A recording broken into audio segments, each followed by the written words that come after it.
I am a family physician from Australia, scholar of epidemiology.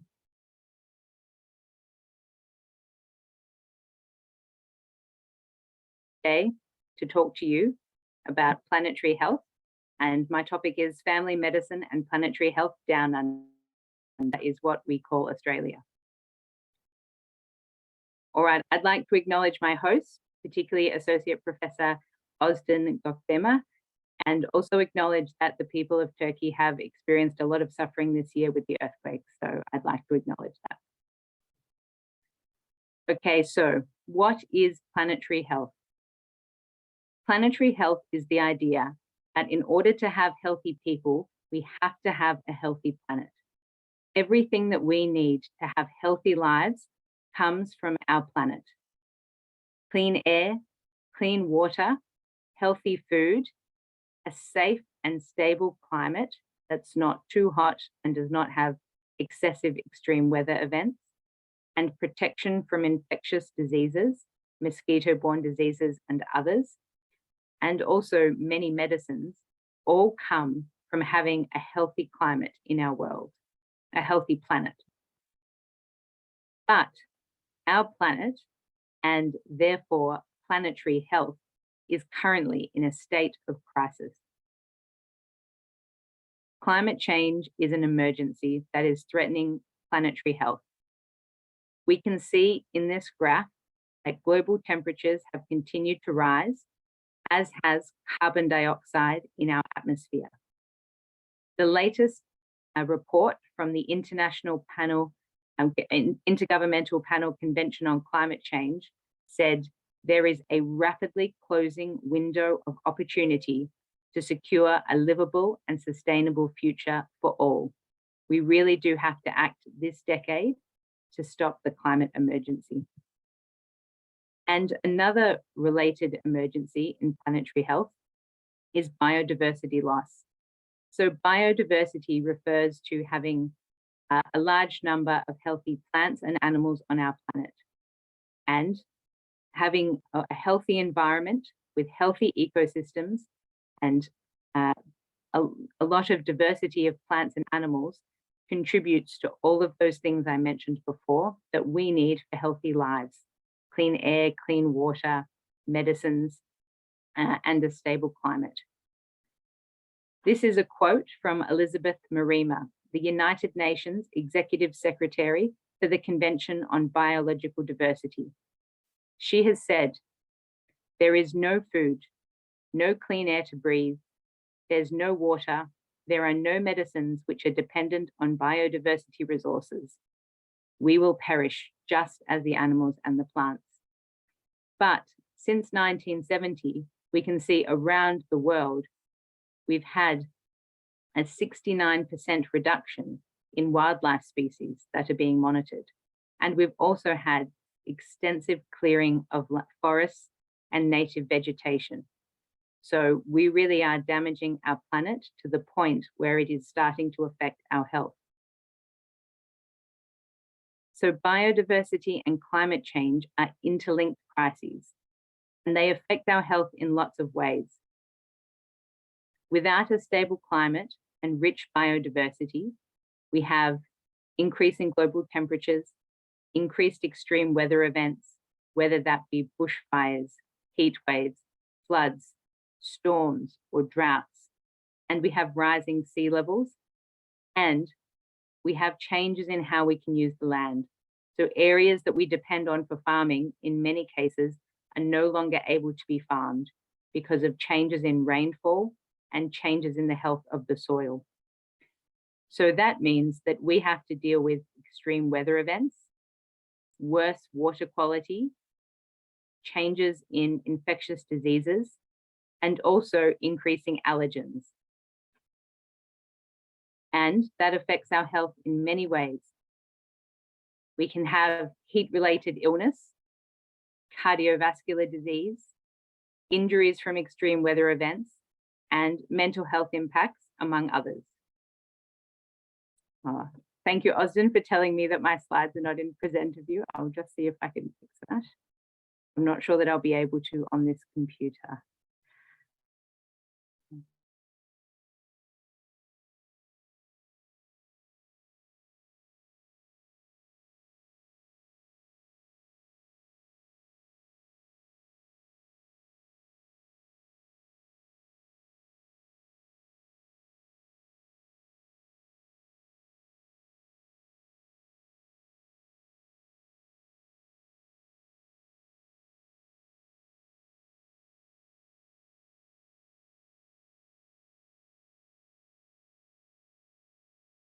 Is that any better or the same? Great, okay. Thank you very much. It is much more better. Great.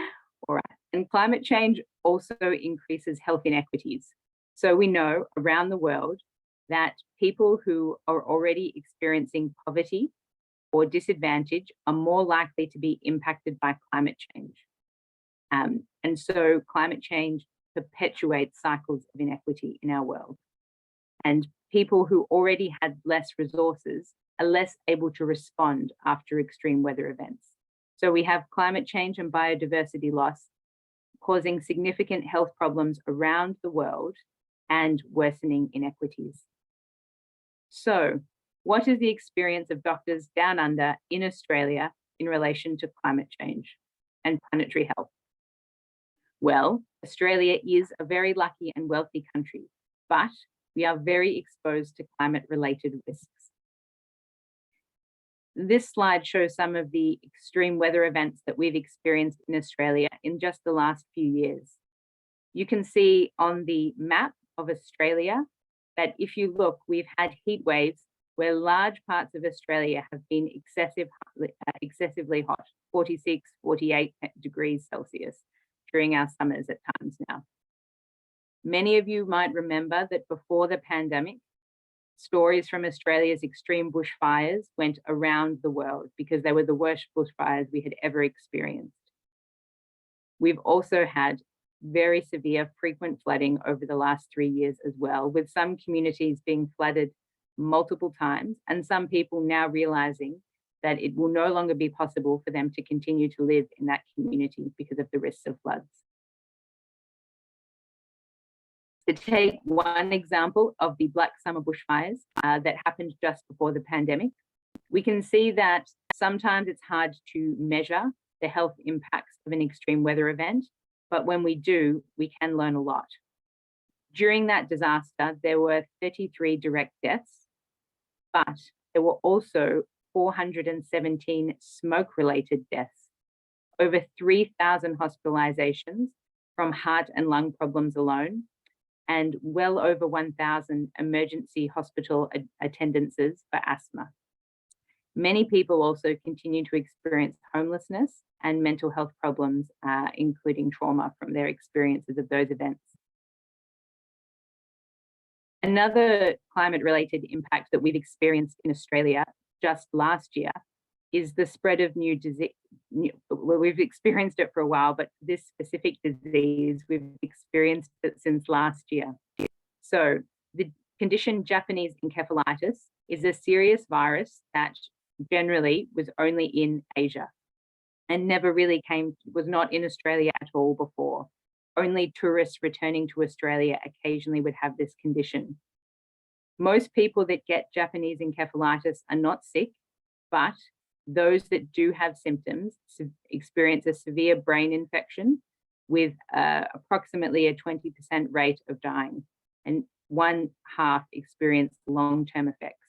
So it's a very serious disease if you develop symptoms. Prior to 2022, this was not in Australia at all, except for the very top. But you can now see on the US Centre for Disease Control map that Australia is now entirely considered an at-risk region for Japanese encephalitis, as this condition has now spread very far throughout Australia. So it's a new condition that family doctors are having to learn about and manage. In Australia, since 2019, 80% of people have experienced a disaster, many of them related to climate change. For most of them, it's heat waves, but also flooding, bushfires, drought, and destructive storms. In Australia, extreme heat is the most deadly extreme weather event. It's often not recognised because, unlike a bushfire or a flood, extreme heat is hard to detect.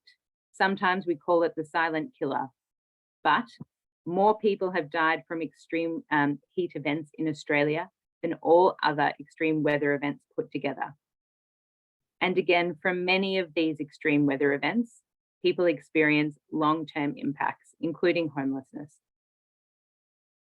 Climate-related distress and mental health problems are also widespread.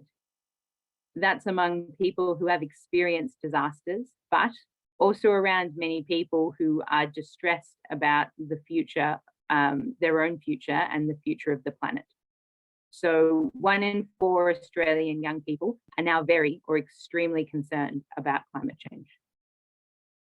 So Australia is very exposed to climate change risks and health risks, but Australia is also a major contributor to global climate change.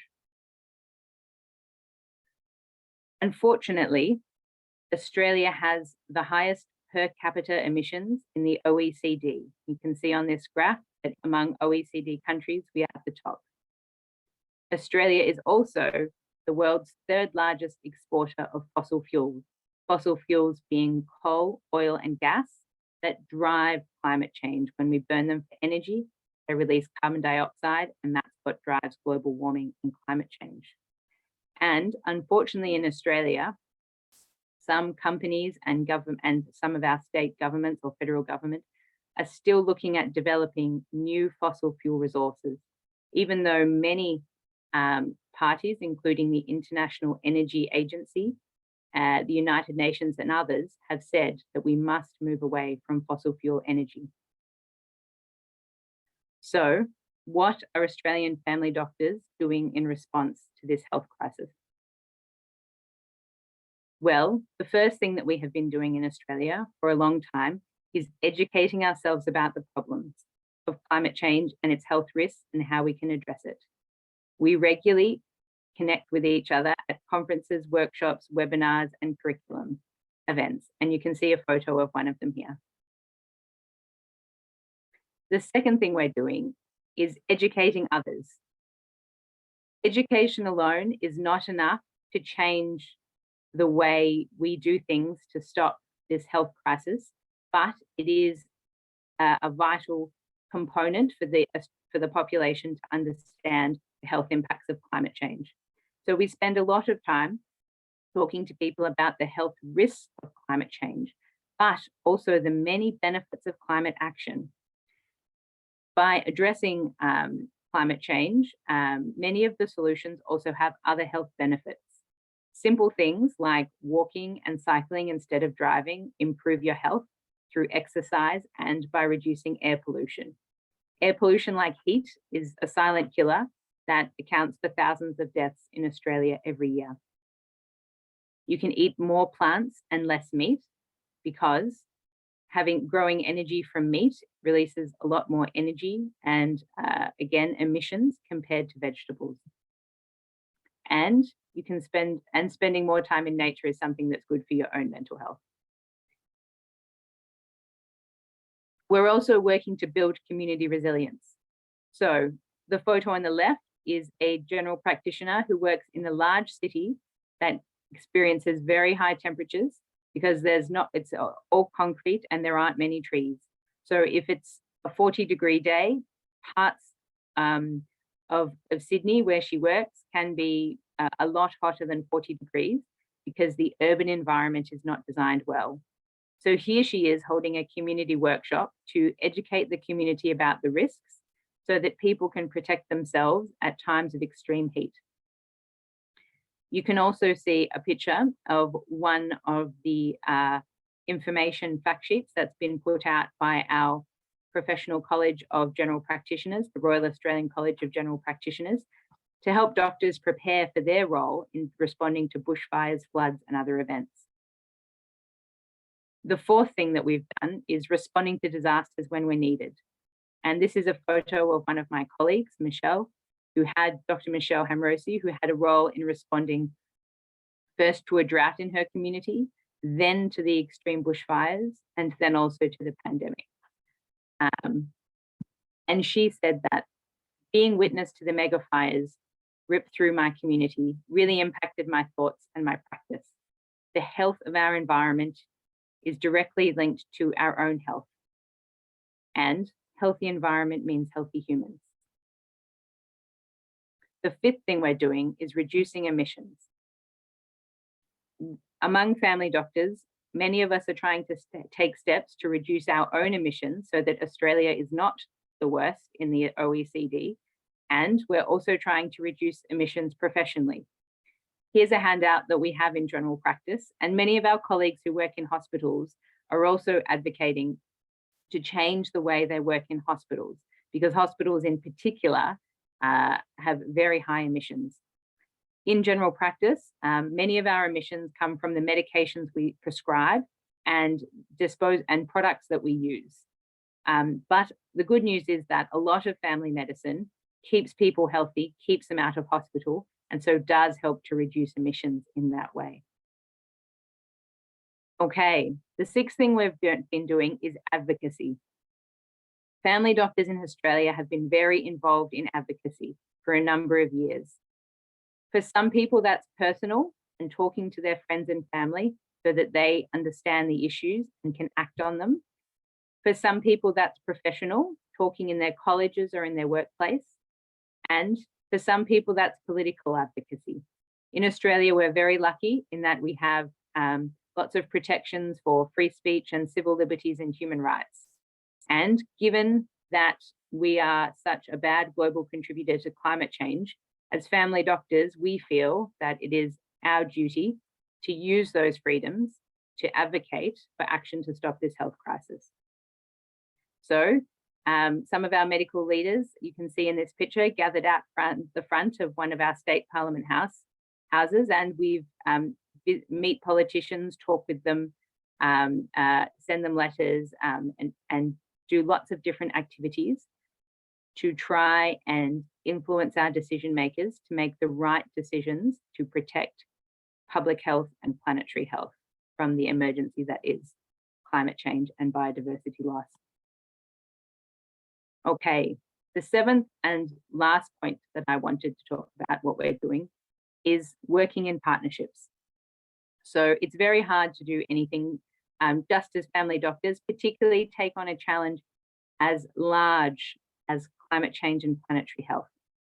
So we work together, not just as family doctors, but with all doctors, with other health professionals, and with other individuals in our community.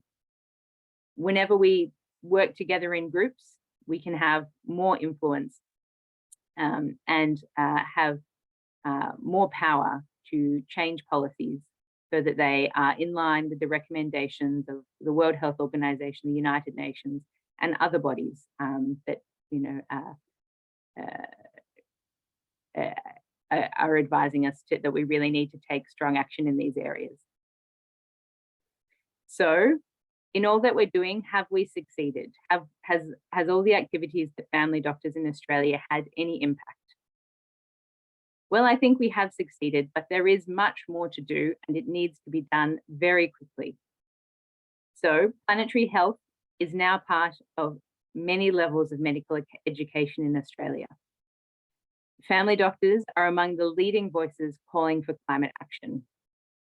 The public now understands that climate change is a health threat. We have been putting that message out for many years, and people have now understand it and understand that we need to act on this issue to protect our public health in Australia and globally.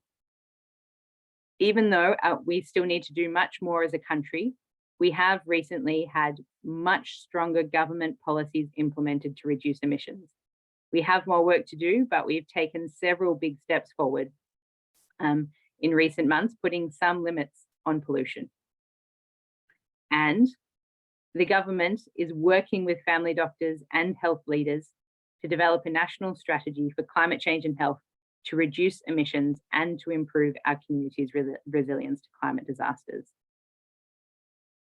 So, in summary, climate change and biodiversity loss are critical threats to our health.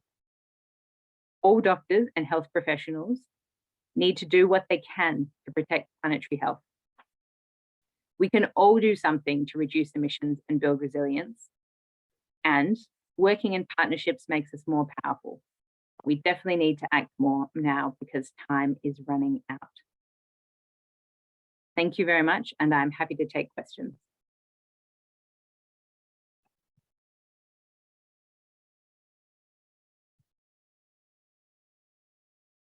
Okay. Thank you very much. Well, Maria said that there is a article in internet. Although human activities have raised the atmosphere carbon dioxide content by lots of percentages, what about the Earth's atmosphere? Is the carbon dioxide is much more higher?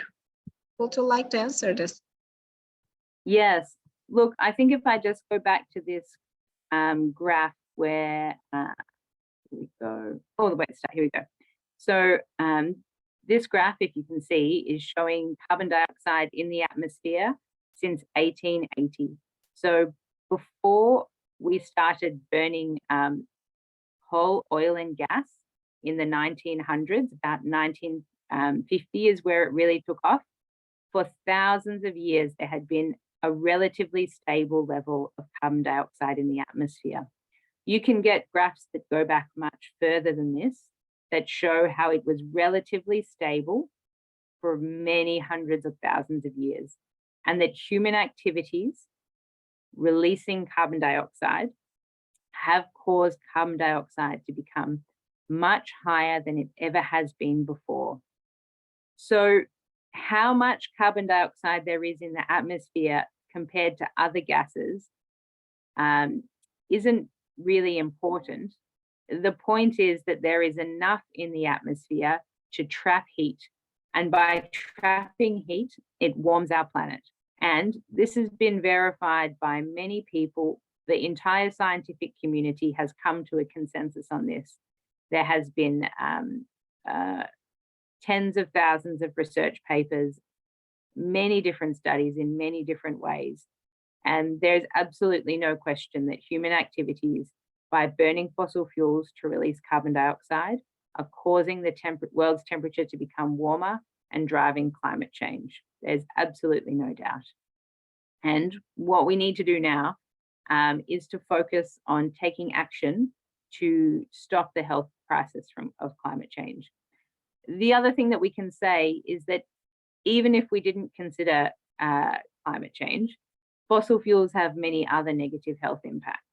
So in Australia, we know in communities that, because we have lots of communities that have coal mines and coal-fired power plants, those activities for the communities around them increase the risks of heart disease, lung disease, and cancers. Thank you very much. I can see a follow-up question from Maria about if I have time to answer it. Oh, I do, yes. That some CO2 is absorbed by trees, but the problem is that we're cutting down millions of trees. So we are releasing more and we are absorbing less. So that is what's worsening the problem. If we release less carbon dioxide and plant more trees, that is one of the things we need to do.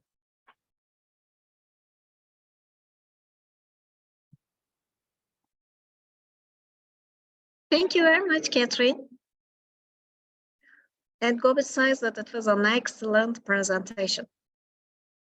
Thank you. Thank you very much. Any other questions in the last 1 or 2 minutes?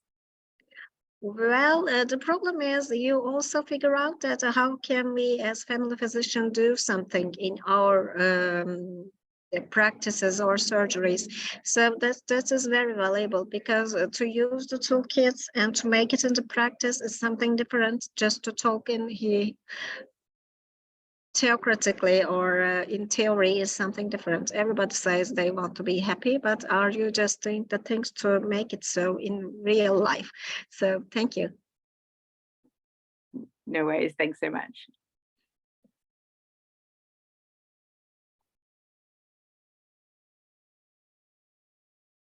And now, is there anything you would like to share with us about the Congress or anything else, or about the environment, Catherine? If there's no other questions, I think that's it. Thank you very much for having me, and I hope it was of some relevance to your own setting. Thank you. And so now we can go on with the presentations. And who is ready?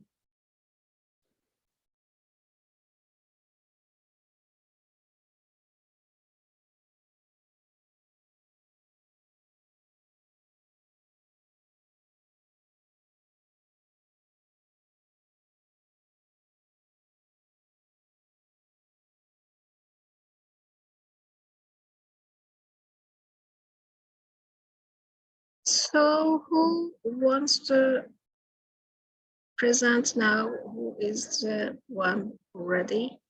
Ismail, could you please tell us which presentation will be right now? Who is turn?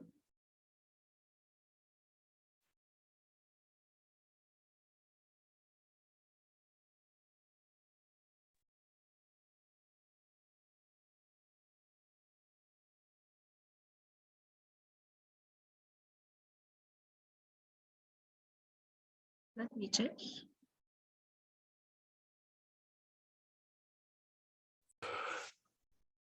So I would like, I'm currently, this is something I'm working on. It's not finished.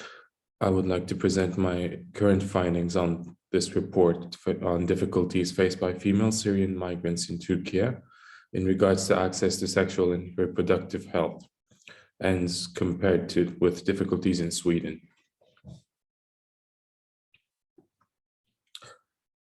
First, I would like to start out with an anecdote from a Syrian patient. When asked what she thought the greatest problem, the greatest barrier to access to reproductive health was, she said language. Not knowing the language was cited as the root of the problems she had, especially when she was giving birth. She had a lot of trouble then because not a single person in the delivery room understood her. She was crying and shouting and screaming, but could not express her problems, as they did not allow interpreters to enter the delivery room. I can't imagine how scary that must have been. In this report, I aim to compare the challenges of Syrian migrants who must overcome, the challenges they must overcome regarding sexual and reproductive health in the two European countries of Turkey and Sweden, both of which have political landscapes dominated by discussion of the ongoing refugee crisis. According to the Turkish Presidency of Migration Management in the Ministry of the Interior, there are currently a grand total of 62,000 Syrian migrants that are registered in temporary protection in shelters, and over 3 million registered Syrian migrants that are not in shelter centers and are living in ghettos. By distribution, most of the migrants are within the cities and provinces bordering Syria itself. However, there is a trend to move westward and towards Istanbul, where economic opportunities are more readily available. Syrian women in Turkey have different reproductive characteristics than Turkish women, in that they tend to have a much higher number of pregnancies, 3 to 5, as opposed to around 2 for Turkish women. And first pregnancies of Syrian women are usually during adolescence, one at the age of 15, others above 15. Spontaneous and induced abortions are also common among Syrian refugees, and 80% of participants who stayed at the time they were interviewed said that they did not want to have another child. This is from the 2020 report on sexual health and reproductive health on Turkey by the Sexual and Reproductive Health Rights Platform. This is their data, not mine. Again, challenges that Syrian women listed when interviewed for this report were mainly discrimination by healthcare workers, the language barrier, registration issues, and cultural differences. Currently, Syrian refugees cannot access healthcare in any other province besides the one they were initially registered in. If they were registered in Adana, for example, they cannot receive any healthcare services in Izmir. When family medicine specialists were interviewed about this, their perspective on the difficulties were actually similar to the refugees themselves. They listed that Turkish citizens and migrant patients have different approaches and expectations out of healthcare, and it's not always apparent what the Syrian patient expects out of the healthcare practitioner and the doctor. And they also stated this was very prevalent, and in my experience interning in the refugee health center, this was one of the most prevalent issues, is that Syrian populations, especially those that are unregistered, are very difficult to track for follow-ups and checkups. You can only call them and ask them to come, but sometimes they have false credentials and phone numbers that are difficult to find. Residents, their residency changes very quickly, so you cannot track them for checkups and for pregnancy checkups. And as unregistered migrants do not have any identifying numbers of any sort, their past medical history and vaccination history is completely unavailable. And the third issue listed by family medicine practitioners themselves were, of course, the language barriers, as interpreters are often not readily available, or when they are, they're not educated in proper medical terminology and things get lost in translation. The family medicine specialists interviewed in this qualitative research listed here all agreed that more refugee healthcare facilities were needed in cities, as Syrian populations, and well, this report focuses on Syrian populations, but really it's all migrant populations. They are criminally underserviced.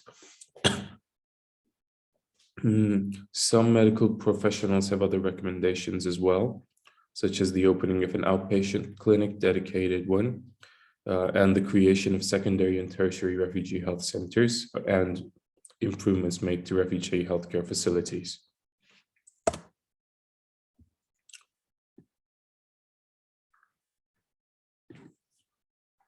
And as for the Swedish perspective, I believe it's relevant as a Northern European country because of the Western Balkan migration route. This is also the primary reason why many Syrian refugees move westward in Turkey to more coastal towns, from departing from Turkish shores and entering Greek shores. After a long, perilous trek, they wish to enter either Austria or Hungary to get into Schengen. Here I want to include a story that was touching to me. This will not be in the report, but I just wanted to include it for this presentation. This was about the journey of Nur Amar, who departed from Istanbul on August 15 and followed the Western Balkan migration route all the way to Sweden, Göteborg.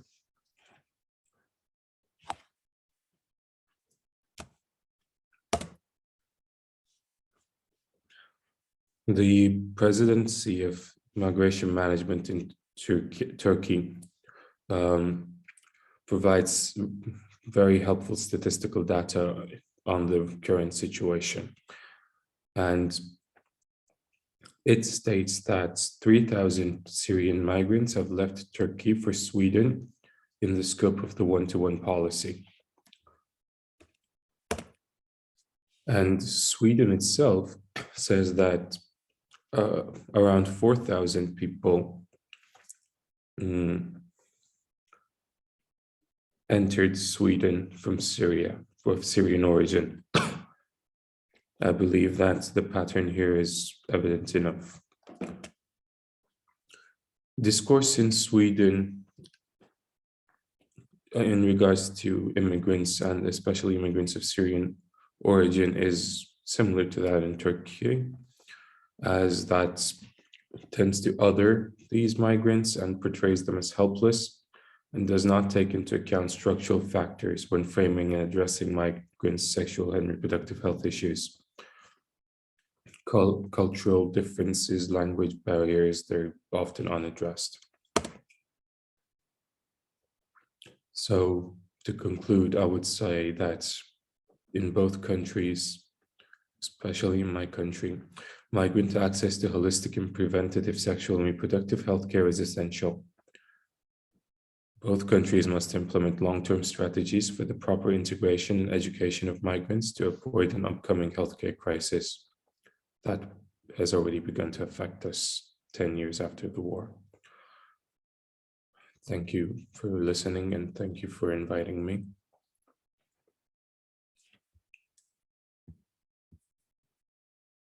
Thank you very much, Doğukan. I think Genco just want to make some critics about it. Would you like to talk, Genco? Yes, Susan, can you hear me right now? Yes, yes, yes. We can't Yeah. see you, but we can hear you. Okay, 1 minute, please.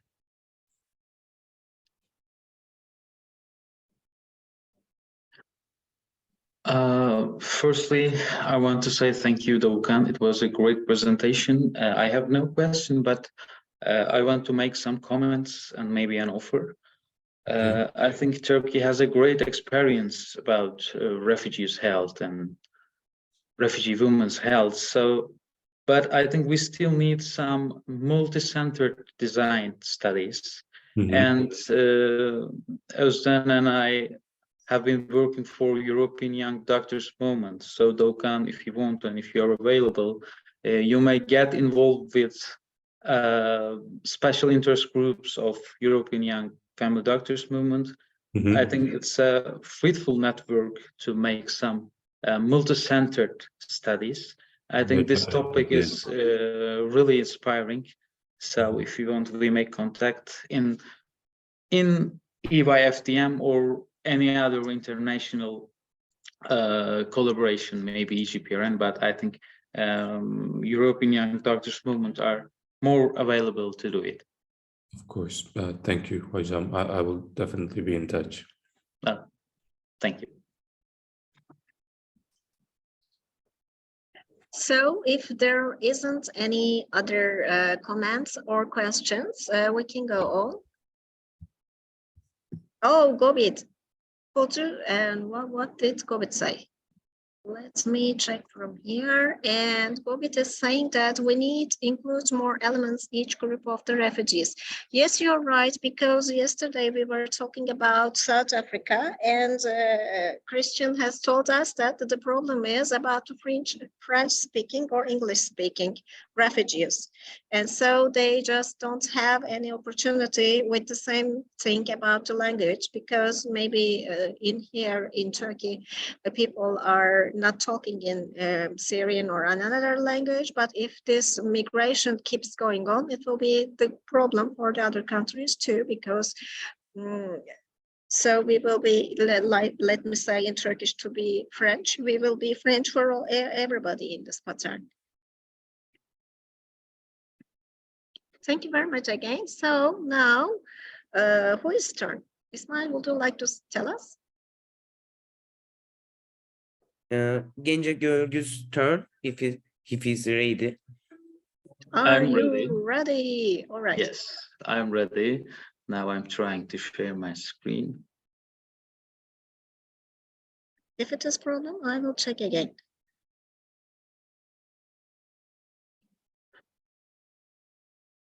It said that the administrator banned Okay, the now you have. screen. Okay.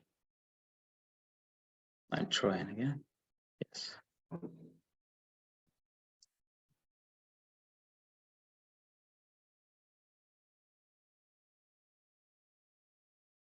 I think it's okay.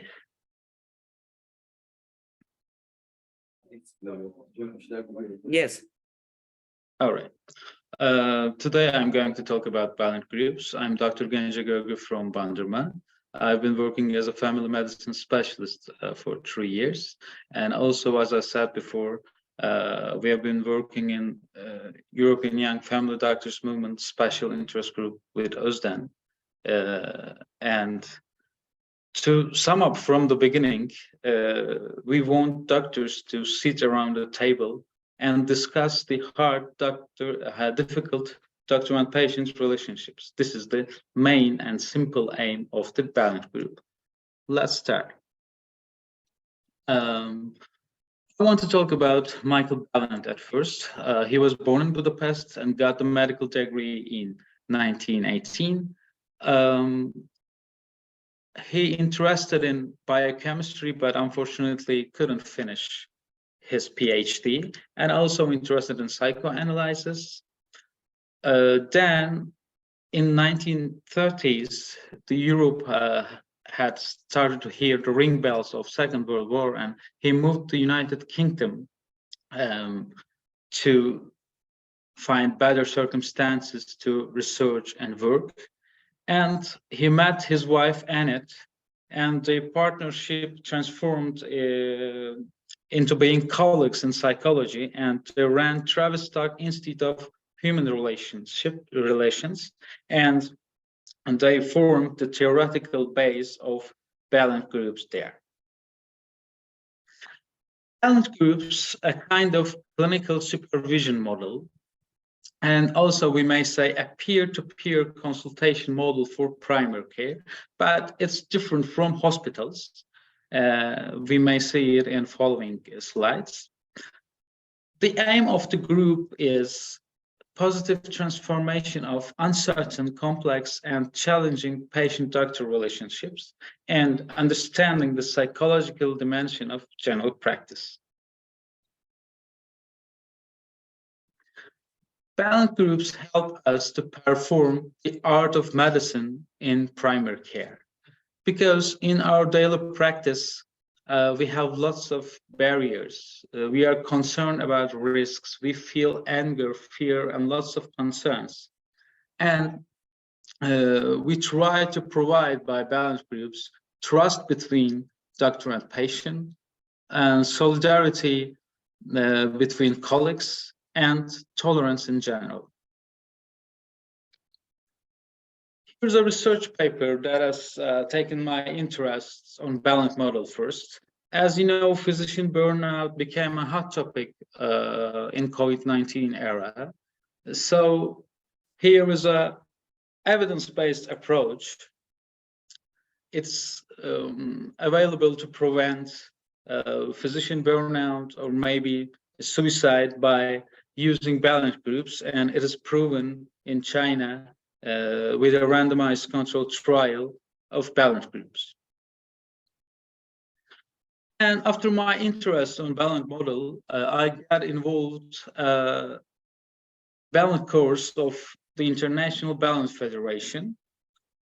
We have been taking part in online Zoom meetings for a year, and every month on Saturday nights we met together and we discussed the heart doctor-patient relationships under the leadership of Dr. Frank Mayman and Dr. Joy Humphreys from Australia.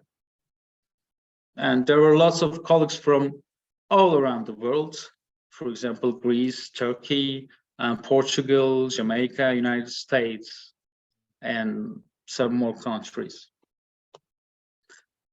And let's talk about the structure of the balance groups.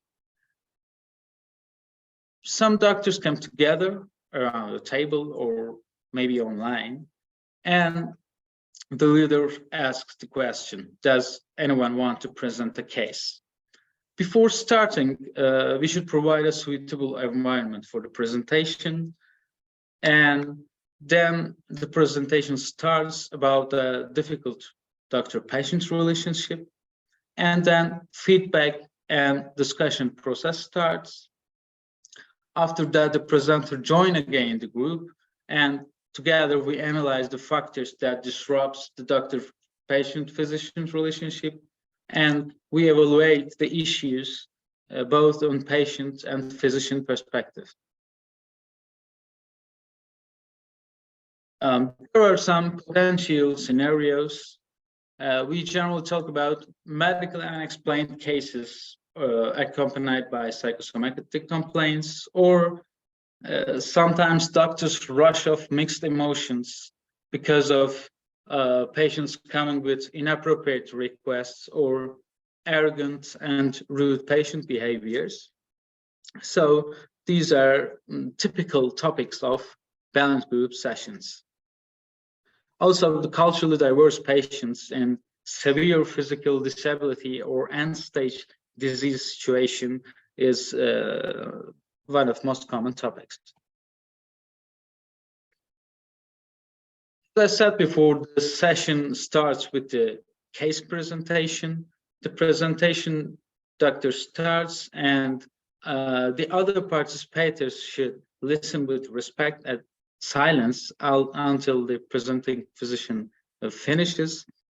There are some unwritten rules of balance, and it requires a specific attitude in participation. The other physicians should focus on body language of the presenter, tone of voice, and his emotions. After the case presentation finish, the other participants might ask some questions about age of the patient, his appearance, marital status, or education level, or maybe questions about some key points that thought to have been skipped or missed.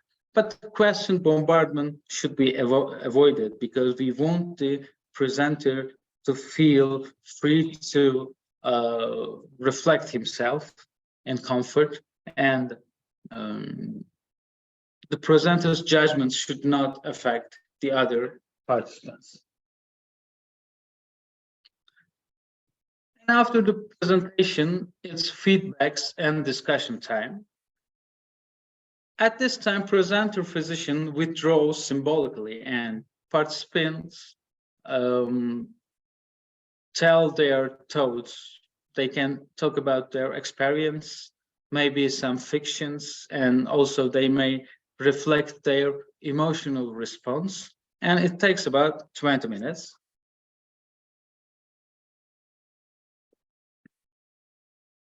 And then after the feedback and discussion time, the leader invites the presenter again to evaluate the case together again. I want to talk about the features of the balance group leader. It's not a typical supervisor, I think, because in balance group session, leader doesn't give a supervision to the presenter physician. The physician takes the supervision from the group discussion process. So there is not a rigid hierarchy. The leader makes small touches when participants focus too much on a single aspect of the case, and he usually asks open-ended questions to the group. So by this way, he structures the speech, but it's not in a paternalistic manner. Of course, it's better to leader have a balance group certificate, but I think it's not a must. If a physician, a family doctor attends balance group sessions for a while and he reads about the balance model literature, I think that he can lead a balanced session. I want to finalize my words with a case. To be honest, I inspired by a Portuguese colleague of mine about this case, and I adapted it to the Turkish health system's conditions.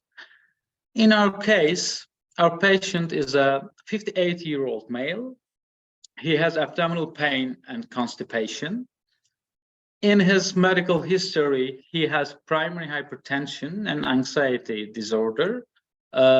He has antihypertensive pills, but he doesn't take any medication for anxiety. Endoscopy and colonoscopy procedures had performed in order to national cancer screening. And also, he has a negative fecal occult blood test result. He has constipation and diarrhea both, but none of them particularly fulfill the chronic constipation or chronic diarrhea criteria to diagnose.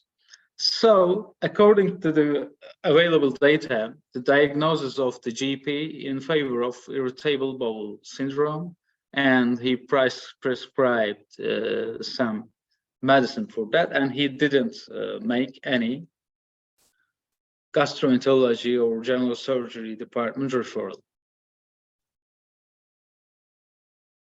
And 8 months later, the patient and his wife came to the Family Medicine Center, and they look a bit anxious and maybe angry. And the patient started to summarize the last 8 months. He said one day his abdominal pain getting worse and went to the emergency department. In laboratory tests, anemia leukocytosis has defined, and there was no clue in ultrasound. So emergency doctor sent him to the CT, and there were suspected signs of colonic cancer, and general surgery performed a laparotomy. And after the operation, it is officially confirmed by pathologic reports that it is a colon cancer, and patient had a colostomy status. And now, why do they come to the Family Medicine Center today? Because they need to buy the colostomy material with the support of insurance, so that they need a prescription code from family medicine doctor. But unfortunately, it is Friday afternoon, and there is a electronic health system crisis, and there is an error in e-prescribing.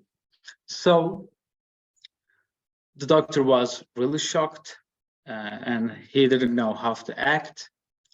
And he said, please come Monday, and I'm going to try again to give you electronic code. And also the caregiver is important. She's a concerned spouse, a 57-year-old female. And while her husband summarized the story, he whispered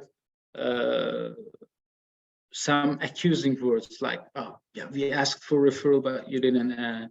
I said it would be better if we went to hospital, but you don't accept it. And at the same time, the doctor checked out the electronic medical records of the caregiver, and also she has not been screened for any cancer. So it's a complicated case. The doctor's feelings are really mixed. Maybe fear, maybe regret, I don't know. And also he doesn't know how to act. And then in a balanced session, we can ask some questions about their education level, their job, their monthly income maybe, and what is the wife's medical history. And then the presenter withdraws. Now the stage is for the other participators, and they mention their thoughts about the case. You can see the examples in here. For example, the patient's medical condition may have changed the role of his partner in his life, and there may be a reason why he came with his wife, for example. And for the physician aspect, the physician who knows the patient's medical history and experience can guide the new permanent status, maybe a referral to the oncology, maybe chemotherapy. So don't give up, gain the patient and caregiver's trust again, just examples. And this was our case. I want you to discuss the two questions in your departments in daily practice. That is, providing clinical supervision and balance model can increase the quality of service, or it could be a method to combat physician burnout.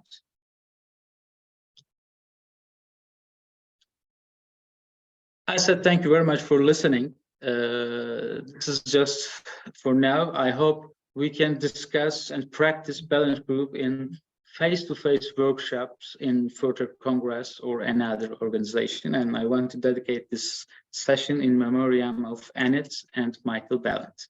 Thank you.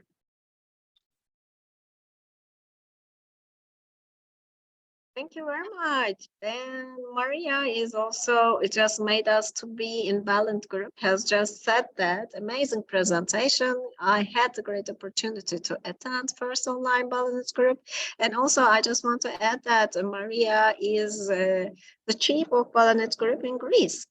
And Kyle from USA, Albert Lichtenstein, Don Nees from USA were there too. And well, as she is experienced, she says that it was a great presentation. Yes. Would you like to add anything? First, let's drink something. All right. Yes. Thank you very much to you. Thank you very much to Maria. It was a great achievement for my career and for my personality to be a member of the Ballant groups. I think it's really important to talk about the Kyle. I couldn't work with him, but I heard so much about him. So I think it's a really important initiative. I hope our group is going to enlarge with young colleagues. And I think that we may do Ballant workshops every single primary care congress. I think it's important. Maybe topics can change, but it's a big opportunity to raise the solidarity between colleagues and increase the quality of our practice. Thank you very much. Is there any question for Genco?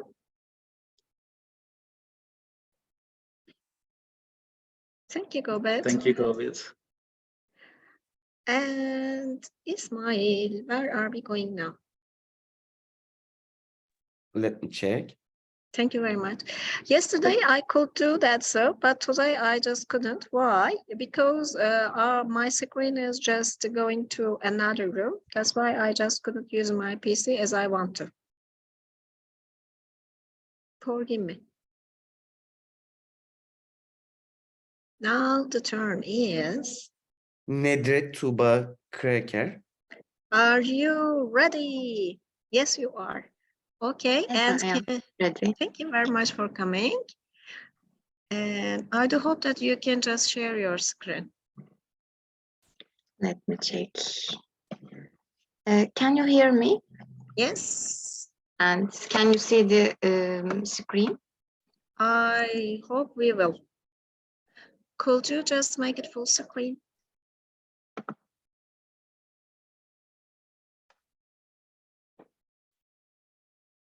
Is it okay? Yes, you're great. Okay, thanks. My name is Tuba. I'm a medical intern in Izmir University of Economics. I will talk about my family medicine internship, what I learned in there. So I learned that physicians should consider several important factors when approaching to their patients. These should include empathy and compassion. Physicians should show their patients empathy and show them that they care about their well-being and they are committed to helping them to improve their health. Communication is very important. Physicians should use clear and effective communication to explain medical conditions and procedures, and it should be in a way that the patients can understand.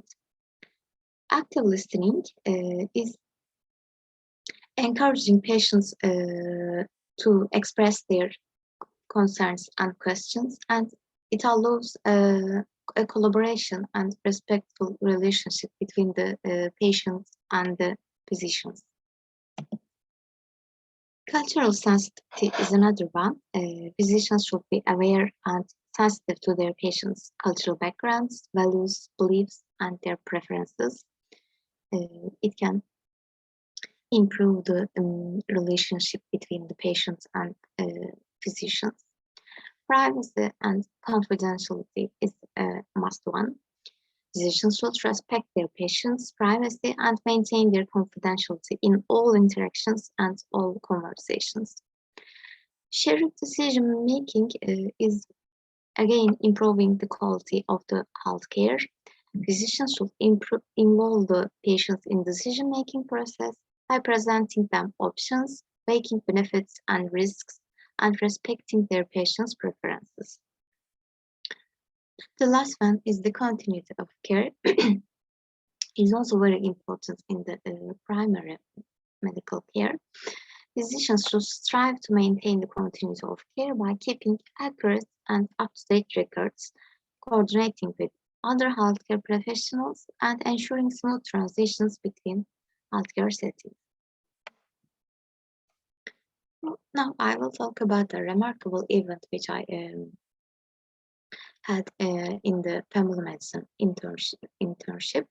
The patient had an upper respiratory system infection, and the physician was prescribing regular medications such as ibuprofen and pseudoephedrine. Instead of bluntly renewing the prescription, I took time to renewing the patient's medical history and its treatments. I saw that patient has hypertension disorder. He was using antihypertensive medicines. So I know that this is a contraindication condition for using pseudoephedrine. So I consulted with the supervising physician to discuss what would be the best treatment options for this patient. By taking the steps, I was able to prevent medical errors and ensure that patients received appropriate and safe treatment.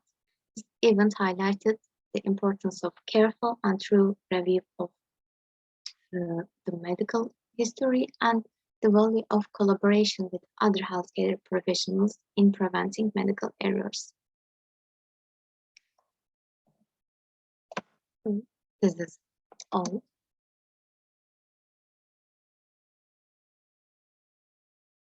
Thank you for listening to me. Thank you very much. Well, I was the one who is responsible about your internship for family healthcare centers while the deal is over. Would you like to say anything to criticize this? Because some of the critics were the places that you are going was so far, far, far away. And although you have got trouble in it, because I just learned it from afterwards, everything has finished, you said nothing about it. It was interesting for me. Because lots of people will just say, why am I going, why are we doing this? Could it be much more nearer and blah, blah. But you didn't. Thank you very much. And do you think it is beneficial for you and for your future life about being physician to just being in family healthcare centers?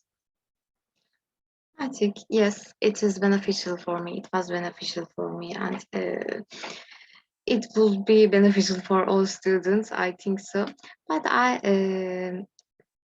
think we can emphasize on it can be beneficial for the family healthcare centers as well, because we are healthcare personnel too. We have education, and we can help the physicians to improve, to help them with their patients. Yes, thank you very much. Is there any questions for Dr. Tuğba Kreker?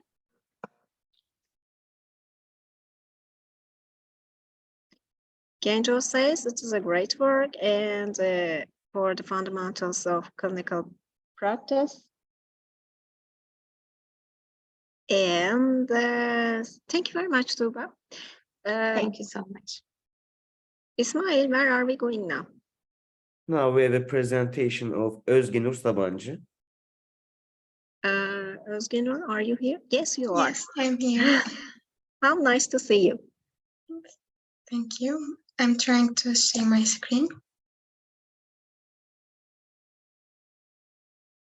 Can you see my screen?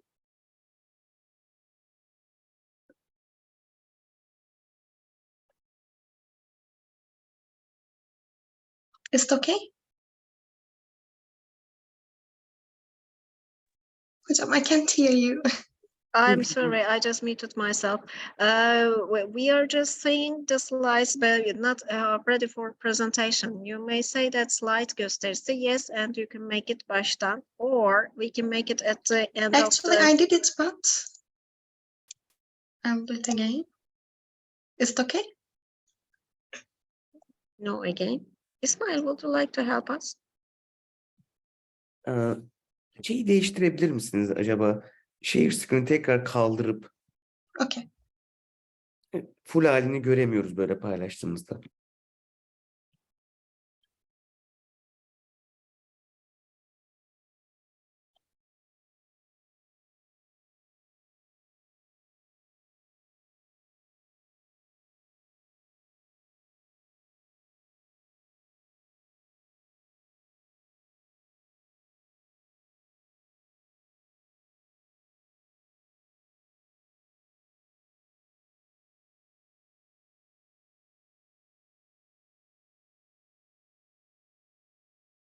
Now? Is it still same? I may share the PDF form if it's okay. Well, no problem. We can just go on like that if it is suitable for you. Just we are not making it full screen, but no problem. But you should just press the next and the next. By this way, we can see. Okay. Okay, I'm starting. First of all, hi everyone. I'm really sorry for this problem. Have a good day. I want to introduce myself. I'm Özgen Sabancı and I'm a third-year medical student at İzmir University of Economics. And I will make a presentation about risk management and prevention about obesity. And before I start, thank you for this valuable opportunity. I'm starting. And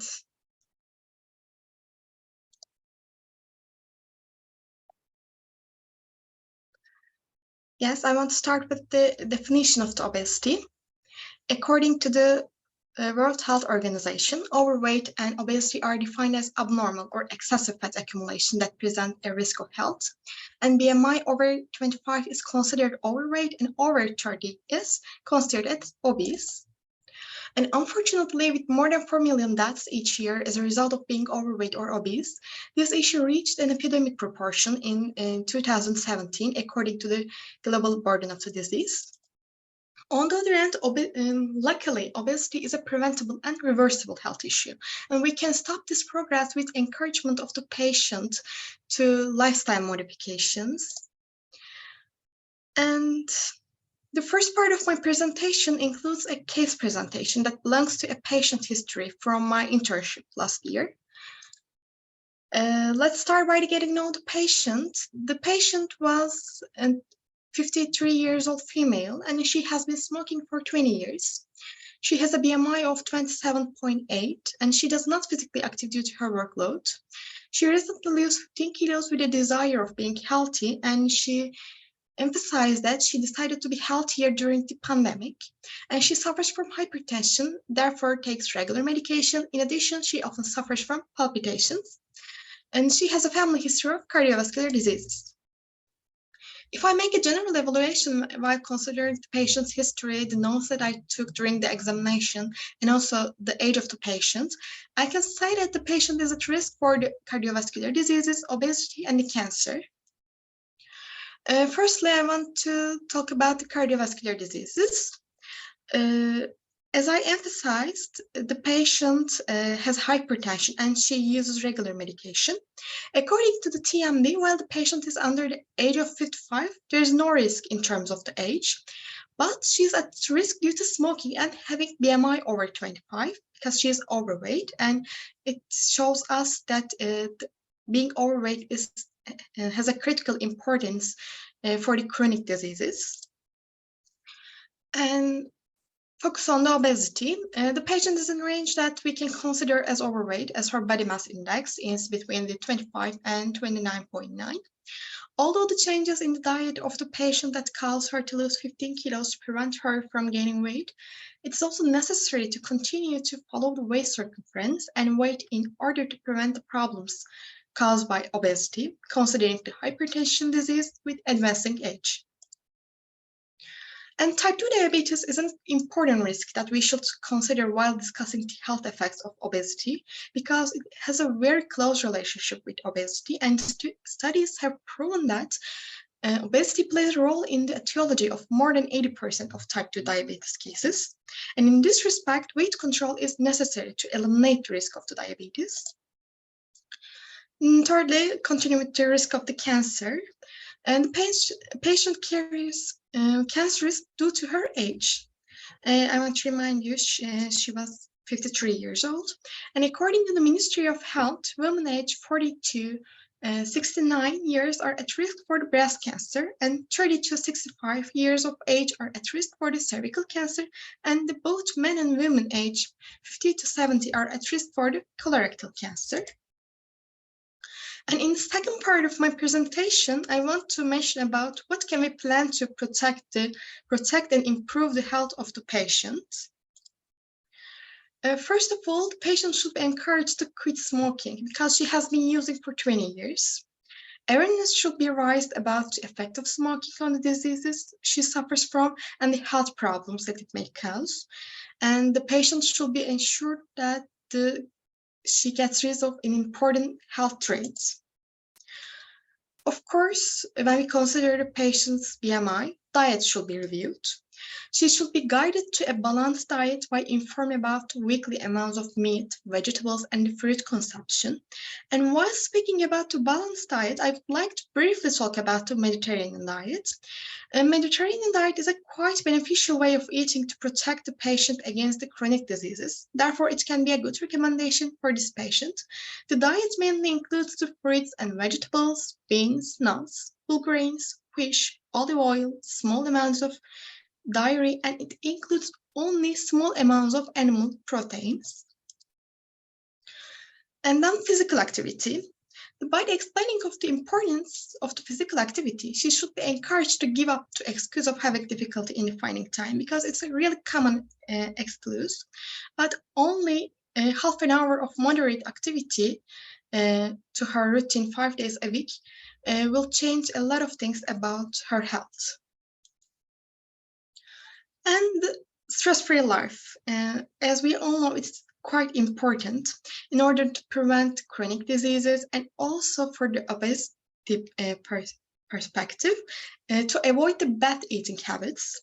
And the patient should stay away from the harmful environmental factors such as air pollution, and also she should be have a really good mood every day. And lastly, I want to talk about how can we protect patient from the cancer risk. In addition to healthy lifestyle, regular checkups for early diagnosis have a critical importance against the cancer. In this respect, according to the Ministry of Health, for the early diagnosis of breast cancer, women between the ages of 40 to 69 should do their own breast examination once a month, have a breast examination at a health institution annually, and have a mammogram every 2 years. Against cervical cancer, women between the ages of 30 to 65 should have an HPV DNA test and a smear test every 5 years. And finally, the 50 to 70 age group should have a stool ocult blood test every 2 years and colonoscopy every 10 years to protect themselves from the colon cancer. Thank you for listening. That's all. These are my references. Thank you very much. And as I see, Genjo is said something. Well, he said that thank you very much. It was an excellent presentation. Obesity is a pandemic and body mass index is a vital sign for our century. And let me look at, is there any other thing that people are saying? No, they are not. Is there any question?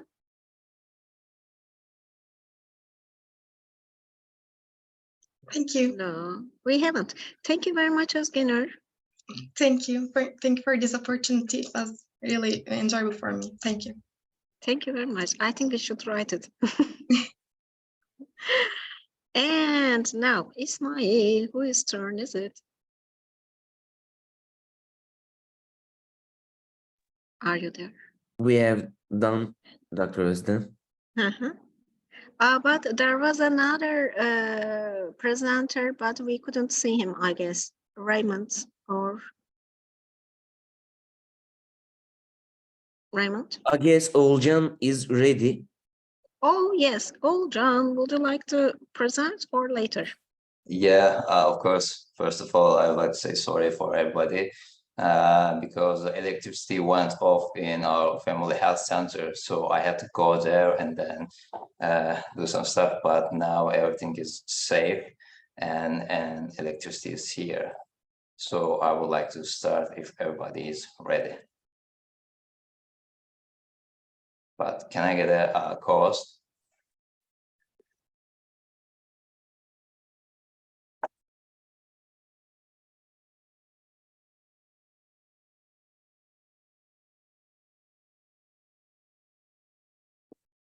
Yes, you may.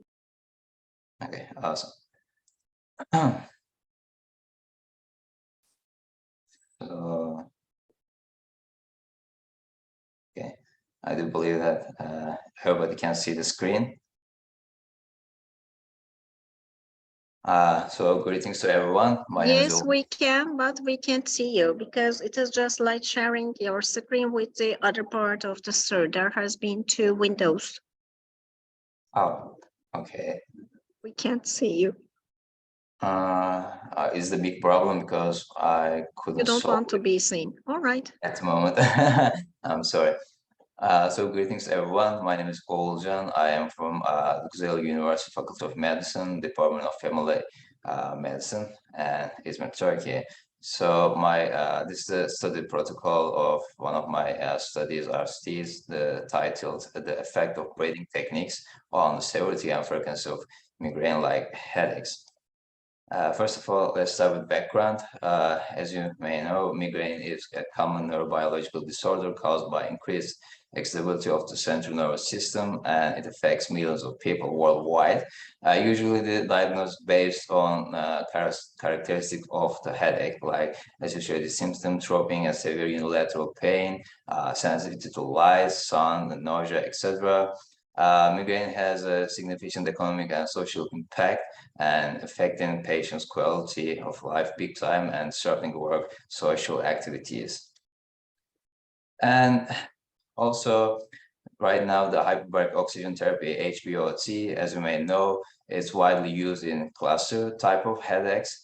And from this, researchers have studied HBOT for migraine treatment, and then the result was quite positive.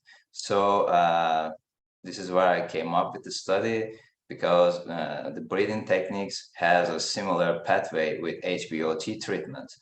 And as you may know, migraine is right now, it affects like millions of people, and then the treatment usually depends heavily on pharmacological treatment. So our primary objective is to assess the effect of the breathing techniques on headaches, severity and frequency.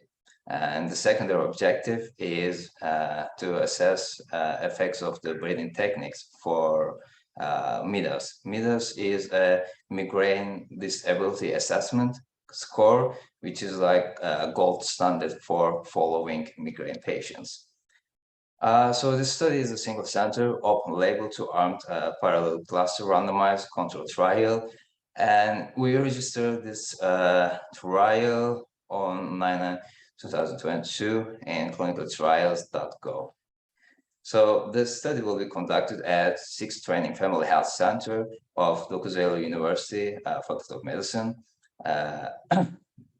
located in different parts of Izmir.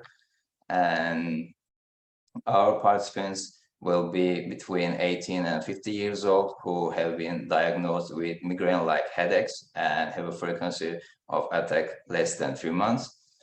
Patients with severe anatomical defect in the airway, psychiatric disease, pregnancy, and also any chronic disease that may worsen with deep breathing will be excluded.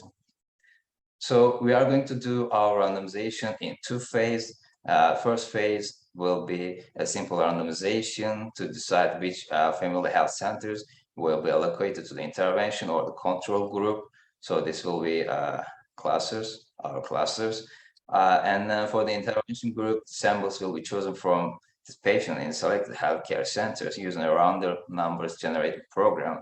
And the same protocol will be applied also for the control group. And before we start the study, we took informed consent from all patients. So let's talk about the breathing technique. Our intervention called alternate one nostril breathing. So this technique is about breathing through one nostril at a natural rate and depth, while the other nostril is closed with thumb or forefinger. After each breath, the closed nostril will be open, and then the open nostril will be closed. And this cycle will be repeated. Patient will perform 3 sessions of 9 cycles per day and record their exercises on registration forms. Let's see. In our analysis, we are going to use descriptive statistics for relevant variables. Component of MIDAS, headache severity and frequency will be compared using chi-square and categorical data. Independent sample t-tests will be also used for numerical data as appropriate. All analysis will be conducted following an intention to treat approach. Our sample size was calculated at 86 with a margin of error with 5%, power of 80%, medium effect size, and 15% probability of loss.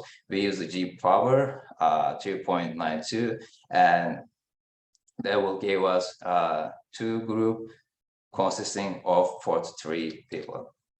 So finally, the discussion. Well, this study may contribute to development of evidence-based guidance for non-pharmacological treatment options for migraine-like headaches, because as you know, migraine treatment heavily depends on pharmacological treatment, and there isn't many lifestyle behavior that person can do for their migraines, so which can improve patient quality of life and reduce the social and economic impact of disease. And let's talk about some potential limitations of the study, such as compliance, absence of blindness should be considered when interpreting the results. In conclusion, this study has potential to provide valuable insights into the use of breathing techniques in the management of migraine-like headaches and may inform future clinical practice and research in this area. Thank you for your listening and your patience.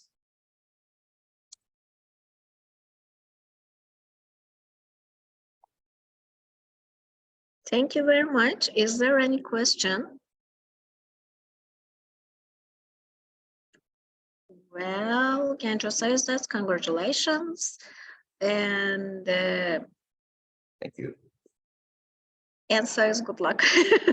well, for this kind of works, because we are just beginning with a target group, but afterwards, when we are making the follow-up, people are just like the song in English, London Bridge is falling down. So the group is falling down in numbers.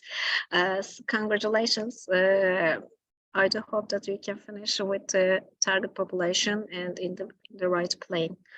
Is there any other questions? As far as right now, we haven't. Thank you very much, Olcan. It was a risky day for you today with the electricity problems and going to the family healthcare center, coming back and so on. And you just made the risk management. Thank you very much. Thank you. Now, I think it's right now we can just go on with the keynote speakers, but I couldn't see Enrique, so I will just have a break for our listeners. Then we can go on. Am I right, Ismail? It seems that the keynote speakers will start at 1 p.m. 1 p.m. So we have got time? Yeah, we have got presenters. Now, I guess we don't have a presenter right now. Okay. And we have a break till 1 p.m. Thank you very much.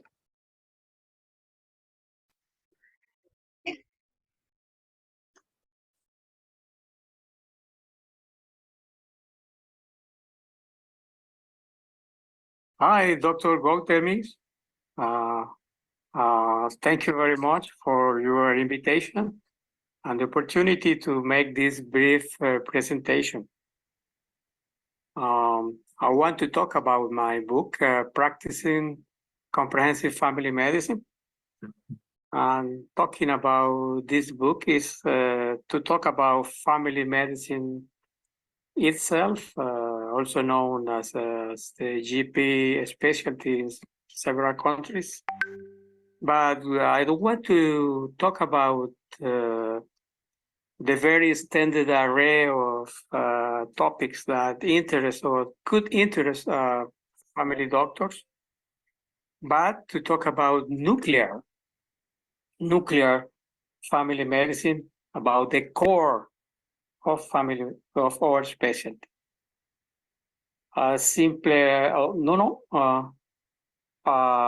Not yet. Okay. When I say the slide, okay. A simple way to understand what this book is all about is trying to answer the question, what does comprehensive healthcare look like? What does comprehensive healthcare look like? Think about that. Have you a quick and short answer for that? That's what this book is all about. This book deals with comprehensiveness from its definition to its limitations and problems. Present using real clinical example, a finite and manageable set of tools. Slide, please. These year pieces give the idea of many things, many theoretical model ideas, competencies, etc., who works together to produce, to make an outcome. The outcome is comprehensive care. And the book uses many examples to try to explain how comprehensive care take place, how comprehensive care goes from a principle, an idea, an abstract idea, to the real life medical fact. And you can see inside the gear pieces, well, we have three in this case, many petite or little things that represent tools. Those are 9 tools that we have choose like essential and effective tools to achieve the comprehensiveness as a real element of our practice.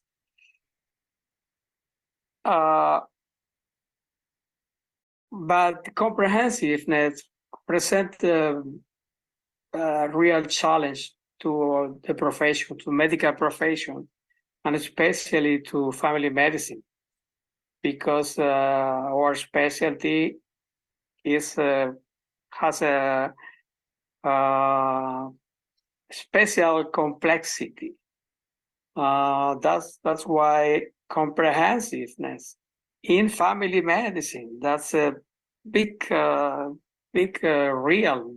field.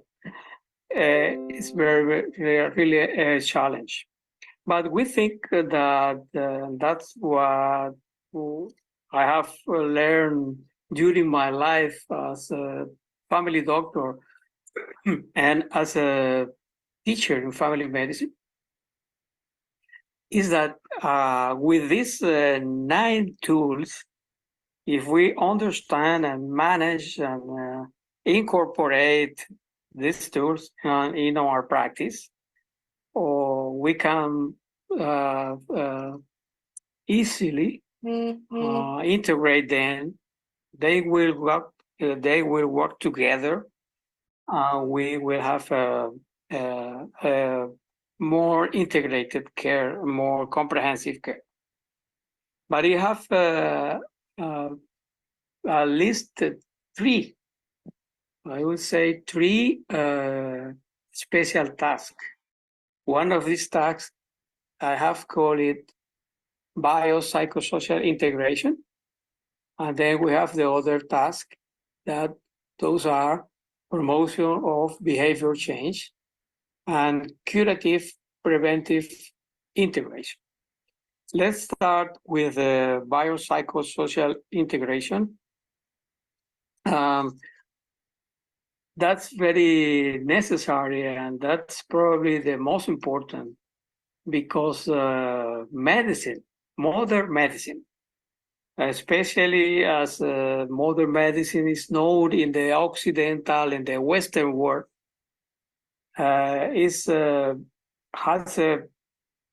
many achievements during the last 2 centuries, but it has the big problem, that she's the daughter of a biological science.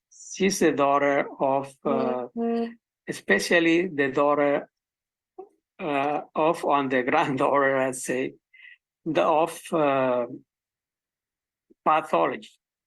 Pathology is a science that had a big boom during the 18th, 19th, and also in the 20th century, that has given many achievements, many outcomes, very useful for our medicine.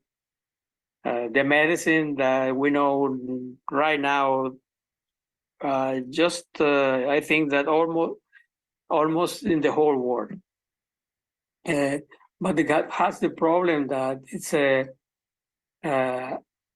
this grandmother and mother, the pathology, is a science oriented to go in depth into the biological basis of disease. The beginning just to the cellular cell basis of disease. And right now, far beyond, more in depth into even the molecular basis of the disease. That's a big thing, but that's a big limitation also, because while we have been going in depth into the pathological, biological basis of disease, we have lost the sight of the disease and the illness and the person and families. That means at the end, a pretty precarious comprehension of what disease is all about, what illness is all about. Okay.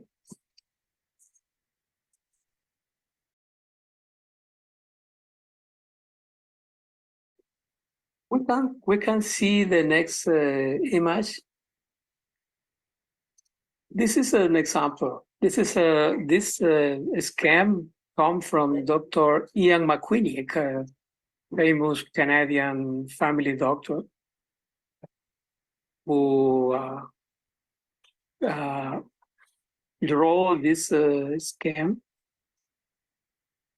When the patient come to us with a complaint, the doctor in the agenda of medical knowledge that is prevalent in the 20th century, that was in the 20th century, and even now, the doctor we go to the right side.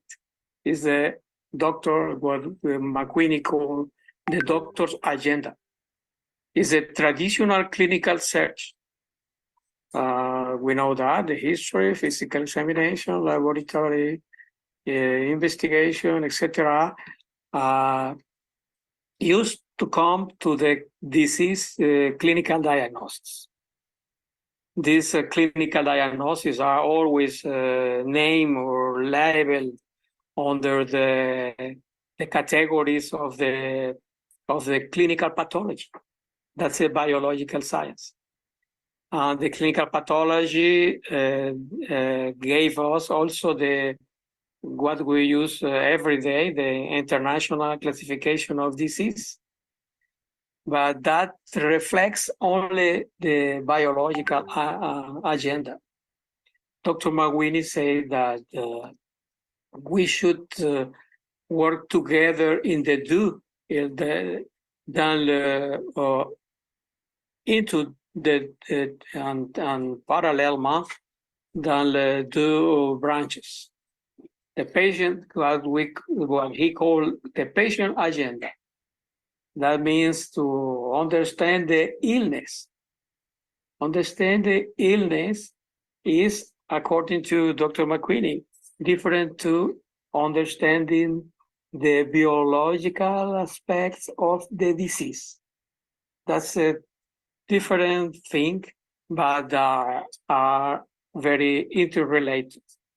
The patient agenda means to understand ailment, understanding of by the patient, ideas, expectations, feelings, fears, etc. That human beings, all of us human beings, have when we feel sick. That means, according to McQueenie, understanding the illness experience.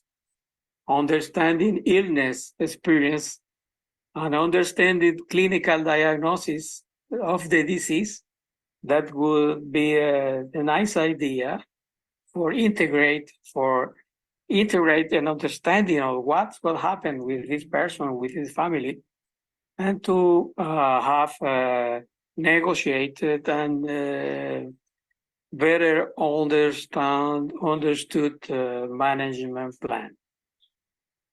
Okay, we can see the next. That's a part. And there are a tool, or the one second tool is the patient-centered clinical model.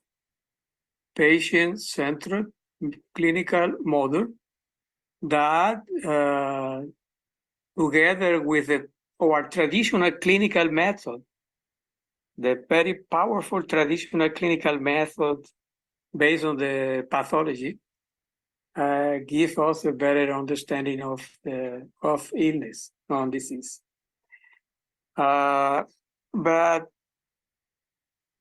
to get the comprehensiveness as a real fact in our practice has also the task of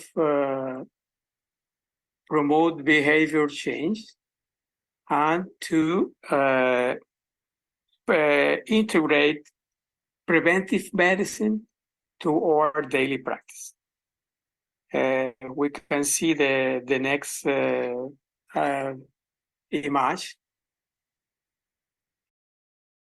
Next slide, please. That the before that one.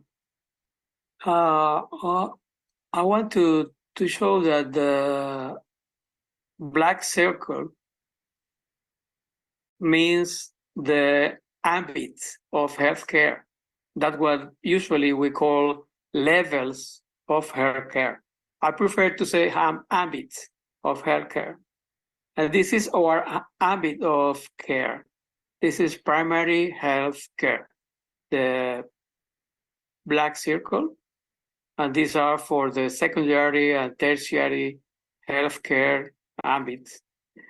But the other two circles means the gray one that relate to prevention. That means that the whole circle means or encompass the hypothetical workload of prevention that is needed for people, for families, for the patient. And the stripe circle, that means what we have to do in curative medicine. That means what we have to do with the disease itself. We can see that, according to me, or at least the author of this image, is that the OR circle encompasses the big areas of the two sides. The people on the secondary healthcare ambit just have the opportunity to work little with prevention, and people in the tertiary care have an even narrower chance to work with prevention. But we, as family doctors or GP, have a great opportunity to work with prevention. Please, next. Donc, then the curative preventive integration is a big task also for getting the comprehensiveness in family medicine.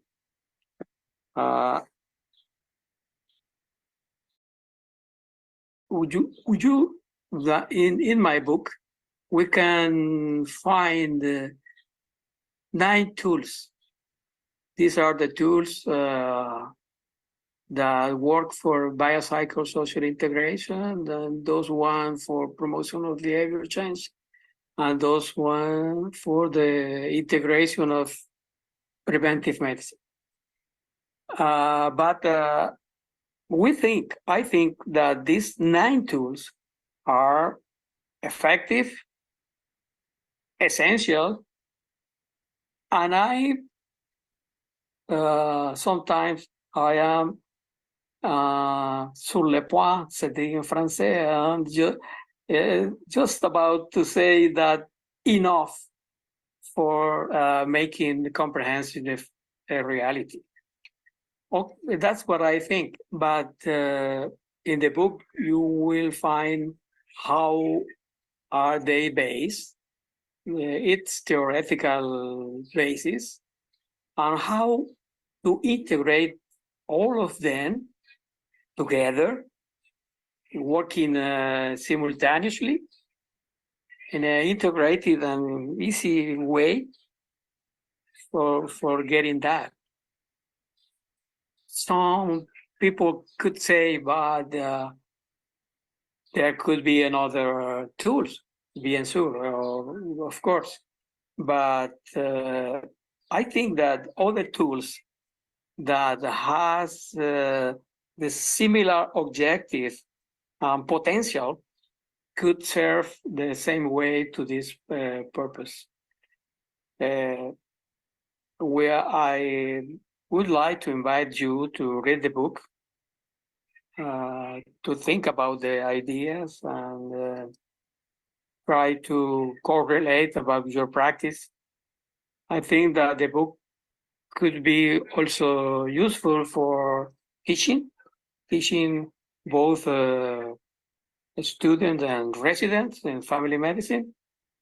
And I think that it could be also useful for discussion and thinking about our specialty.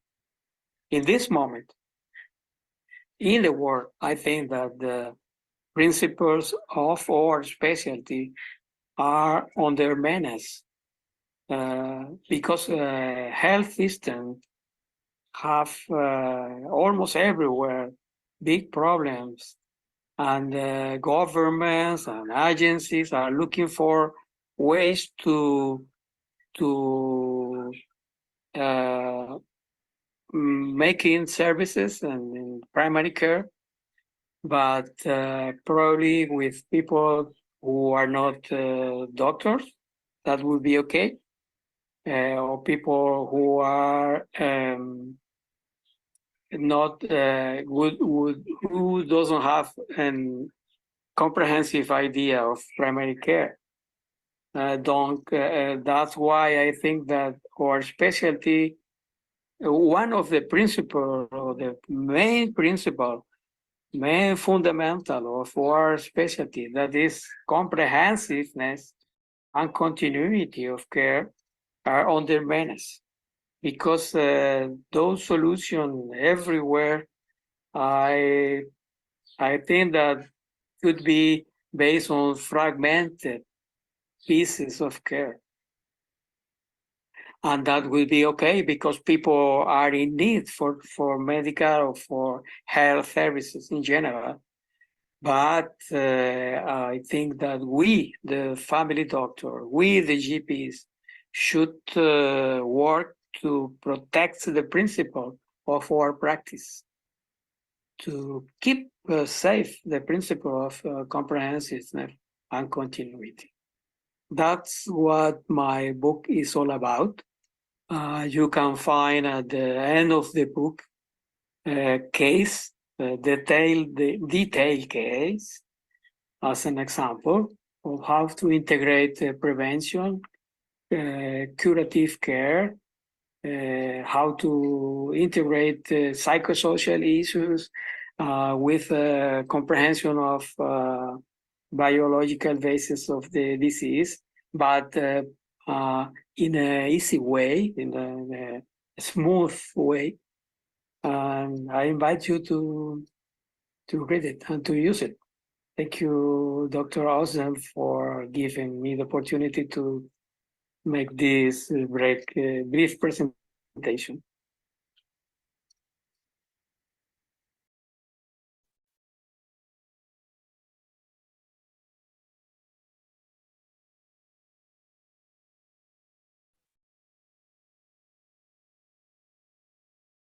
And now, is there any question?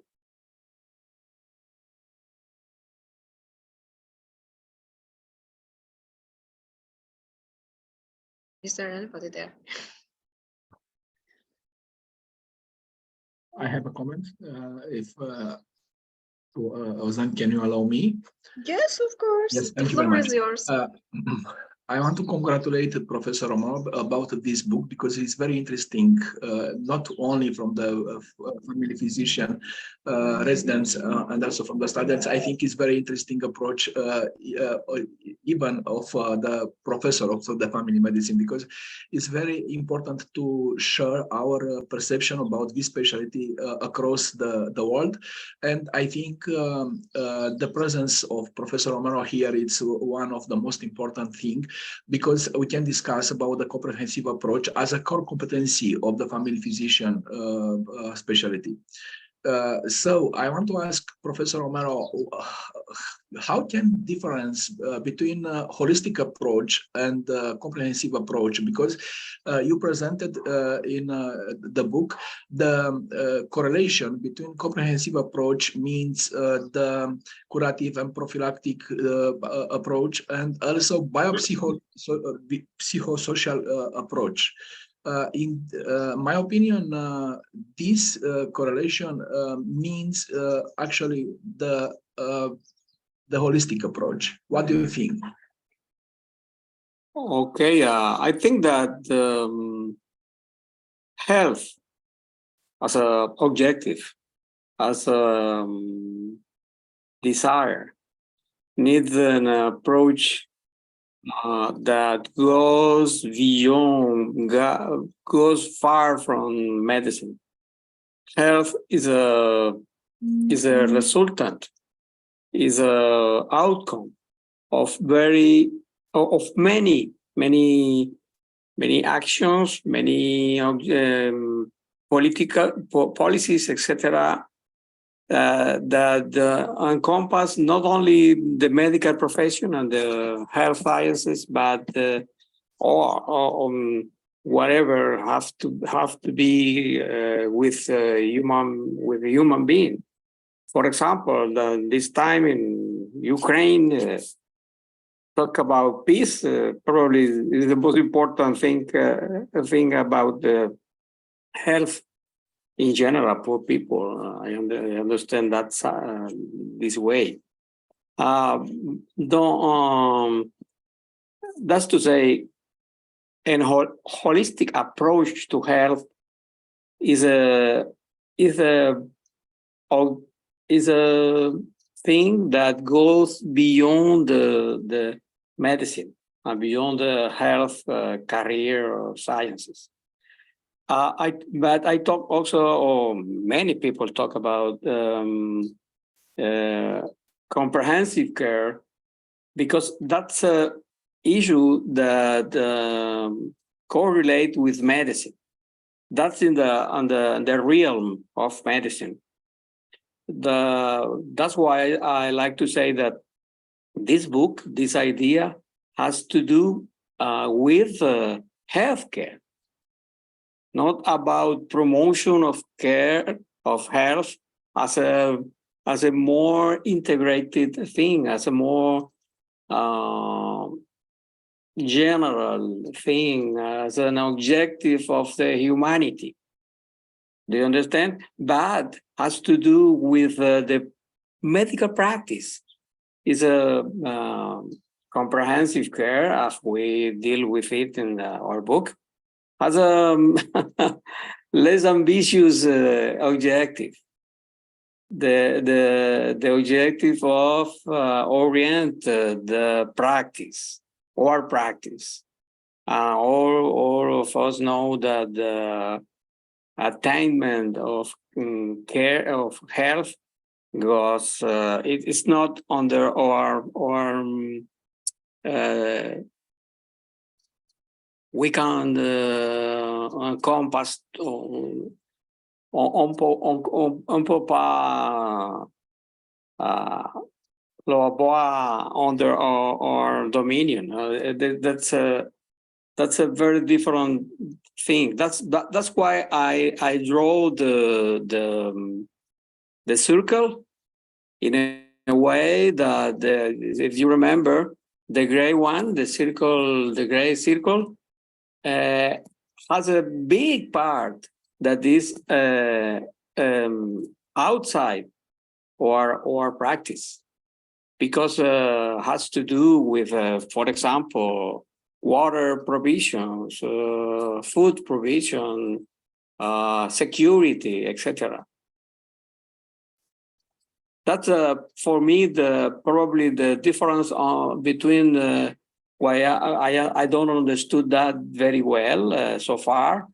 Planetary health, but the word itself tells me that it's about all what humanity have to do, have to work, have to say about the health. But comprehensive care is a medical issue in this case, or a healthcare issue. Not to say medical, but also an issue for nurses or social workers who work with us, etc. That's my vision of that. Thank you for your question, Dr. Dumitrov. Morning, Russell.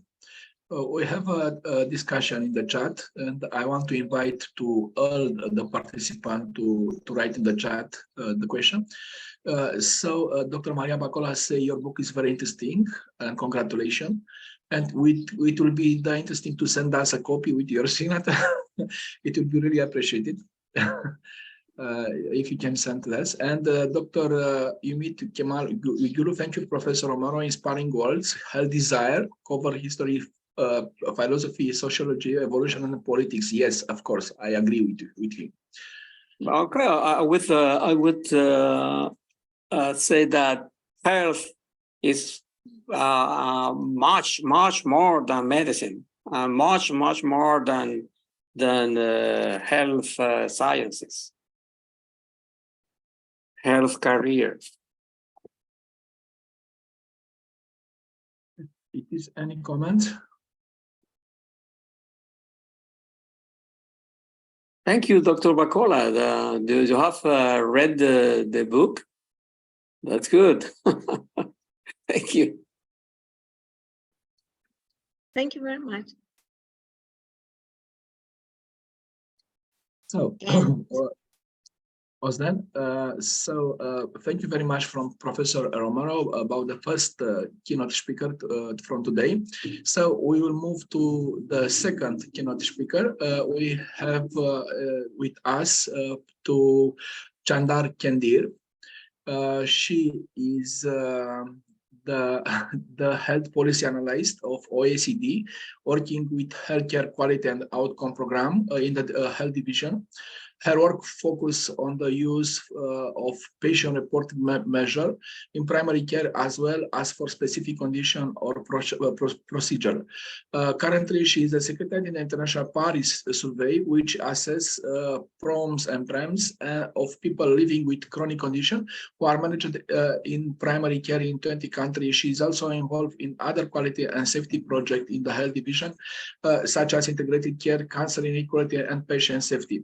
So it is an honor from us to discuss with Chandar Kendir. So Chandar, the floor is yours.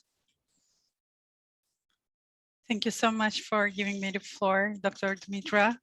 And I'll be sharing my screen during my presentation.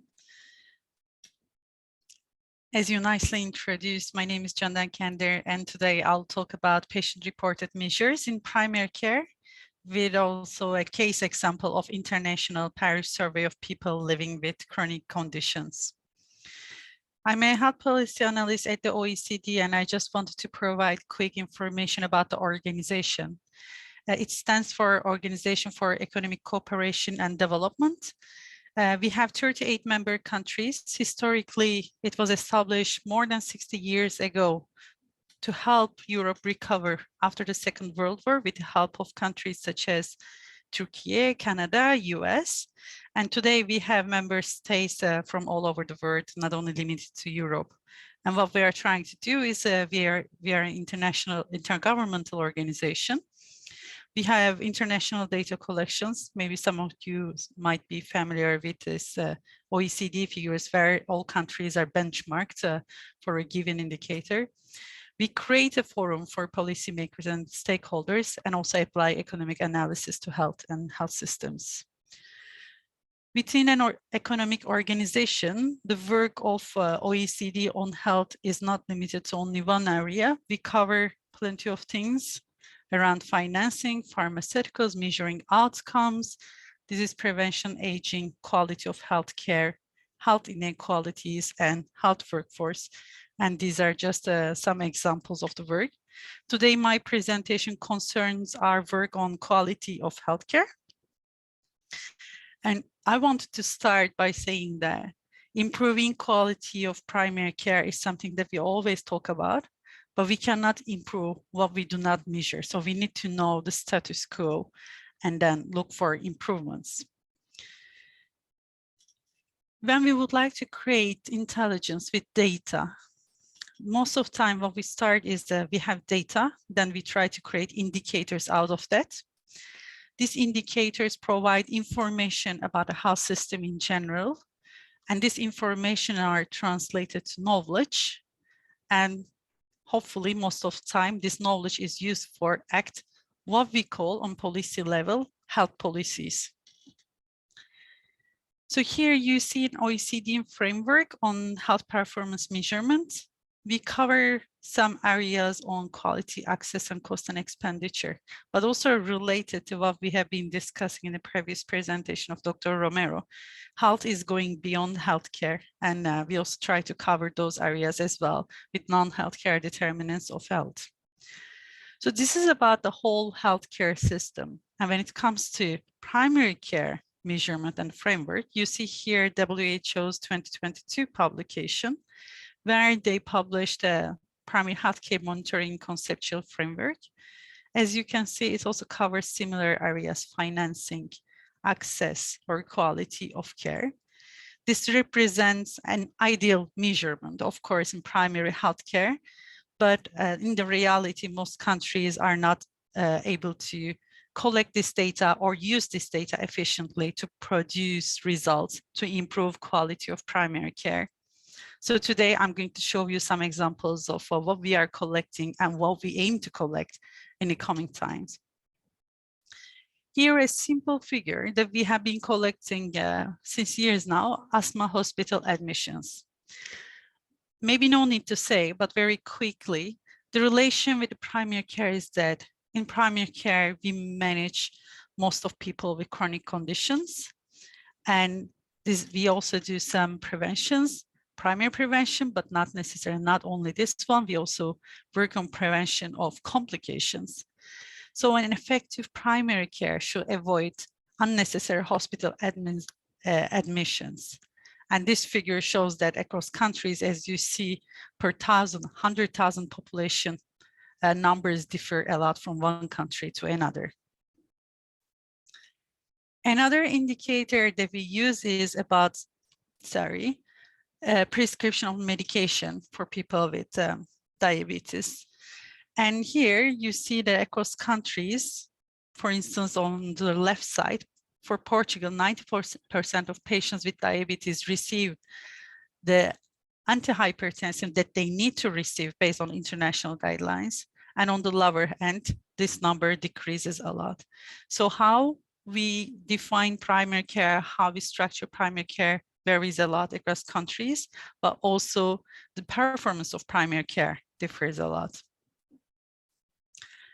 And lastly, another indicator that we have been collecting here, you see antibiotics prescribed. And here the idea is that, as you know, COVID-19 pandemic was one of the shocks that we had. But what we are discussing is that it will not be the last one. And the next one might not be a pandemic. It might be an antimicrobial crisis or environmental crisis. That's why we are trying to cover different areas as well. And we try to control this antimicrobial resistance by looking at the prescription numbers in primary care. And here you see how it differs from one country to another in terms of prescription numbers. That's great. We have good measures that shows effectiveness, efficiency of primary care. But when we talk about primary care and family medicine, we know that our core values are also structured in different way. And we have key dimensions of primary care that we have been discussing: coordination, comprehensiveness, accessibility. So how do we measure them and how we can include them in the measurement of performance of primary care systems? There it comes the idea of patient-reported outcome measures and experience measures.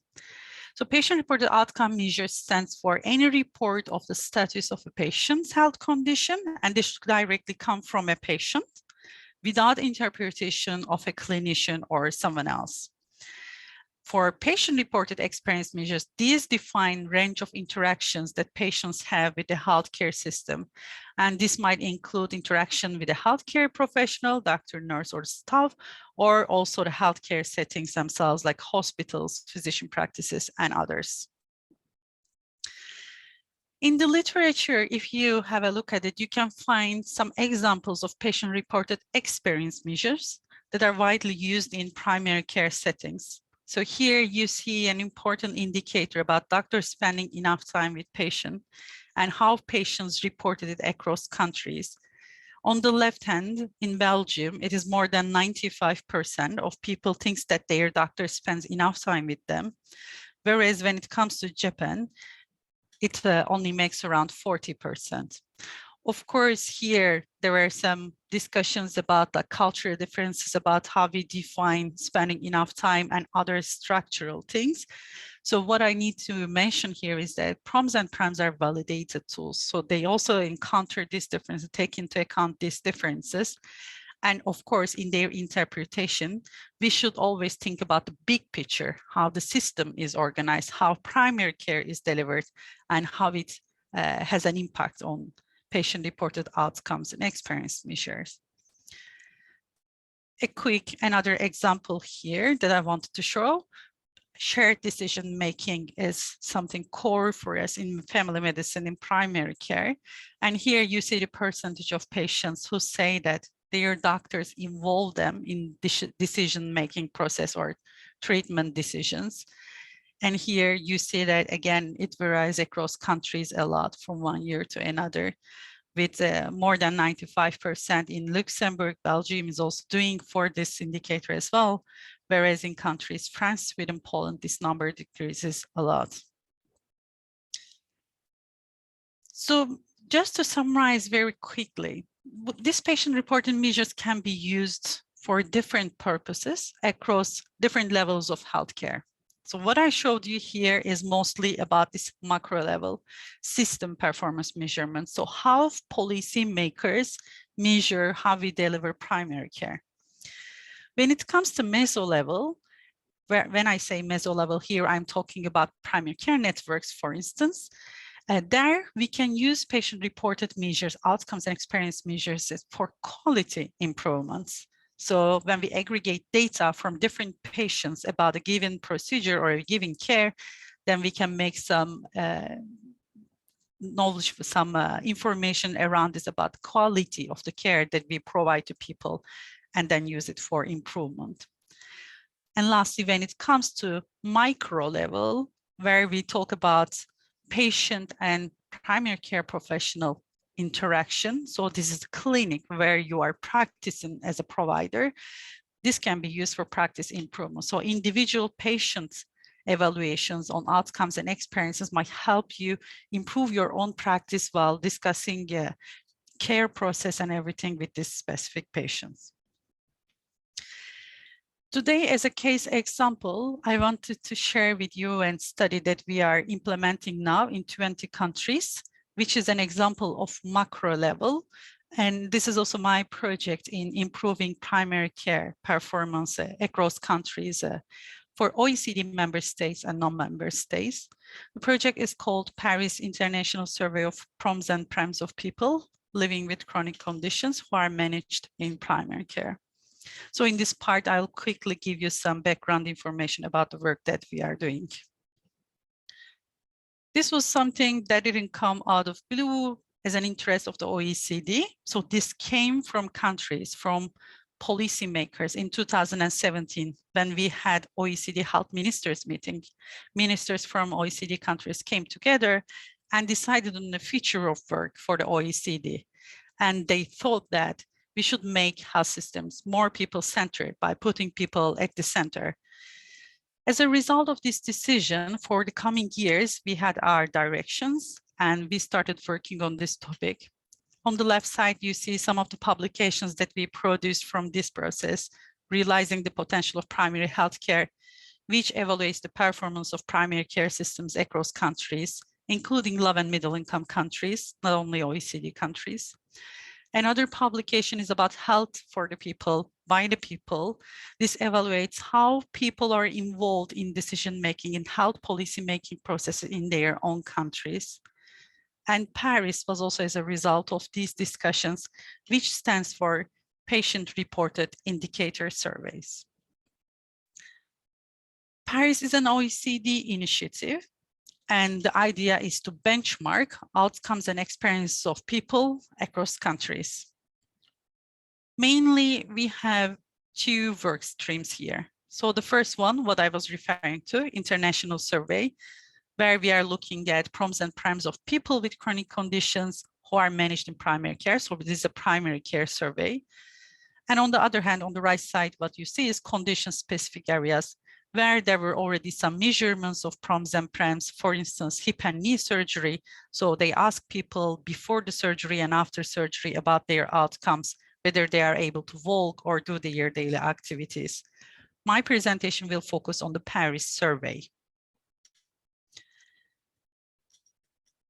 So for the Paris survey, what we are doing is we are not only asking patients. Of course, patients are our main targets because we are looking at patient-reported outcomes and experiences. There we have our target group of 45 years and older living in the community, and who had at least one registered contact with their primary care professional in the past 6 months. But we complement this information with the questions from primary care professionals. So here, what we are trying to define is that they are licensed to serve the general population and provide ambulatory generalist care, including chronic disease management. Of course, here I should acknowledge that primary care, again, differs a lot from one country to another. But here, when we talk about primary care, we think about primary care that is represented with the core dimensions: accessibility, coordination, comprehensiveness. And we are looking at this group of people. In many countries, these are called family doctors and their primary care teams. And lastly, as I was mentioning, we should always consider these results in the context of the country, how primary care is organized, how primary care is delivered, what are the health policies, health characteristics of the country. So we are also getting some answers from policymakers. So these are people, nation project managers that we call them, who are experienced in conducting large-scale surveys, and they have expertise in chronic conditions and primary care systems at national level. Gathering all these answers from patients, primary care professionals, and policymakers, we are trying to understand how primary care systems are performing across countries, how they relate to patient-reported outcomes and experiences, and which features lead to better outcomes or experiences. This is basically the framework that we are using. If I simplify it for you very quickly. So this is about health services delivery and health services in general. So whether the physician or the primary care professional is practicing in a rural or urban area, or has some digital tools in place, or has some certifications and so on, these are included in this questionnaire.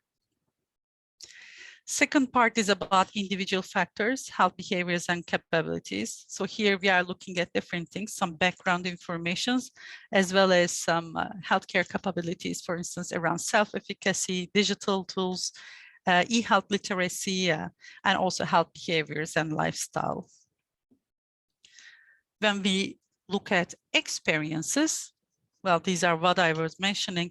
So these really represent the core dimensions of core values of family medicine and dimensions of primary care about accessibility, comprehensiveness, continuity, coordination, safety.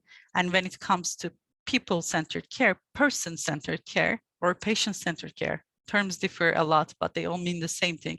Individualization of care or decision-making, whether the decision was shared with the patient or the family, and so on. And lastly, patient-reported outcomes, where we have symptoms and also functioning, self-reported health, and health-related quality of life. I just wanted to show you a few examples from the questionnaire that we are using. It's not public yet, but these are some examples that we ask countries. The first two refers to a patient question. So shared decision-making. Do your healthcare professionals involve your family, friends, and or carers as much as you want them to be in decisions about your care? The second question also is for patients, comprehensive care. We're asking them in general, how would you rate your mental health, including your mood and your ability to think? And you should keep in mind that those are people who are living with chronic conditions. This is our main target group. And lastly, this is a questionnaire that is asked to healthcare professionals about the provision of primary care services. How much time is scheduled in your practice for each of the following actions? So here we are detailing it about the consultations, if it's a video consultation, or if it's an in-person consultation, home visits, and different factors. So here we are trying to understand whether the time scheduled in the practice has an impact on patient-reported outcomes and experiences. This will be the way to use this. And what do we want to achieve? I think that's what I was telling since the beginning, but just to clarify, for policymakers, we would like to help them make health systems more people-centered and improve quality of primary care. For patients, we would like them to make them their voice heard. and also for primary care professionals, improve the quality of care that they provide to their patients, because this is what they really would like to do and what they really care about. Very quickly, this is, as I said, OECD is running the survey, but we have a lot of stakeholders involved, policymakers, of course, because this is a mandate coming from countries, from health ministers. They are involved in every step on every decision that we are doing. We have a patient advisory panel of 10 patient organizations, international and national. We have primary care professionals, mainly represented by WONCA since the beginning. And we also have academics and researchers which are represented in our consortium, who provides methodological support, but also in the technical advisory community, who are providing advice to us methodologically in the design and development and implementation of the survey. Just a piece that we published in the WONCA News about how family doctors have been involved throughout the Paris survey. As you see, they were involved in sharing the family doctor's perspective, providing methodological support, methodological advice, in country-specific implementations, and also in the development and implementation of the Paris survey. Because maybe no need to mention, but I'm also a family doctor by training and a member of WONCA, and I'm in the international project management team, which I'm very happy of. Here you see all countries who decided to participate in the first cycle of Paris. This is great because all these countries would like to collect data on national level to see how primary care is working, performing in their own countries from patients' perspective. And hopefully this will be the first cycle, and we will have other runs where we will have more countries from different areas as well. Very quickly, where we are, we started this journey after the health ministers meeting in 2017. We had an extensive development phase where we had the survey design, development of survey tools. Last year, we had an implementation of field trial where we translated and cognitively tested the questionnaires in these 20 countries and in the minority languages that they would like to use. And we also tested the whole survey itself. Now countries are collecting data by the end of this year, and a publication, a glossy publication, will be out in 2024 out of this work. Before I conclude my presentation, a few thoughts about how this fits in the big picture. So one of measurement of patient-reported outcomes and experiences, that's nice, provides a lot of information. But what could be next for PROMs and PRAMs in primary care? Now we have some discussions with countries about regular assessment of performance of primary care with surveys. So not having this as only one measurement and one benchmarking exercise, but having it a part of the quality improvement cycle in the countries, and also making it part of continuous medical education or continuous professional development programs, and also including it in national accreditation and certification programs in primary care, so that we are also evaluated and performed and assessed based on patient-reported outcomes and experiences. And how could PROMs and PRAMs contribute to planetary health in primary care? Well, I think the answer is very simple. By providing evidence from patients' perspective and their primary care professionals' perspective. Examples might be about existence of counseling on planetary health in primary care, about patients' behaviors, whether they have vegetable-based diet, or incorporation of planetary health topics in medical education, CME and CPD programs. Also, patients' experiences with climate change, air pollution, heat waves, and all other things related to this topic. So I wanted to leave you with 4 main points. PROMs and PRAMs are now widely used across countries and are essential tools to ensure quality of primary care. They are complementary to the existing ones. Paris survey is an example of policymakers' commitment to improving quality of primary care and making health systems more people-centered. And the results will be very helpful for improving primary care services that we provide to our patients.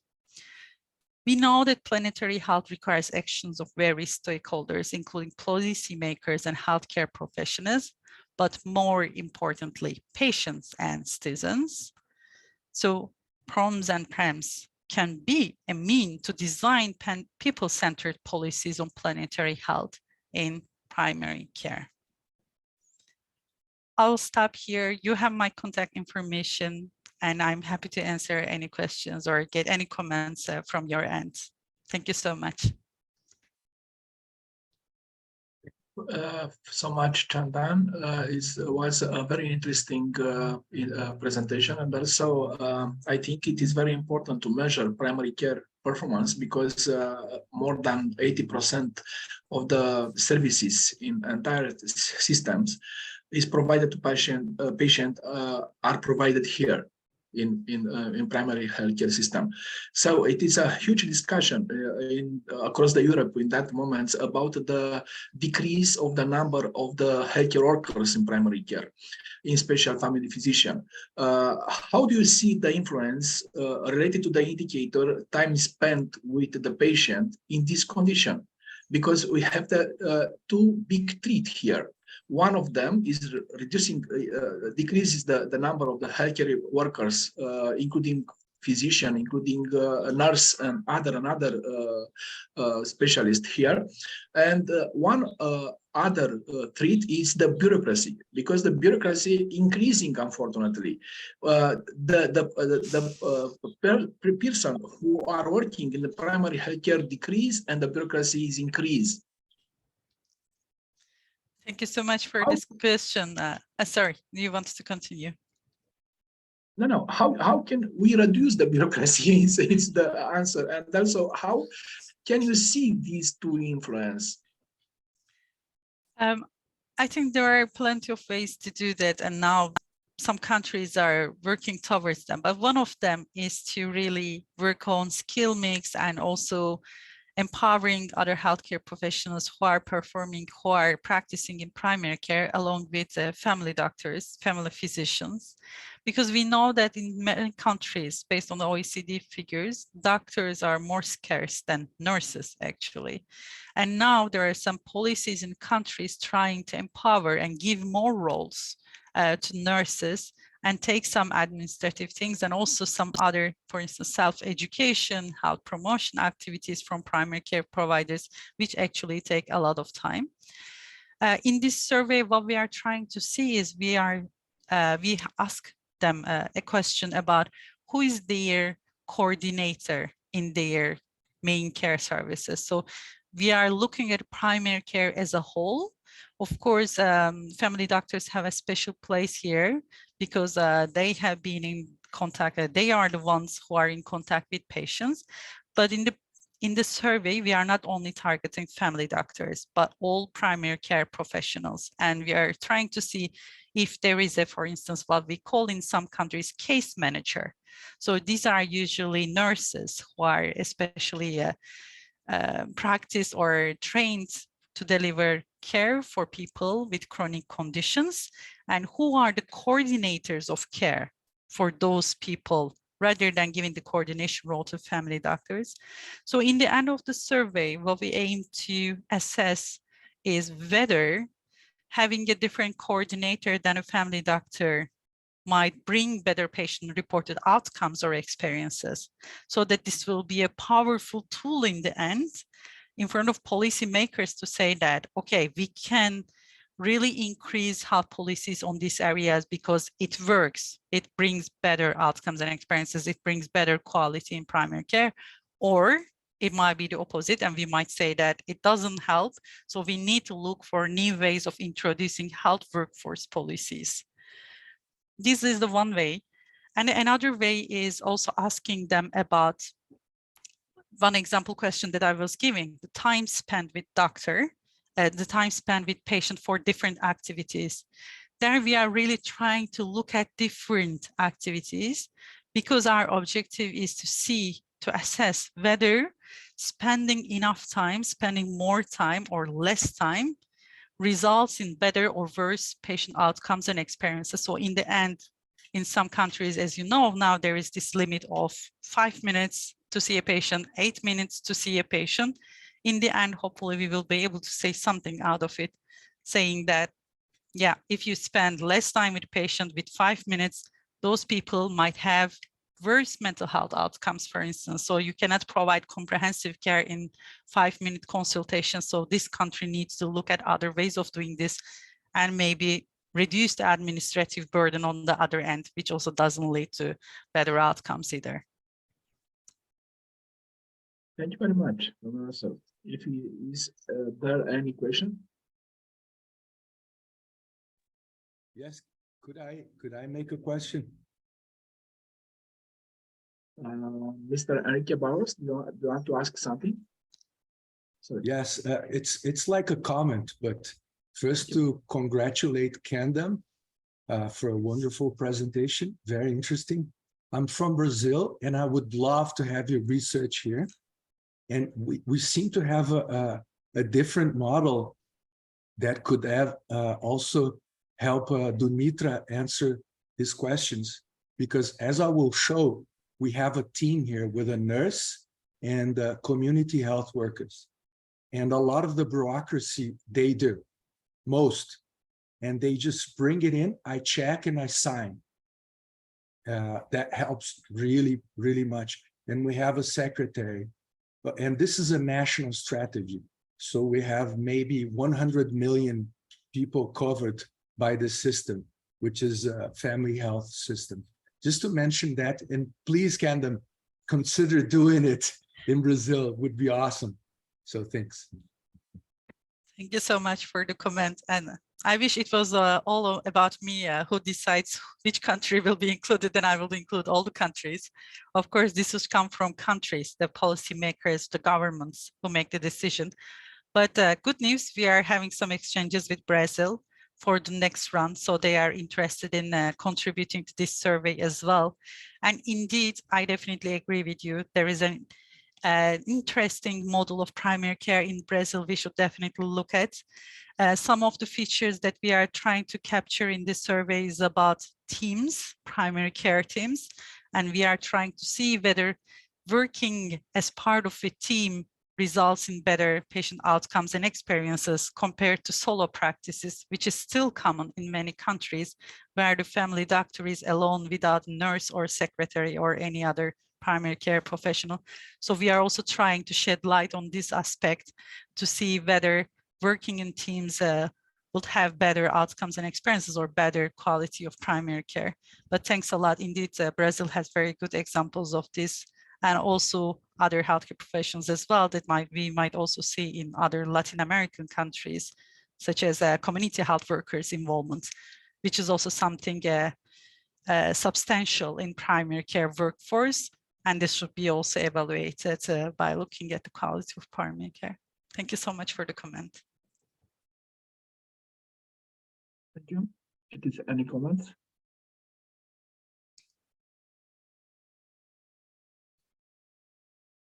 If it's not, I want to thanks to Candan Kerdir. Was very, very interesting work. I am also one of the answer of the Paris project, because I coming from Romania, and Romania was involved in this, and I wait the results, because will be very useful from us in my country to develop new policy and also new direction from the primary healthcare in this country.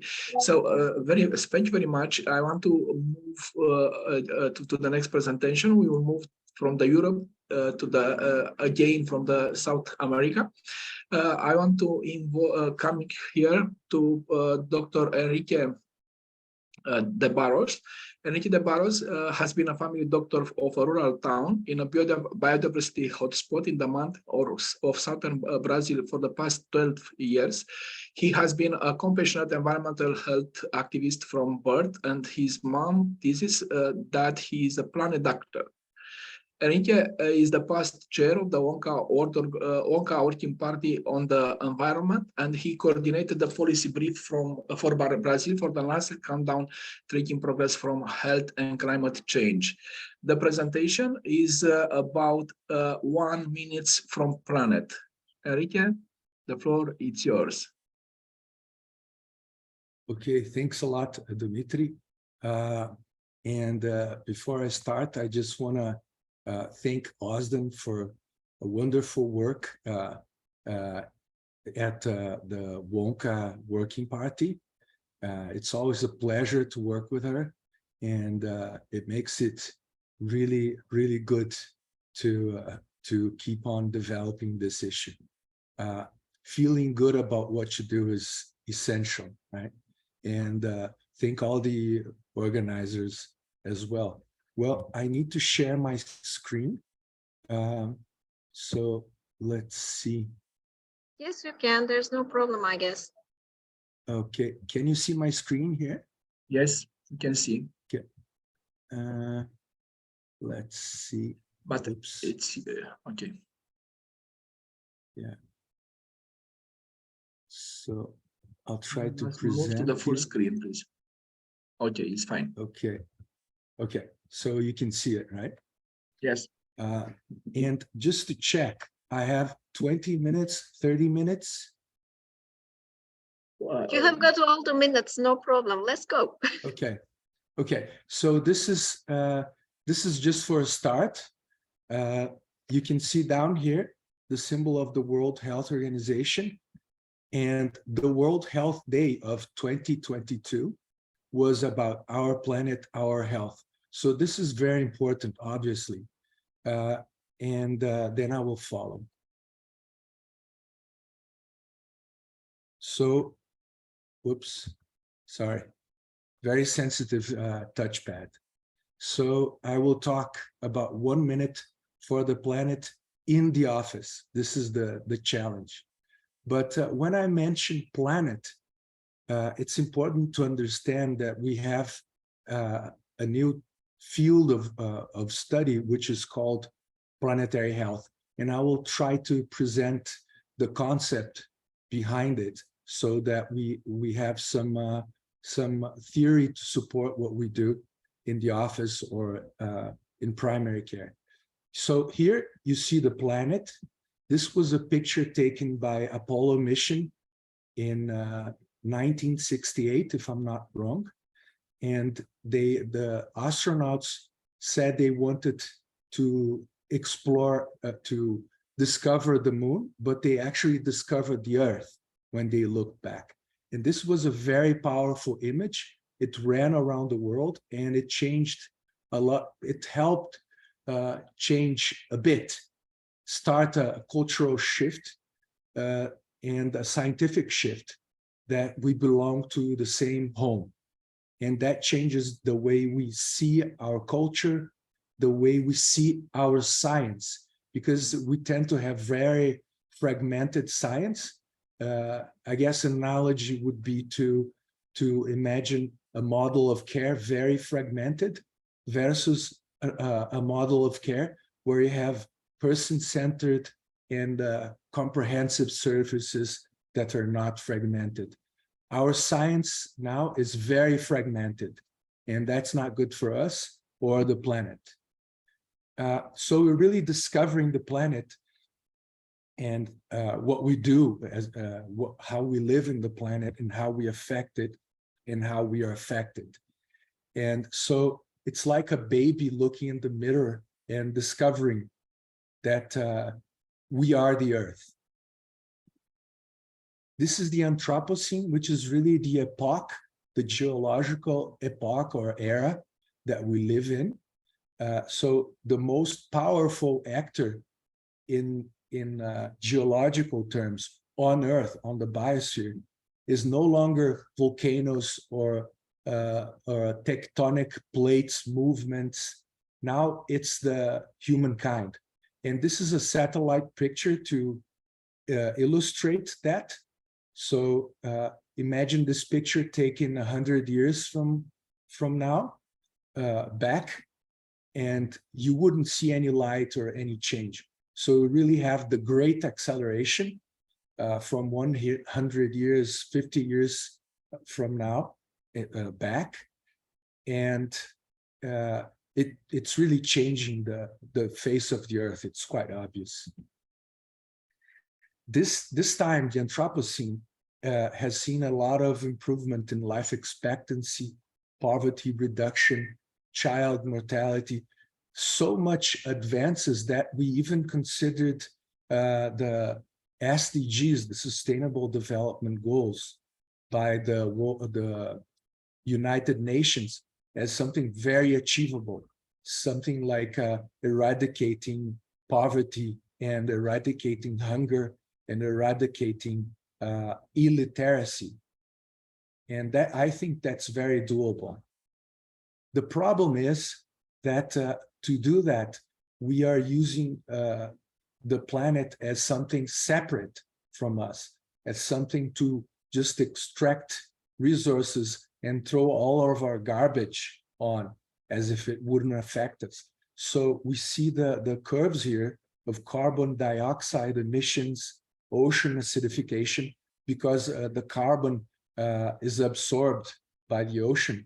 And we have really an acidosis. It's like our patient going into acidosis. It's not good. We have a lot of energy use. It's this really impressive curve. Tropical forest loss, water use, and fertilization rates. If you look at the curves here, they tend to be exponential curves. So obviously this won't work, right? We don't have enough planet to throw our garbage and explore the resources. Won't be enough. So what we have is that we are crossing the boundaries of a safe planet to live in, to have a civilization, to have health for the people. And especially climate change, which everyone talks about. You can see here, we're crossing, this is even worse than it was, because it was 2015, almost 10 years ago, and it's accelerating. And we lost so much biodiversity that it's already affecting us. We don't really understand how. So a lot of the boundaries, we know that it will change the systems and it will have planetary health consequences. It's like, for instance, working with lots of agrotoxics and microplastics in your blood. We don't really understand what it does, but it's not healthy. And a lot of fertilizers on the oceans, they do a lot of eutrophism. They grow a lot of algae that consume the oxygen, and they kill all their life. So we really have ocean dead zones. A special one is in the south of the US, which a lot of the year it doesn't have enough fish. So we're moving into hunger zones. This is to explain the pathways that global warming can harm our patients. So we have pollution releasing CO2 or methane. We have a calculus to make that equivalent. So we say CO2 equivalent emissions. And when we do that, we burn fossil fuels. It also generates pollution that kills us directly. And I'll mention that afterwards. So it raises the temperature. The problem is that, so it raises the ocean, and it gives us extreme events. And here we have many indirect and direct effects. So we will have a lot of people harmed by extreme events with a lot of mental health effects that Kandam was mentioning. So people will lose people will lose the homes that they're used to. If they don't lose their own house, they will lose the way that their countries were in their imagination. And we call that eco-anxiety. And that's really high already within children and adolescents. We have some research saying that about half of the adolescents already have eco-anxiety that may change their daily chores. Okay, this is really, really important. And we will really have to think on how to maybe screen and for that and talk about that in the office. Heat-related illnesses, well, the Europeans know about this. It's not good. I have some patients that have syncope. I had a patient that in the death report, I put it was influenced by heat events. We have exacerbation of asthma because of new pollen going in. We have diarrhea diseases that already increased because of a temperature worldwide, and more people are dying from them. Undernutrition, also because we're losing agriculture productivity, and the CO2 content also changes the micronutrients of the plants because they tend to grow a little faster and absorb less minerals and develop essential vitamins and stuff like that. This is really work starting. So we're not really sure of how it affects the crops, but this is obviously important. It changes the distribution of vectors, and Aedes aegypti and dengue is really important in my country. We have chikungunya, we have Zika, you may have heard, and many other infectious diseases that come with those vectors. And very importantly for European countries, we will have massive migrations, okay, on the tens of millions of migrants. And that will, if we're talking about health systems now, imagine massive health migrations, people migrations, and how it would affect the healthcare systems. There is a few studies that mention the effect of one drought in Syria that was one of the factors that worsened the civil war, and that made the human crisis worse, and it pushed a lot of people to Europe. So we may have already experienced how climate events changed the way we deliver healthcare systems. So perhaps Kandam could try to, maybe even informally, see how the data changes from the past years in climate events. This may be really hard because we don't have really good methods for that, but that's something to keep in mind. This is another picture just to illustrate how we have a lot of garbage. Sorry, my cat is really annoying. This is the problem of doing it at home. So this is my cat, and it was banging on the door. So come in. I really apologize for that, but that happens. It's a live show, so. And again, this is how pollution already affects us. A bit of what I was talking before, and so this is really supposed to be an iceberg. Okay, so the blue part is below the water level, and the zone 1 is well characterized and quantified pollution deaths. So we have over 9 million people dying every year of air pollution, water pollution, and lead. So a lot of the pollution and how it kills us is really not clear. Oh, sorry. Most of the death from pollution comes from air pollution that is really well quantified, and we probably have. This is really an underestimate. We know that. And here in the zone 2, we don't really know how it kills us and how many lives lost, but we know that it kills us. For instance, agrotoxics. We know they cause cancer, but it's really hard to quantify that. In zone 3, we have a lot of chemicals that are being put in the market. In Brazil, we know that they just dump a lot of agrotoxins, other microplastics that are getting into the bloodstream, in the placenta, and maybe even in the babies, in the fetus, in the belly. And we don't really understand how it affects us and which of that kills us. But it's accelerating in such a scale that we know that's going to be a huge problem in the future if we don't do better safety studies.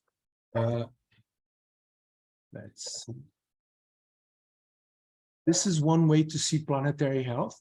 So we have, it's like a nest.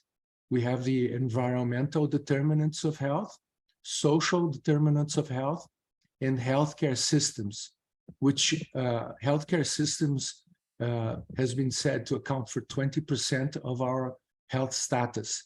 And of course, here we have the family. So if we destroy the ecological determinants, it really won't work. This is one way to look at planetary health. So here we have health in the middle and sustainable development goals here. We have 17 development goals. One of them is to eliminate poverty and improve the health of poor people, eradicate hunger, eradicate illiteracy. Those are really important determinants of health. We need gender equity. We know that improving the health of people and gender equity, we reduce a lot of the births and maybe even move into negative fertility. And that's good. That's intrinsically good because that's what people want. But it's also very important for the planet because then we don't have the population boom, which would even accelerate the damage humankind does. So again, if we have good primary care services with good gender equity for health and reproductive rights, we will directly protect the earth. And a lot of other important things for countries and safer climate, oceans, protecting the land, peace. We need to talk about peace. And we need to work between all the parties. This is another way to understand planetary health. So we have the patient in the office. We have environmental health around the patient. Usually when we say environmental health, traditionally we're more involved with environmental health in the community, or say with a train that spills chemicals in the lake nearby. Then we have public health, which is a populational approach, let's say in a region, in a country. Then we have global health, international health. One health that is really important now with COVID because it discusses the relationship between human health and animal health. Veterinarians are really leading this. And then we have planetary health, which ideally encompasses all of them. This is another way to understand planetary health. We have the Anthropocene and health. I was explaining before what the Anthropocene is. So we have this really hyper-consumistic model of living and how it affects us. We get really sedentary. We eat a lot of unhealthy food. We get really anxious, and that responds for much of the chronic diseases that we have. We need to have movement building and systems change, and family doctors are also leading this internationally. We need to have systems thinking and complexity thinking. And that I think that's more natural to family doctors. And this may explain why we're also helping lead the change worldwide. And we need equity and social justice. Of course, this is all intertwined, interconnected within nature. We are nature, and if we think we can go along with a science that puts nature outside of us, it's not going to solve our problems. So we need to think, okay, how we apply that in our practice as family doctors. First, we need to understand the distal causes of ill health, the proximal causes of ill health, and how they have multi-causality and how each one interact with each other. We really have a hard time in science trying to understand those relationships. It's really complex. This is one way to understand the associations and multi-causality. So I really have a little time, but this is my obese patient. He goes to my outpatient clinic. A lot of it is determined by pharma industry. We have a lot of individual focus and culpabilization, a lot of silence about the environment and the society in the clinical practice and academia, and that affects the way we work. This patient has diabetes, hypertension. He has chronic pain because he works in a shoe factory, sweatshop. He works standing for 8 hours a day for the past 10 years. He has a lot of bills to pay, so he's anxious, hyper-consumistic, needs a lot of money to pay his bills, is influenced by television. This is really old. So it's in 2016, published in the Lancet Planetary Health. So now we would put a smartphone, pesticides, fast food, they're all interlinked, cars that generate pollution that affect the health, deforestation, fossil fuel industry, they're all intertwined. And here we have science trying to address that and family doctors trying to address it. So really the patient walks in, this patient that I was talking about, he says, oh, doctor, my leg stings, let's see. And the patient is really all interconnected. And this is really how I see the patient. And this is 1 minute where we take a breath and try to envision the pathophysiological ways that cause the disease in our patient. It's not enough to go to the traditional determinants of health. We need to go further. And another example, this is the place where I live. This is the church.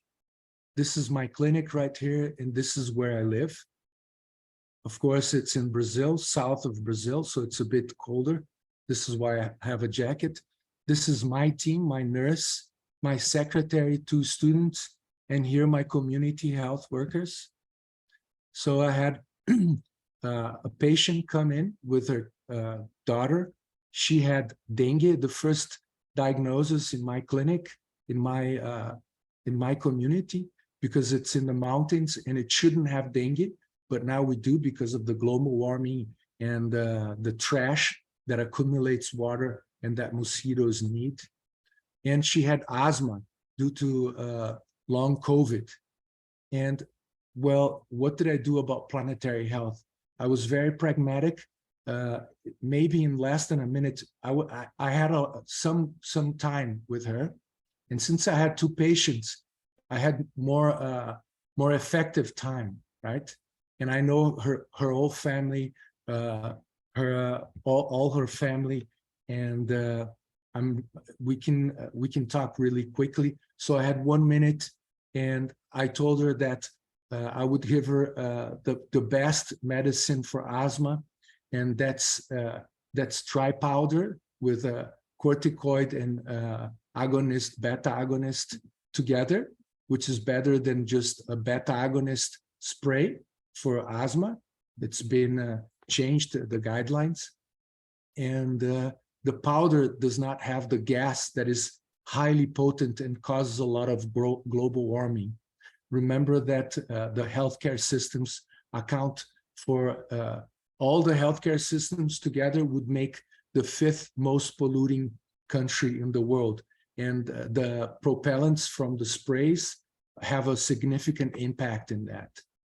And I told them, well, listen, dengue was also caused by global warming. If we want to avoid that, you can do some reduction in red meat, and that's associated with more cancer, more strokes, and heart attacks. The evidence is weak, but we can talk about that.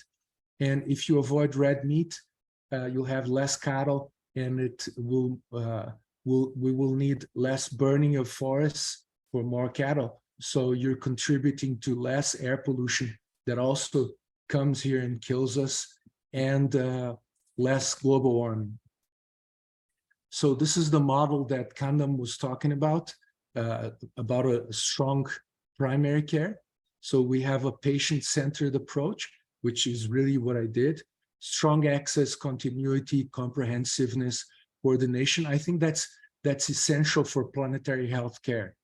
And then we have sort of naturally, we have family orientation, cultural competency, community orientation, which are also principles that Barbara Starfield was developing.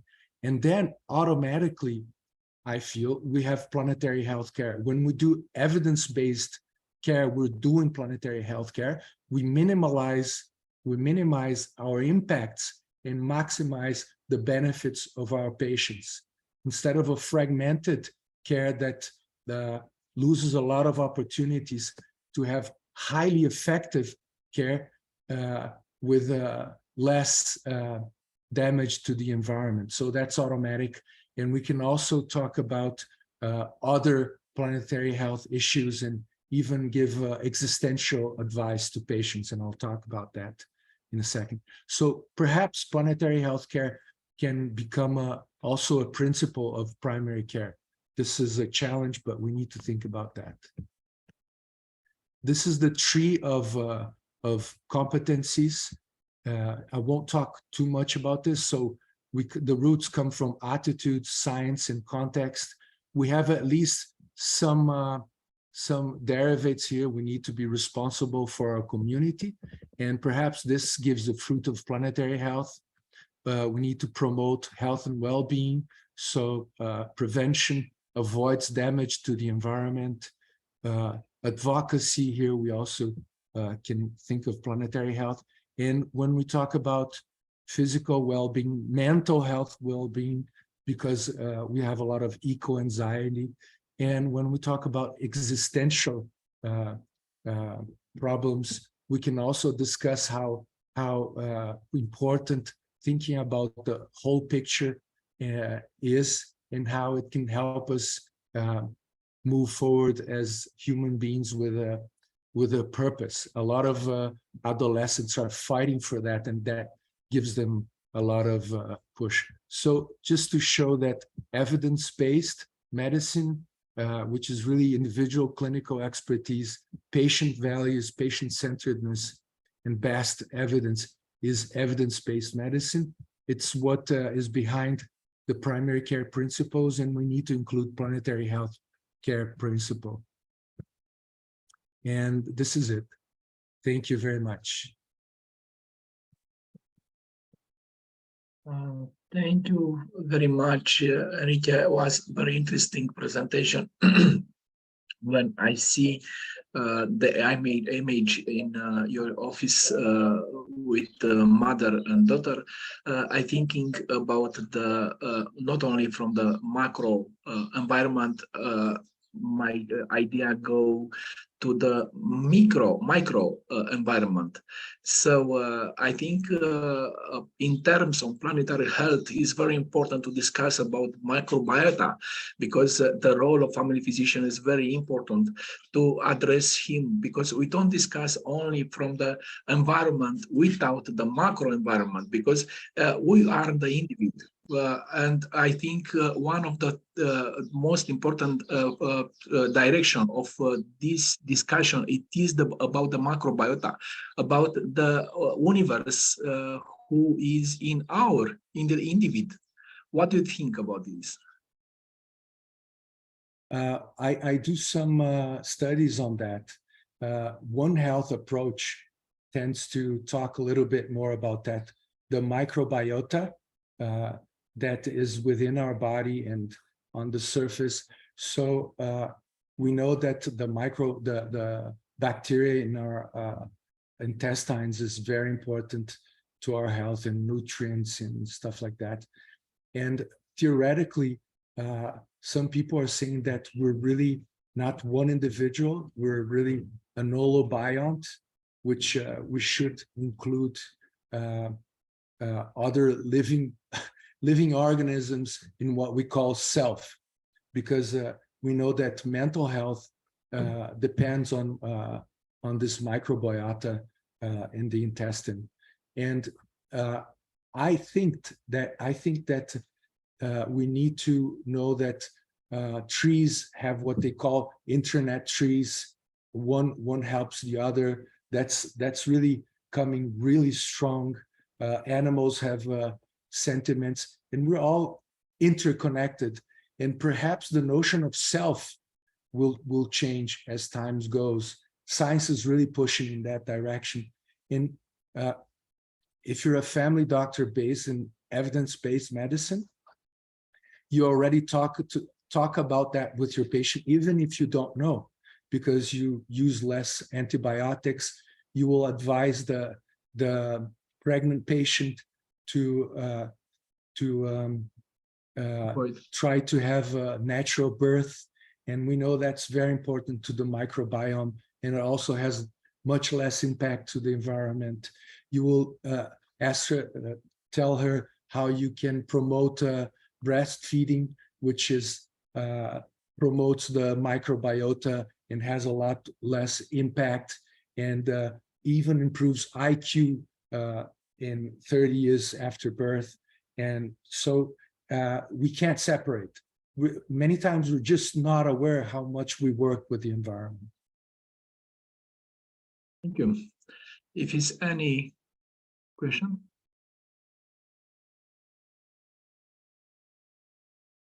Comments? Regards? Thank you very much, Dr. Barosh.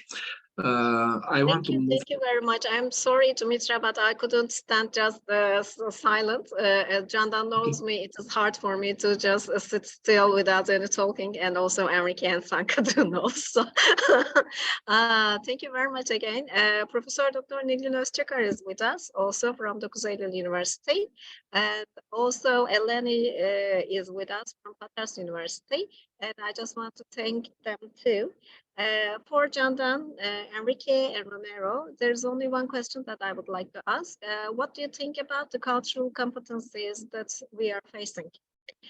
Because for yesterday's session and for today's session, there was the problem of immigrants and refugees, and that means everybody is just getting their biological world with them when they are just going to travel to another place.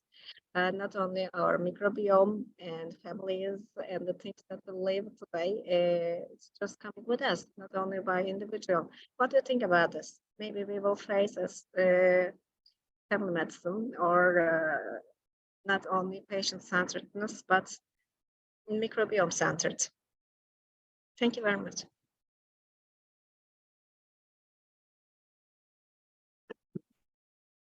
We'll move to the next presenter. It's a pleasure for me to introduce the next presenter, Dr. Sankaraden Kumara, coming from Sri Lanka. Dr. Sanka is a young doctor, lead of ONCA World Organization, and the chief family physician on the group of practice, the Family Health Clinic in Matala, Colombo, Sri Lanka. Sanka started his career as the medical office in charge of a rural hospital in southern Sri Lanka, which was transformed to an award-winning primary care hospital by his team, and later served as a model institution in compiling the World Bank country project organizing primary healthcare in Sri Lanka. Today, Dr. Sanka Radinkumara will present us the discussion about the green inhaler, breathing responsibility and sustainability. Dr. Radinkumara. Thank you very much. Let me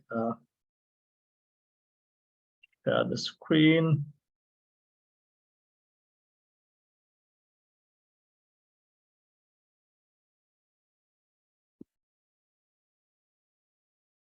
You can use the full screen. Okay. Thank you very much. Okay. Give me a second.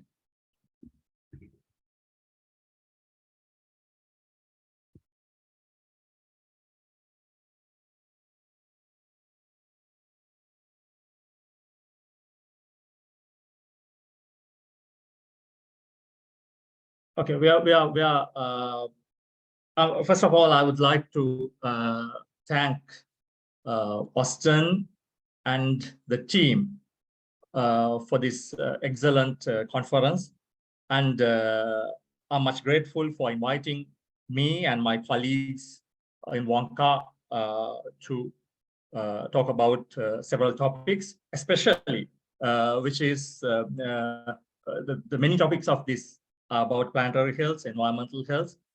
So we are really happy about that. And of course, my colleagues' talks have made my day easier, because some of the points have already been mentioned.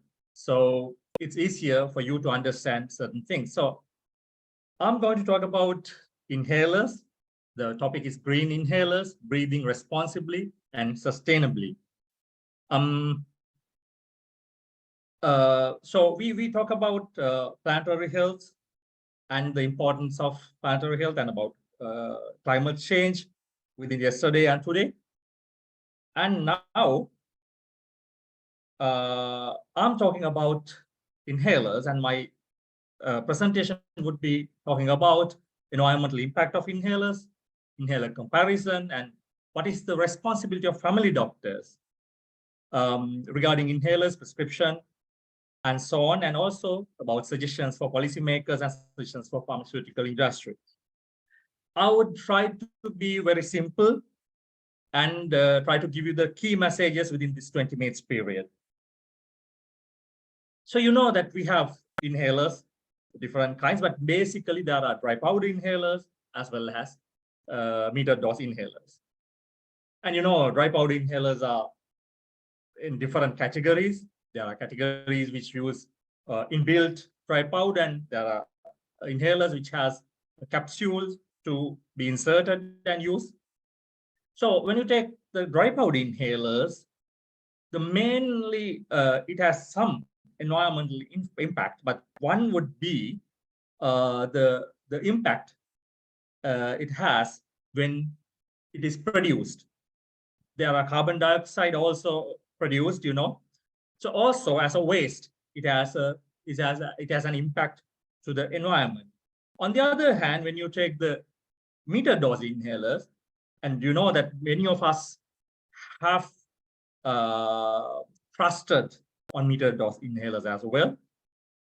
So they also will have environmental impact in production, because carbon dioxide is produced. Then as for waste, as well as, you know, this propellant gas has the main environmental impact. So before talking about this environmental impact of MDIs, I would like to just tell you about the carbon footprint. I think you have already listened to this, and you know about this. Of course, what is carbon footprint? it is the total amount of greenhouse gases, including carbon dioxide and methane, etc., that are generated by our actions. So every action would have a carbon footprint. So it's not a sort of a taboo or something. It's nothing we can avoid, but the thing is we have to reduce it. That's all. So every action would have a carbon footprint. When you take metered dose inhalers, the vast majority, that is about 98% of carbon footprint of an MDI would come from the propellant gases in the canister, right? So why the carbon footprint is important, and why this propellant gas is important? Because it's not because of it's a gas or it's a waste or no. The propellant gas has a lot to do with the global warming and climate change. You know the greenhouse effect, right? There's something called natural greenhouse effect, and which you know that some solar radiation is absorbed by Earth's surface and warms it, and some radiation is reflected by Earth's atmosphere. So that is the natural way. That's why the Earth's warmth is preserved, as well as it's not going to be extra warm, right? It's not going to be going to have extra warmth, but it is sort of moderated. But due to human enhanced activities like greenhouse gas production, like carbon dioxide, excess carbon dioxide, methane, nitrous oxides, and fluorocarbons like CFC or HFCs, they trap the reflected radiation and re-emit it in all directions. This causes increased temperature in Earth's surface as well as in atmosphere. So this is the thing lead to global warming and climate change.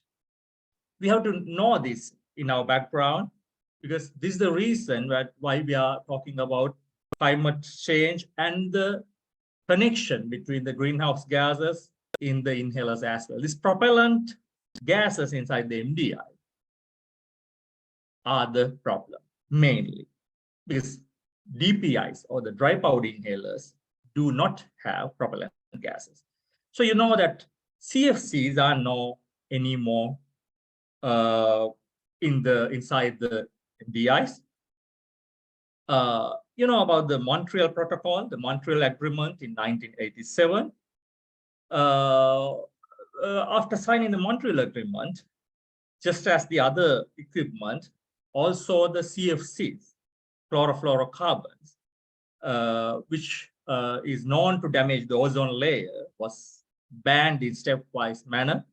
And by 1995, CFCs inside the MDIs were totally banned or removed. But still, we have some other propellant gases used, like HFA 227 and HFA 134. These are not chlorofluorocarbons, but these are hydrofluorocarbons. And HFA 227 is mostly harmful, which has a global warming potential of 3,300 times of that of carbon dioxide. And this HFA 227 is used in certain inhalers like Symbicort and Fruitifor MDIs. And the HFA 134 is the mostly used one in most of the other MDIs. And this is also harmful, even though it's less harmful than the HFA 227, which is also have this GWP, that is the global warming potential of 1,300 times of that of carbon dioxide. So these are also harmful very clearly. The good news is in 2016, there was an amendment come to the Kigali, the Montreal Protocol known as Kigali Amendment. And in 2016, it was decided that they want to phase out the HFCs as well from 2020 to 2050. So now we are in that phase. But you know that this amendment has been signed by about 170 countries. The important thing is this agreement or the amendment is less strict. So within this 30 years, they have the freedom to do it whatever the way they can or they want. So the thing is, most of the countries have chosen to start with regulations for refrigerators and air conditioners that they don't care much about inhalers, obviously. So we have a problem here. So that's why we should not wait till 2050.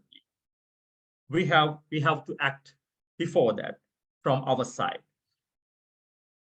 So this is a sort of a pictorial depiction of the problem.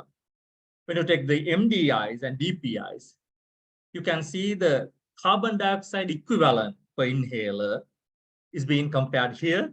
So carbon dioxide equivalent mean here the number of kilograms of carbon dioxide emission with the same global warming potential as 1 kilogram of another greenhouse gas such as HFA, obviously used in MDIs. So if you can see the MDI combinations like Symbicort has about 37 kilograms of carbon dioxide equivalent per inhaler. That is the important thing. And the MDI salbutamol like Ventolin has 28 kilograms, and the steroid inhalers MDIs have 10 to 25 kilograms. And importantly, when you compare the MDIs with the DPIs, dry powder inhalers, all the categories, regardless of whether they are bronchodilators or steroids, they have only 1 kilogram per inhaler of carbon dioxide equivalent emission. So this shows the importance of MDI, importance of DPIs, as well as the harmfulness of MDIs. This can be put in another way to make it easier to understand when you compare the MDIs with DPIs. Like MDI's pollution or the effect would be like something like a small car traveling 280 kilometers, a small petrol car driving for 280 kilometers, but DPI would be about 6.5 kilometers only. So this is the difference between the impact on the environment by an MDI as well as a DPI. So, ladies and gentlemen, what could a family doctor do here? So it's obvious that MDIs are harmful and DPIs could be used instead of that because they are less harmful, especially when you talk the greenhouse effect and so on. So the first thing I would suggest is ensure that your patients really needs an inhaler, because you know why? Especially the differential diagnosis is important. We have to look into the red flags. This could be totally a different diagnosis. Secondly, remember that not only underdiagnosis of asthma and COPD, but also overdiagnosis and overtreatment is also very common in asthma and COPD. For an example, when you take a patient who would get asthma exacerbation once in a year, is he really need would he really need an inhaler, or would we twice a year? So we have to individualize, but we have to think whether this is going to burden the patient as well as the environment. So ensure whether your patient really needs an inhaler or not, firstly, before starting it. Then always consider a DPI as an option. So, you know, the patients over age of 6 with a good respiratory force or effort can usually successfully use DPIs. So you can try it always in your clinic, in your practice. And then, you know, there are these refillable DPIs with capsules. So you can keep them as a first line option for the patients with financial difficulties. When you compare the MDIs and DPIs, more or less their financial burden or the cost is the same when it takes as a whole. But when you take these refillable ones, patients have the option of buying the capsules, not at once, but as and then when they can, but continuously. So this is a very good option there. Then, of course, you can discuss with your patients about the best inhaler for them. You can discuss about the impact on the environment as well. We know that for family doctors, according to our family medicine principles, that continuity of care, that doctor-patient relationship that we have built is the key factor here. It's the most important thing and most advantageous thing for us, other than when compared to the other physicians, probably. So you can take time and discuss, and you have to have a personalized discussion. What is the best inhaler, about the advantages as well as the disadvantages of the MDI and DPIs, and how they are going to contribute to the disease progression as well as mitigate the climate change by selecting DPI. So this will be a very good discussion to have with your patients before starting them or putting them on an inhaler. And if you prescribe an MDI for any reason, there are many reasons. Like, for an example, people with, for children, for elderly people with less respiratory effort, you can always start an MDI. Always prescribe it with a spacer to prevent coordination issues, and because you know that coordination issues would always lead to a under treatment, and this will prolong the use of inhalers. And never make them feel guilty to use an MDI. If they really need an MDI, they need an MDI. So the important thing is always encourage them to use the user space and educate your patients on inhaler techniques always, and review frequently, because this is very, very important, because it has been found out by research repeatedly that sometimes more than 80% of people have wrong inhaler techniques. So it's very important to teach them, train them on, and review again and again. And asthma control is a key factor to stop inhalers early. So adhere to the latest guidelines, the GINA guidelines Enrique was also discussing. It tells now that inhaled corticosteroid plus long-acting beta agonist combination is the best for the first step, even now the latest guidelines. So always adhere to the latest guidelines, and this will prevent and avoid acute asthma episodes. You know that it will stop unnecessary admissions to the emergency room, which increase the hospital admissions as well. So then follow up and consider stepping down doses when control is achieved. Regular follow-up would be the key factor here. So remember the importance of the asthma control, because that will always reduce the reliever medicine use, and then in turn it will help the environment.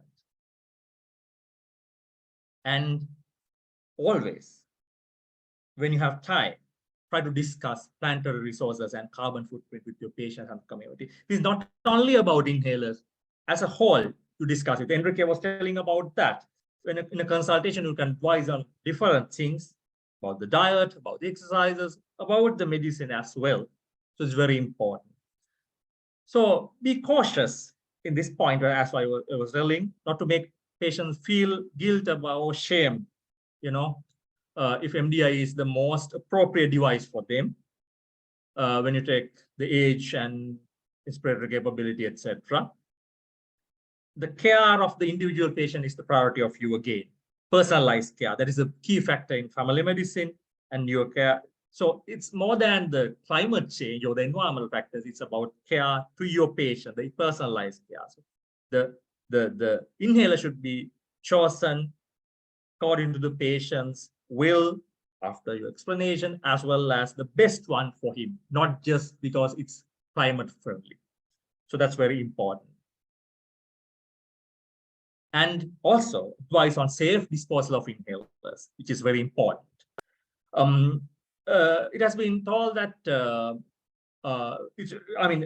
this inhaler should not go into the general waste. It should go to the medicines waste, and it could be incinerated. And it has been known that it will always, when you incinerate this, it will cause degrade. The HFS would degrade, and the end product will be less harmful to the environment and the atmosphere more than the greenhouse gases. And other thing is advocate for having dry powder inhalers as the first line choice in medical guidelines and policies. And whenever the health system discussions are going on, you can advocate. In addition to advocating your patients, you can advocate the policymakers as well as family doctors, the people who are closest to the people, communities. And this is about all you can do as a family doctor to your patients. And as a Wonka Working Party on the Environment, we issued a statement about the environmental impact of the inhalers. Actually, we were addressing the policymakers and the industry. So a lot of things we have mentioned there as family doctors, to request GINA to consider healthcare systems' carbon footprint when developing their guidelines, reducing air pollution exposure both indoors and outdoors, which is cost effective to reduce asthma burden and externalities affecting planetary health, develop regulations regarding the use of potent HFCs in MDIs, that is told that it will be coming in future, make DPIs more accessible to vulnerable population, and considering WHO's recommendations on green procurement, and considering adjusting cost-effective analysis to account for climate change and planetary health. This is for the policymakers as policy advocacy. And then also, we recommended certain things to the pharmaceutical companies. They are the people who produce them, manufacture them. Progress development of MDIs, which are used alternate propellant gases like HFC 152A, which have less global warming potential. Then pace out the MDIs with HFCs with a high global warming potential soon. And for further research for development of DPIs and soft mist inhalers, which doesn't have that much of force, and or the propellant gases, including HFCs, including reduction of cost of their inhalers internationally to improve their availability, and to include dose counters on all MDIs to reduce wasted resources when inhalers are disposed of before they are empty, and stop including pollutants as HFCs in placebo devices, and to work with health services and government to develop programs to recycle plastic and metal component of the inhalers in the canisters and even in the DPIs to capture unspent HFC gases. So these are the recommendations by the Wonka Working Party on the environment to the policymakers and pharmaceutical companies. So friends, the key messages here, even you forget everything, the key messages would be the first one is medicines, especially MDIs, contribute to carbon footprint and global warming, as you clearly understood. And always consider dry powder inhalers as an option in prescribing for asthma and COPD. However, as a family doctor, remember that you're doing personalized care, so always offer personalized care to your patients before. Think of the climate, and then train your patients on correct inhaler techniques, review them frequently, and step down when control is achieved, and advocate use of DPIs in health-related discussions, and discuss about planetary health with your patient, which is very, very important as a family doctor. So in that way, we can let our patients to breathe responsibly and sustainably. And we also can breathe, and we can always know that we have done something to the climate change and the planetary health as well. So these are my references. A lot of resources regarding this. And thank you very much. These are freely breathing dolphins and a leopard in Sri Lanka. So just as our patients, they also have a right to breathe freely. Thank you very much. Thank you very much, Sanka. A very interesting presentation. Also a very beautiful place you show us here. I think I am aware in that moment about the role of family physician, about the primary prevention role and also the quaternary prevention, because it is your presentation is very important from each family physician to identify the patient at risk of more medicalization. And in a patient with asthma and COPD, we can see this, and also we can see this process, especially in the patient who are overdiagnosed with asthma. I think your presentation is very important because make a balance between the primary prevention to avoid air pollution and also exposure to trigger of exacerbation, and also the quaternary prevention. What do you think? What is most important in this process? Primary prevention action to prevent the exposure the patient to trigger, or quaternary prevention? Okay, very, very good question. But as a family doctor, I would say we have a role as a family doctor in primary prevention as well as quaternary prevention. So I think primary prevention is very important because as I was telling, like doctor-patient relationship we have is a very, very important factor that we can advise and advocate on primary prevention as well. So the problem is at this moment, suddenly we can't go into the primary prevention problem. So it's a process. So starting from now onwards, we can think of our next generation at this generation in future to go into the primary prevention, because that's very important. But as a family doctor, I think the primary prevention is most important thing, but also we have a very big role to play in quaternary prevention as well. But again, the other factors along within that spectrum. So primary prevention is very important, but I would say as family doctor, you have role in everywhere. So that's the most important thing. Thank you.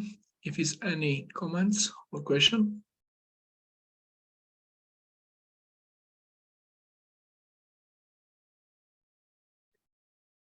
Enrique? Yeah, can I just make a comment and say that first say that Sanka is our vice chair of the working party. I think that's important to mention, and he's a great colleague, and I think he has a bright future in Monca in leading us to better primary care around the world, and hopefully planetary health care as well. And say that I endorse what he's saying, that we can improve the health of patients by trying to shift to dry powder inhalers. And here it helps a lot, Sanka, because the sprays we have don't have corticosteroids plus long-acting beta agonists. So you are gifted And with not having that. so it's natural. Yeah, so that helps. Thank you, Enrique. Thank you for those nice words.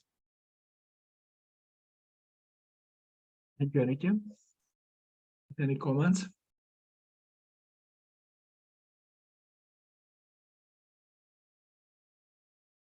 If not, was then what can do because we have 1 hour. I really want to thank you all, Jonathan, Romero, Dimitra, and Sanka, and also Enrique. And thank you very much for being here with us. Because as I guess, I do hope that it will be open a new window for the ones who will just watch this as recorded, because some of them are not online right now because of the timeline, but we will just make it to be seen in YouTube with the recording. And so thank you very much. Thank you very much. Bye-bye. Bye-bye. Thank you. Thank you very much.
Okay, so greetings to everybody. My name is Olcan, and this is my case report titled "In the case of glabellar ecchymosis associated with migraine type of headaches in 45-year-old man." A 45-year-old man who visited our outpatient clinic for evaluation of severe headaches and multiple episodes of glabellar discoloration. The patient experienced throbbing pain, usually in the right side of the face, lasting 12 hours a day, approximately 4 or 5 times per month, accompanied by nausea and photophobia. The ecchymose-like lesions usually appears after severe headache episodes and resolved over the following days without no intervention. Upon further investigation, the patient's medical history revealed no notable factors apart from migraines. Comprehensive evaluation, including MRIs and CTs in the last year, and routine blood tests yielded no remarkable findings. Both initial physical and neurological exam were normal. And at this moment, we were conducting a breathing technique for migraine type of headache type of study. So we asked patient if he wants to participate in the study, and after getting written consent, our patient joined the study. During the study, the patient continued his own pharmacotherapy as before, and there was no medication use other than non-steroids. Also, patient did not start any new medication. After practicing the alternate nostril breathing technique at least 3 times and every day for 2 months, and the alternate nostril breathing technique is a technique where you breathe only one nostril at a time, and after each breath you change the nostril. So if you inhaling from the right one, you exhale that breath from the left one, and then you inhale and then exhale from the right one.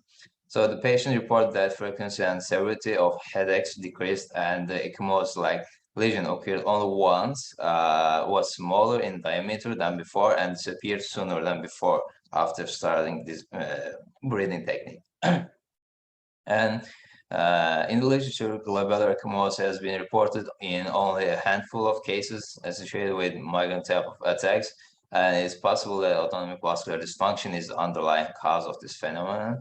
Autonomic vascular dysfunction refers to impaired function of the autonomic nervous system in regulating blood vessels. The ANS is responsible for usually controlling involuntary bodily function, including blood vessel dilation and contraction. And literature says there can be a relationship with ANS and the migraine, and ANS may be dysfunctional and leading to abnormal vascular responses in migraine type of headaches. So dysfunction can result in altered blood flow, inflammation, and increased vascular permeability, which may contribute to development of ecchymosis. In case of our patient, it was possible that the ANS dysfunction contribute to this ecchymosis-like lesion in the glabellar region. So we don't know the precise mechanism behind this association, and it's not fully understood yet. However, some studies suggest that there's increased sensitivity to vasodilatory stimuli can raise levels of nitric oxide, leading to greater vasodilation and blood flow changes during the headache episode. And additionally, the activation of trigeminal nerve, which is involved in the pathophysiology of migraines, may also contribute this ANS and abnormal vascular responses. So finally, the further research is needed to elucidate the exact relationship between autonomic vascular dysfunction and the formation of ecchymosis in migraine type of headaches. With deeper understanding of the mechanisms may lead to new therapeutic approaches for patients suffering from migraines and associated complications which heavily depend on pharmacological treatment. So that was really short. Thank you for listening, and if you have any feedback, questions, I am happy to help. Thank you very much. And is there any question?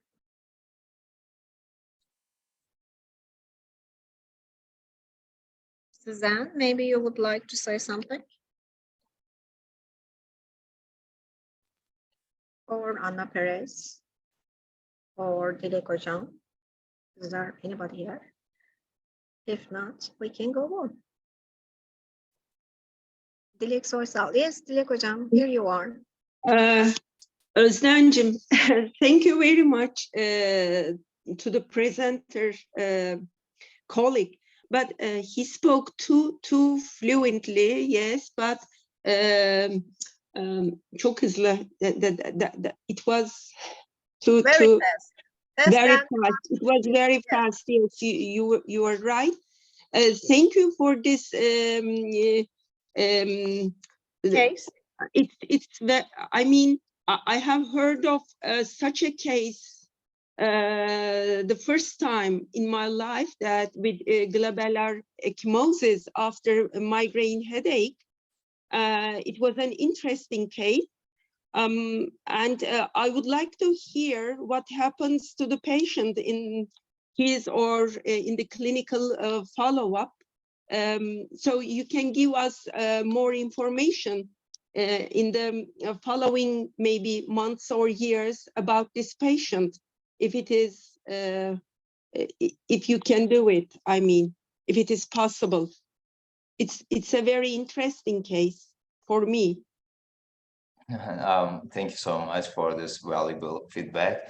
And yeah, I'm aware that like I speak a bit fast and I'm always trying to slow my speech, but I just can't do it. And with this patient, actually, he is in my clinical study. So at least once a month, I am in touch with this patient. And after I like wrote this case, it happened only once, this glabellar ecchymosis, but as I mentioned in the case report, that after starting these breathing techniques, which actually with stimulating vagus nerve, it like changed the levels of nitric oxide, and it was a dilation and it was a constriction. Those lesions just like appeared much more smaller than before, and with this, they don't have like any other symptom, which is interesting, and it always happens in the same region. They say in Hindu, like third eye region, glabellar region. So it's quite interesting for me also. Thank you. Thank you. Thank you very much. Is there any other question? Yes, there is. Anna Perez. Yeah, thank you. Thank you for sharing this very interesting case. I didn't know anyone like this, and this is improved my attention. Thank you. Yeah.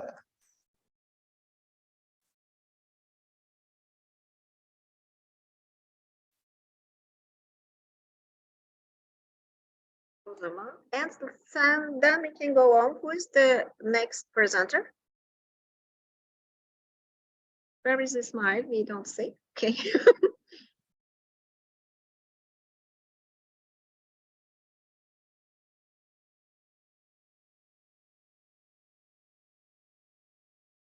Let me check.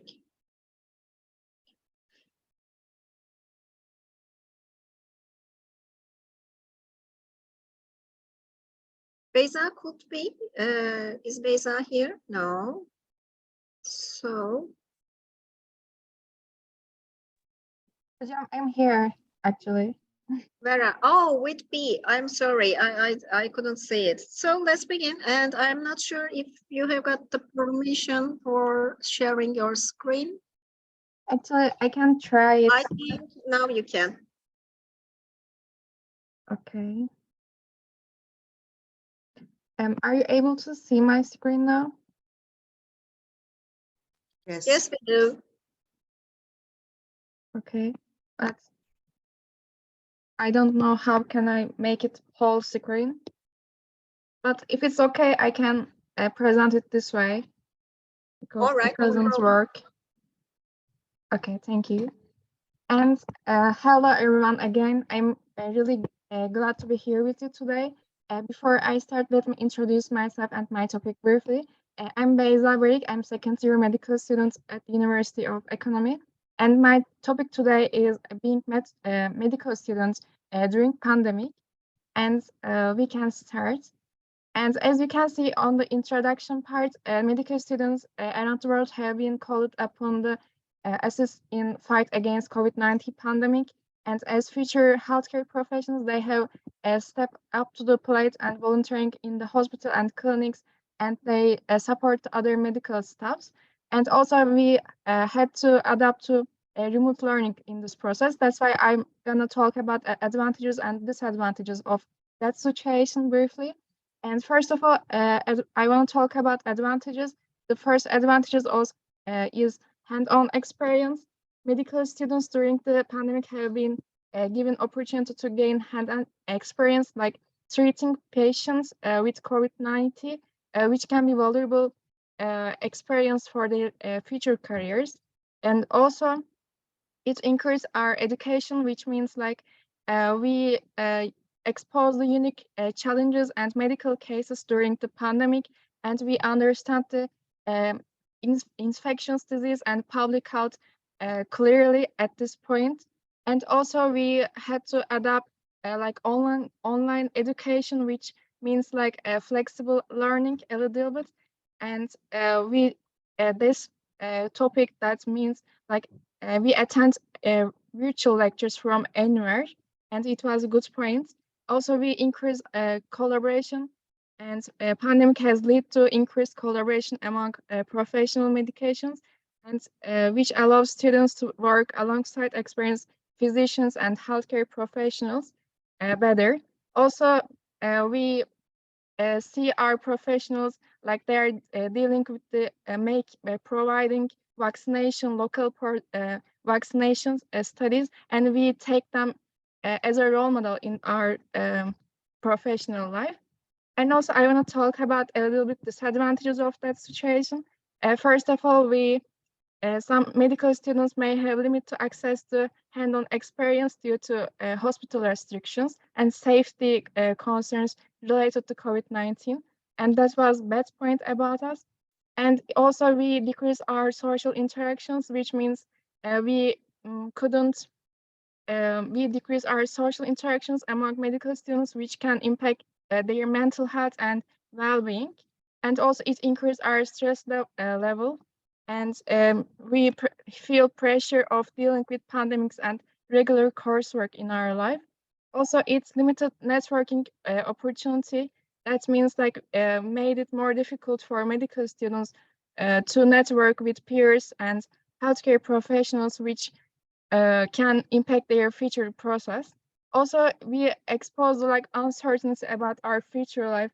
Like we don't know what will happen, like what is the next step, and that's why we actually created unfortunately about the future healthcare and medical education, leaving some medical students unsure about their career prospects and direction of the industry.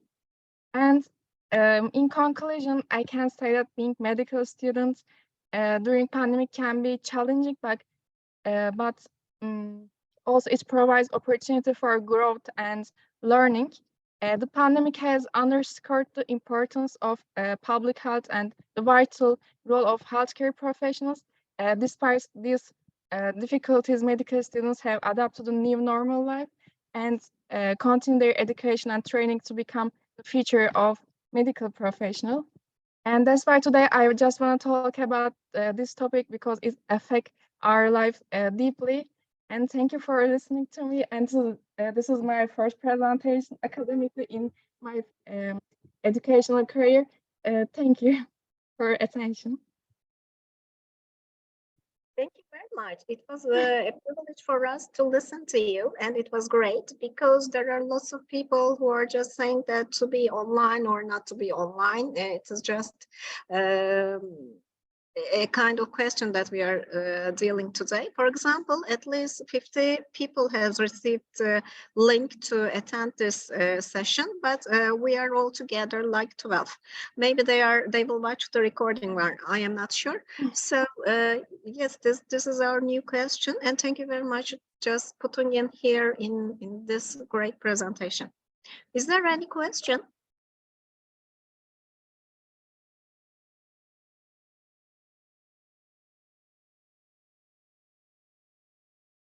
I couldn't say. Ümit, yes, Ümit Kemal just clapping. Oh, all right, Thank you. very much. So our next presenter is. Thank you very much. Can you share screen? Hello, everyone. Voice okay? Yes. Yes.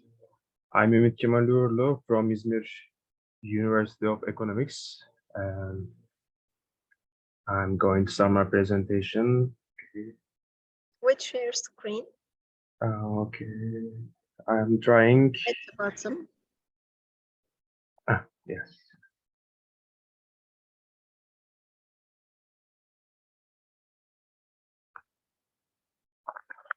Can you see the screen right now?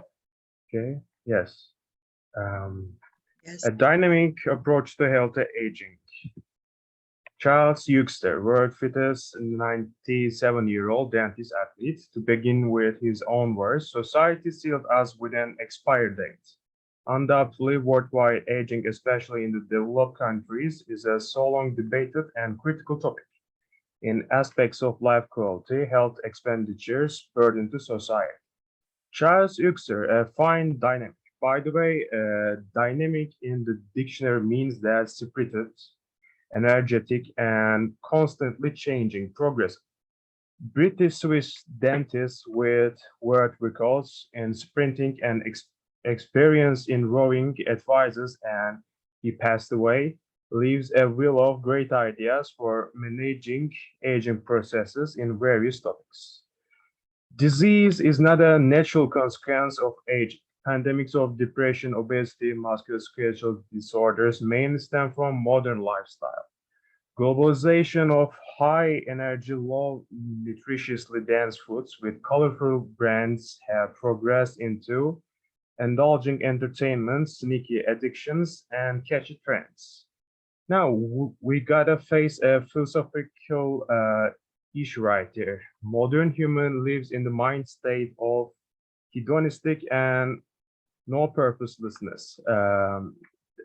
Basically, it's nihilism right here.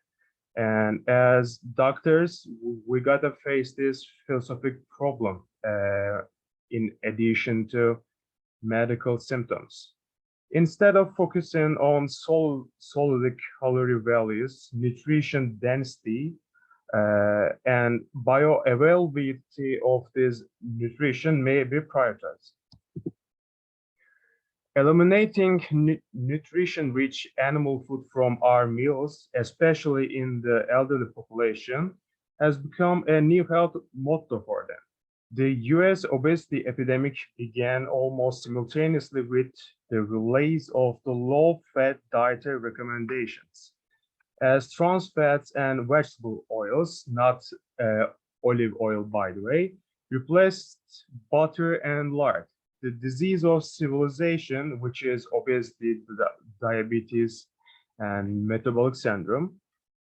In contrast, France and Switzerland, two leading butter-consuming countries, exhibits lowest cardiovascular diseases. As people cut back on their consumption of red meat and high-fat dairy products, the obesity epidemic is still rising.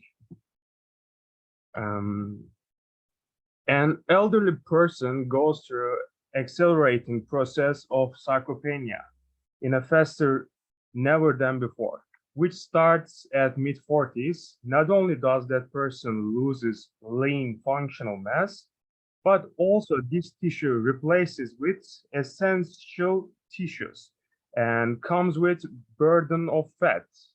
Pelvic fractures, knee and back pain, restricted mobility, reduces life quality and increases health expenditures of the elderly population. In a statement of Charles, these phrases are noted. I start every day with a protein shake because you get older. Your protein synthesis no longer functions well. I avoid sugar and eat lots of meat, especially fat. I've been on a fat trip lately. Fat, piles of fat. Yet I was in a supermarket and the other day was perplexed to find yogurt with zero fat. What on earth is that? The idea of nutrition pyramid where at the top is a little fat and meat and at the bottom a lot of carbohydrates. Excuse me, nonsense. Our theories of nutrition have resulted in a pandemic of obesity. Can you imagine a hunter-gatherer enjoying a low-fat yogurt? And this is a study about fats and carbohydrate intake related to cardiovascular disease. And the result is that high carbohydrate intake was associated with higher risk of total mortality, whereas total fat and especially individual types of fat were related to lower total mortality. And other study is that association of lipid in inflammatory and metabolic biomarkers with age and onset for incident coronary heart disease in women. We can see in the table obesity, smoking, diabetes, metabolic syndromes are by far leading factors in the table. Whereas when we take a look in the total cholesterol, LDL cholesterol, HDL cholesterol, these factors are much lesser extent effective in the coronary heart disease. And HDL, as we all know, reduces the risk of coronary heart disease. But diabetes is much more related than we expected, according to the table, in terms of coronary heart disease. Especially in Turkey, constant diet elements are highly processed seed oils and wheat products, breads, and other flour ingredients. They predominantly harm elder population. On the other hand, green leafy vegetables does not provide bioavailable minerals and nutrients. Sorry for the misspelling over there. And now we can see the bioavailability of some core minerals that we eat from the plants. And we can see that iron in spinach and kale is less likely to be absorbable, and calcium from kale and spinach also is not very human edible content, and vitamin K. And now we need to take a look at botanic science and evolution right here. Plants doesn't want to be eaten. They try to protect themselves with use of defense chemicals over there. And in the evolution, like humans, plants want to thrive and reproduce. They share their fruits with colorful images, great odor, and tasty sweet flowers, but they don't want their seeds to be eaten. Seeds are their babies, but we eat beans, corns, grains, almond beans, which are highly defended by chemicals in their nutrition profile, actually. And other topic is that related to body image. Modern media has purpose of implementing and normalizing healthy at every size trend. And as current and future doctors like me, we must warn and protect people from wrong advertisements of health. However, also setting attainable and retainable body goals is also another issue for the young population. They got inspired by social media wrongly. They take performance enhancing drugs like steroids and other stuff, and it's increasing at the young population. We must warn the adverse effects of these performance drugs. Let's turn back into elder population. Having lean muscle also functions as a metabolic shield for inflammation and provides properly working circulation system and increased mobility, which all are mortality and morbidity causes in the elderly population. And Back pain reduces the lifespan of this population especially. Pelvic fractures are highly mortal in that age groups. Building adequate muscle tissue, this might be multiple light sessions in a day as a long-term life goal gradually might be studied as a new exercise method rather than a walking session based on Charles' case. We should advise especially hip exercises in start of 40 age and some knee exercises which can empowers knee ligaments and tissue, and back exercises, in my opinion. Charles underlines importance of working as headliner. He retires at age of 75. Retirement brings mental and physical inactivity similar to unemployed population, chronic disease, and mental illness rates show to increase. A suitable work or freshly acquired or practiced hobby provides self-worth, family esteem, standing community. Importance of work is not ignored but vastly underestimated, as Charles states. Charles quotes that we must do everything in our power to see that all the people are healthy and productive, because if we don't do that, we're facing enormous problems between pension liabilities and our health costs. We should have retaining facilities for older people. You're throwing away the skills and expertise of the people at 65. That is absolutely ridiculous, in his own words. Charles maintained educational meeting until his death. Particularly, Charles states that adrenaline rush and competition are pills for health, in contrast to sedentary aging. In addition to long walking session, appropriate weightlifting for age, sprinting in Charles' case, since rowing in the river also in Charles' case, are exercise elements routine in the Charles. Euxter's hope is to change the way the aging population is valued, while also helping anyone getting up there in years know that life can be even better as you get older. In my opinion, he says, you can rebuild your body at any age. You can learn something new or start a new life at any age. Thank you for your listening and attention.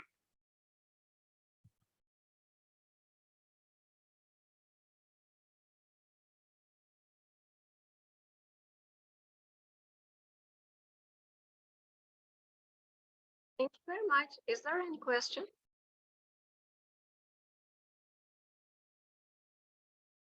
Yes, I have a question. Oh, thank you. I think that this is, I like this topic so much.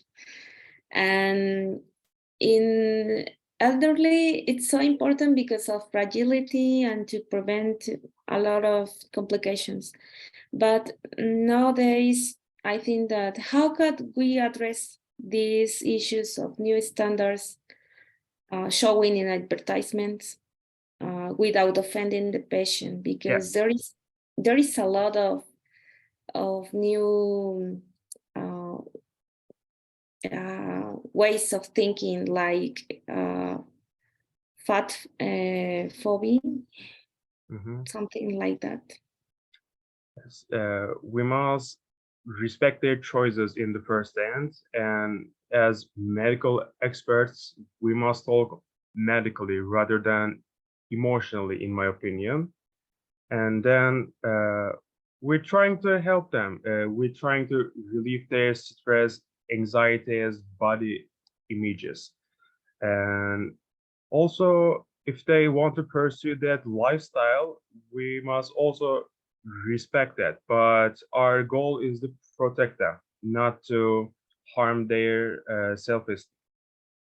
In my opinion, we should approach this topic as medically and professionally, with backing up some publications in our hands that explains media directs you wrongly, actually.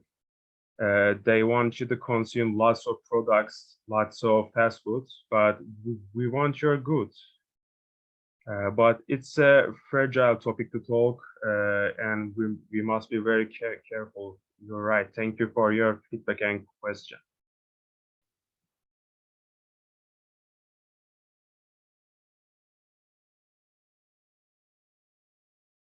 Is there any other comment or question? I have something to say, Özlem. Sorry, I just forgot to. Yes. Now, thank you very much for this excellent presentation and for this a very useful topic. Actually, in the elderly, Kemal said the patient offers us an adrenaline rush exercises. Actually, in the elderly over 72 or more than that, the adrenaline rush should be in the, required dose. What does this adrenaline rush mean, Kemal? What should be the dose, maybe? It's not obviously the sympathetic activity is not. I mean, the sympathetic activity should not be the same as in the ages of 40s or even 50s. Yes, thank you for your question, Hocam. The elderly population needs a little bit dose of adrenaline to feel awake and pursue their life goals in competition.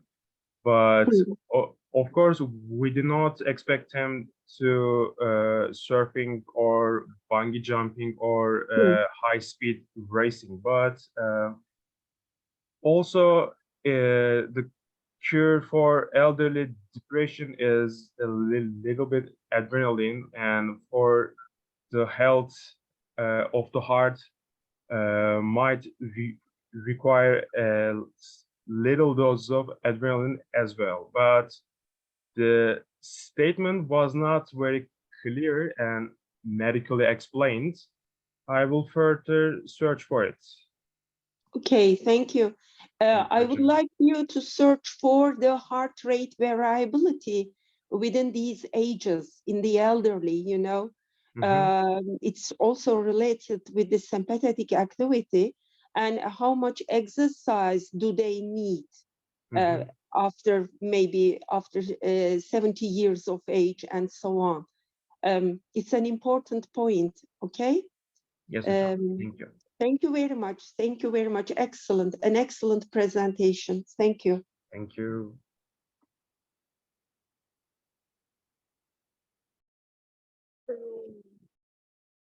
That's right, let's have some.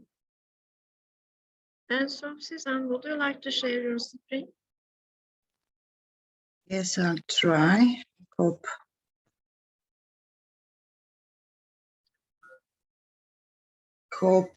you can hear me, and I hope you can see presentation. Yes, we can, but it is not. Oh, yes, great. We made it. Okay, thank you.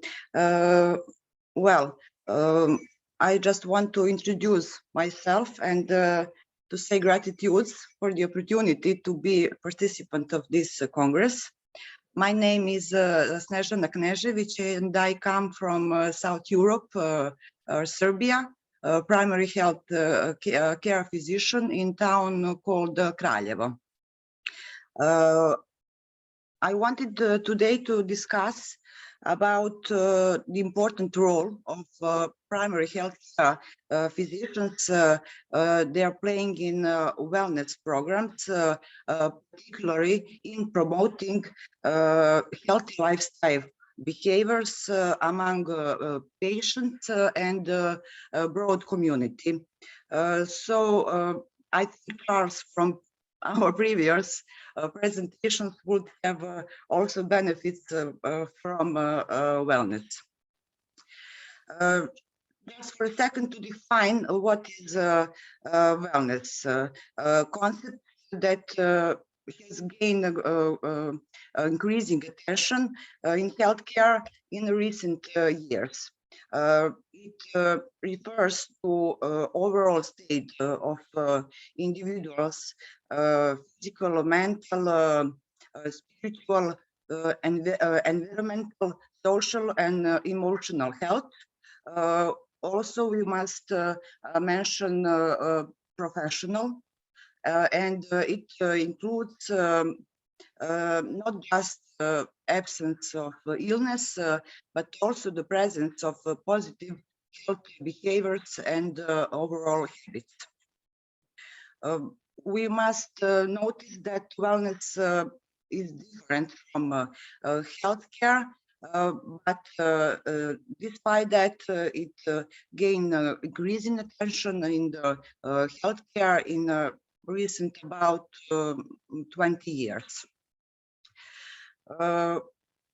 Some important pillars of wellness are physical, that is nurturing the healthy body through exercise, nutrition, sleep, etc. Mental, engaging in a world through learning, problem solving, creativity. Emotional wellness is the part of being aware, accepting and expressing our feelings and understanding the feelings of the other people. It's spiritual wellness in searching for meaning and higher purpose of human existence. Social, that involves connection and engaging with other and whole community in meaningful ways. And environmental, that is a little part of connection the whole Congress we are attending now, and it's in a part of fostering positive interrelationships between planetary health and human actions, choices, and overall well-being. What are wellness programs? Just shortly to define them. They are designed to promote overall health and well-being. They are cultivated to have a proactive approach to improving health outcomes and to reduce healthcare costs. And often they are connected with the workplace and the community settings in trying to improve overall health of employees and citizens. Promoting healthy lifestyle behaviors can be done through regular exercise, healthy eating, stress management, and good sleep hygiene. Addressing other factors that contribute to overall health, such as mental health and social connectedness. And these all aspects can be recognized for primary health care and family physicians, where they can play a crucial role in implementing and coordinating wellness programs. Family physicians has specific contributions and unfortunately, I think that not have been well defined. When we talk about employers and organizations, they have recognized the importance of promoting health lifestyles to save the health of their employees. So the aim of this literature review was to examine what is existing literature about the role of family physicians in wellness programs. Methodology, according to Prisma, of this literature review was Medline search in you can see on a slide main words that we use to research available literature. So according to our review, 25 articles met the inclusion criteria. What are the main findings of this literature review? The role of family physicians is multiple. They have a role in health risk assessment, in health promotion, in promoting healthy lifestyle behaviors, in disease prevention, behavior change counseling, in care coordination, adopting healthy lifestyle behaviors, and overall to achieve a better health outcomes. How they can provide good wellness programs, personalized care plans, monitor progress of their patients, to facilitate referrals to other healthcare professionals, and to establish and encourage community resources. How can address that?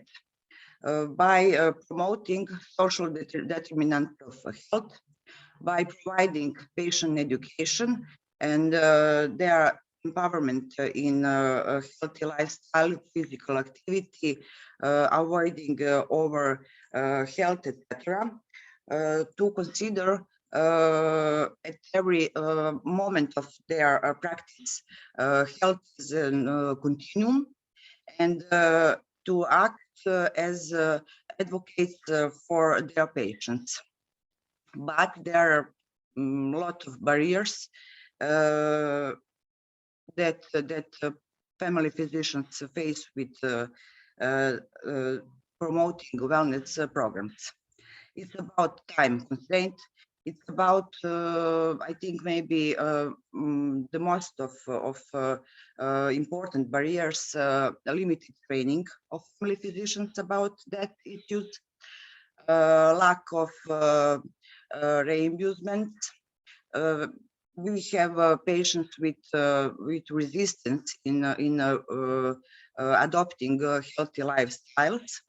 Family physicians have often limited resources.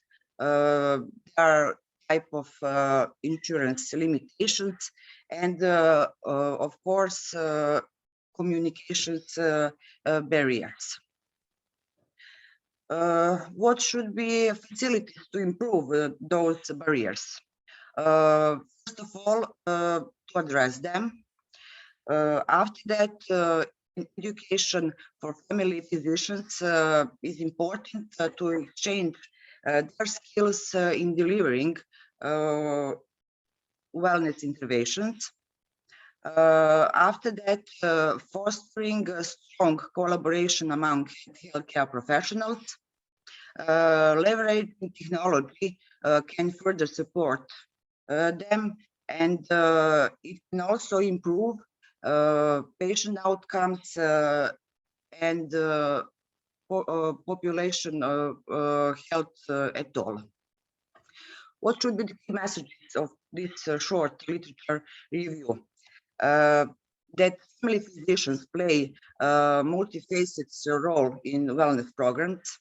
They are frontline, often the first step when people enter the healthcare system. on those places that can provide health promotion, disease prevention, and care coordination. Their holistic approach to patient care can contribute to success of wellness programs, and addressing barriers and changing support is crucial for effective implementation of the sustainability of wellness programs. Of course, the research and policy country efforts are important to optimize the contribution of family physicians in their implementing wellness programs and to promote overall health. There are just some of literature points that we use in this review. Thank you for your attention.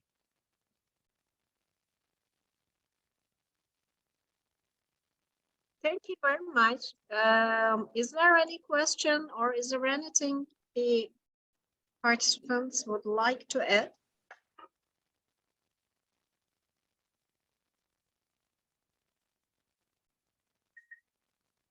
I guess no. So thank you very much. Thank you. And I do hope we can work again. I hope so. And now our new speaker is, let me see, Melis Kartalyandım. Yes. Hi. Okay, I'll share my presentation first, but no. Can I share? Huh.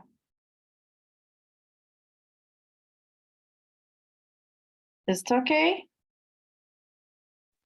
Can you see? Yep. Yes, yes. Yes, I can see it. It's great. Okay. Okay, thank you. Hi all. I'll present our case study related to the concurrent representation of diffuse large B-cell lymphoma and myelodysplastic syndrome. Sorry. Yeah. First of all, I'll give you a brief information about the diffuse large B-cell lymphoma and myelodysplastic syndrome. And then I'll present our case and the treatment approaches we used and the results of our study. Diffuse large B-cell lymphoma is the most frequent type of aggressive non-Hodgkin lymphoma. It results from the malignant transformation of mature B cells in the germinal center, and depending on the gain of function mutations, loss of function mutations, or the amplification of some genes, it can be classified into different subtypes.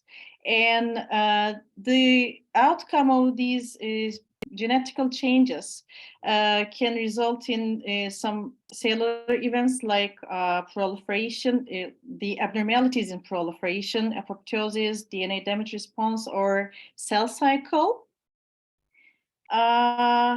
As a frontline therapy in diffuse large B-cell lymphoma, chemotherapy is used.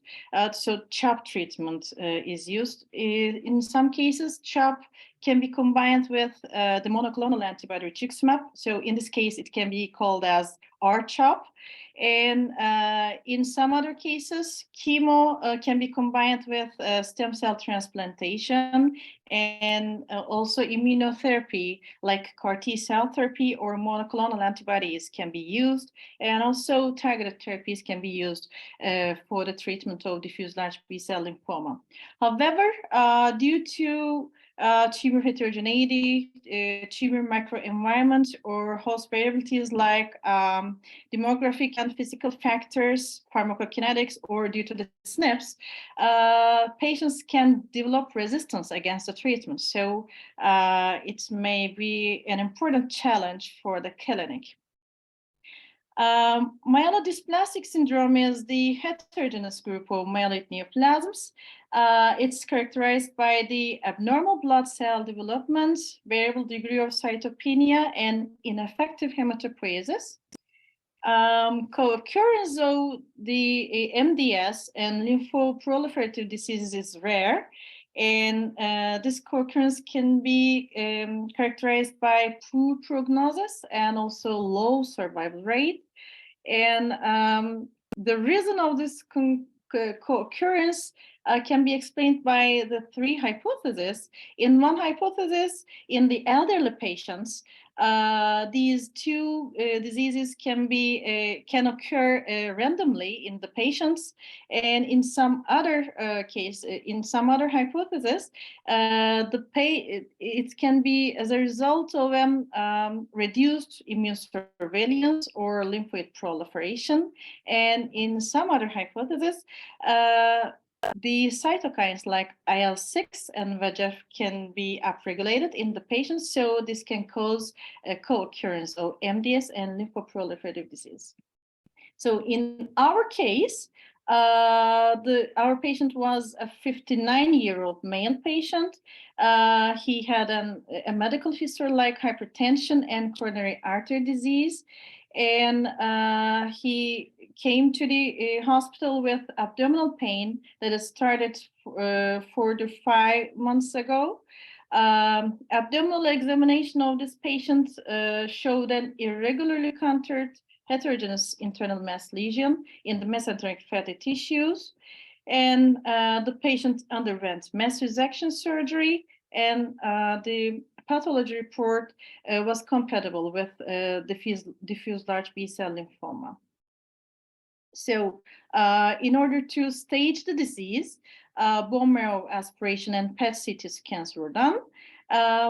Peripheral spread examination showed the macrocytic erythrocytes and hyposegmented neutrophils, and bone marrow aspiration showed presence of immature cells with vacuole cytoplasms, nucleoli around 18%, and dysplasia and hyperplasia in the erythroid series, and also megaloblastic changes. And the biopsy pathology report was indicative of MDS with blastic activity. Additionally, PET-CT scans were reported as intensely increased FDG-involved nodule in the area of prepancreatitis. So additionally, the patient was assessed as high-risk MDS according to the revised international staging score. And as a frontline therapy, 3+7 protocol was initiated for this patient. However, the blast rate was 19% in the bone marrow aspirates, so the treatment was deemed unresponsive. Then the treatment was switched to Idaflag. However, unfortunately, the patient died due to the refractory disease and septic shock within 2 months. So, well, the presentation of such cases actually is very important because the occurrence of 2 hematological malignancies is not commonly observed in the clinic. So large-scale studies, including many cases, are needed to manage such patients in the appropriate manner, and also to decide the exact treatment protocol for the patient. So I think the presentation of such cases is important. Yeah, I'd like to thank the organization committee to give me the opportunity to present our case study. And also, I'd like to thank you for listening. If you have any questions, you're welcome to ask. Thank you very much. Thank you. Now, is there any question for our professor, Ms. Kartal Yandım? Özlem, ben yine... Yeah, evet hocam, we are listening to you. It's fast to understand. Would you like to translate, Özlem hocam? I will translate. Yes, of course. Because in the first session with keynotes, they were talking in French, and I was just French, as in Turkish idea. Parlez-vous français? No. So I can translate in English, no problem. Here you go. Okay. Şimdi bir kere çok teşekkür ederim. Gerçekten aslında bu vaka son derece duyuluyor mu sesim? Yes, of course. I can hear you. Melis Hoca'ya ve Kemal bilmiyorum asistan mı uzman arkadaş mı ama Kemal is specialist in hematology and he is doing his mandatory work in Katip Çelebi University. Tamam. Yani benden sonra gelen bir arkadaş olsa gerek.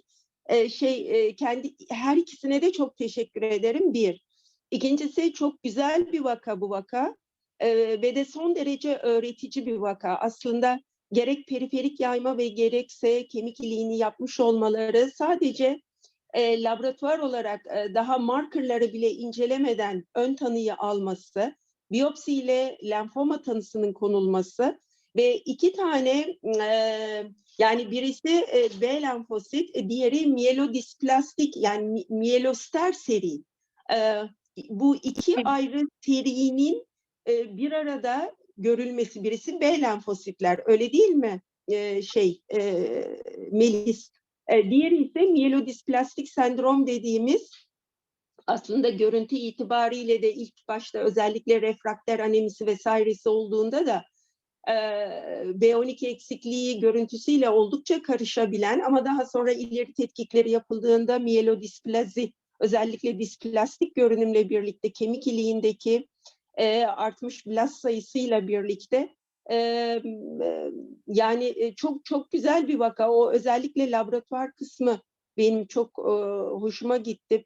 Belki çocuklara bu vakayı bir hematoloji dersinde artık bu sene için belki geç olabilir ama önümüzdeki sene bir hematoloji dersinde böyle bir 20 dakikalık case olarak sunulması ve vurucu noktalarında özellikle üzerinde durulması çok yararlı olabilir. Gerçek bir vaka. Elinizin Please, I just want to make a summary because I didn't make a simultaneous translation. That is the thing that I will just translate the things that I remember. That's why I just get a break.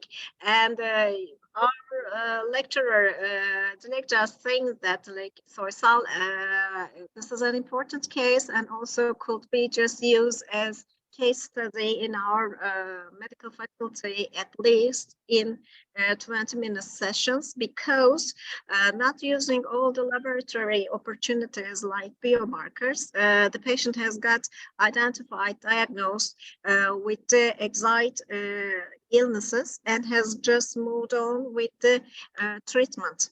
Am I wrong?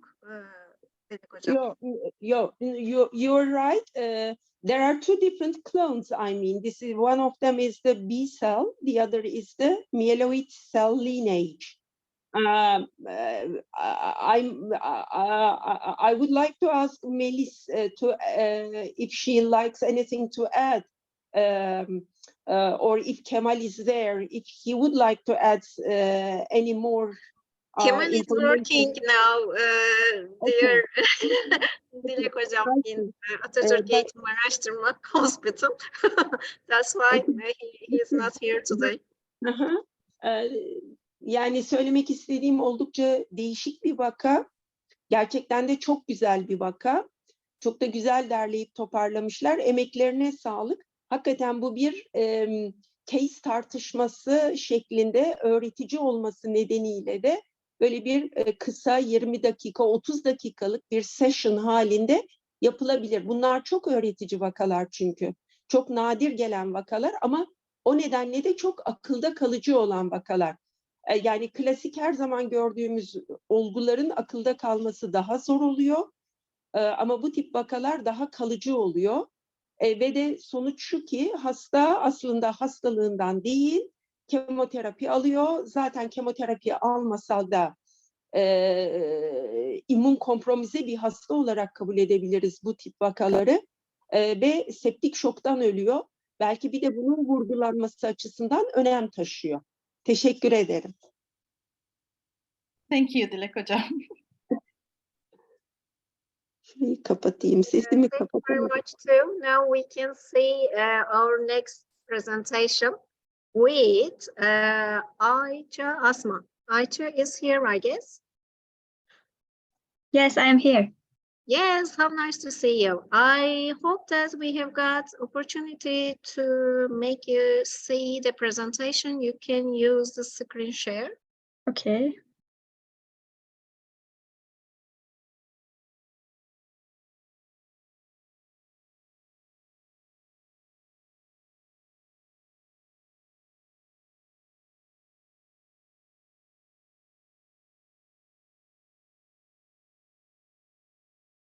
Can you see? Yes, we can. Thank you very much. Hello, good afternoon. My name is Ayça Asma. I'm a third-year resident in Bozüyük Education and Training Hospital.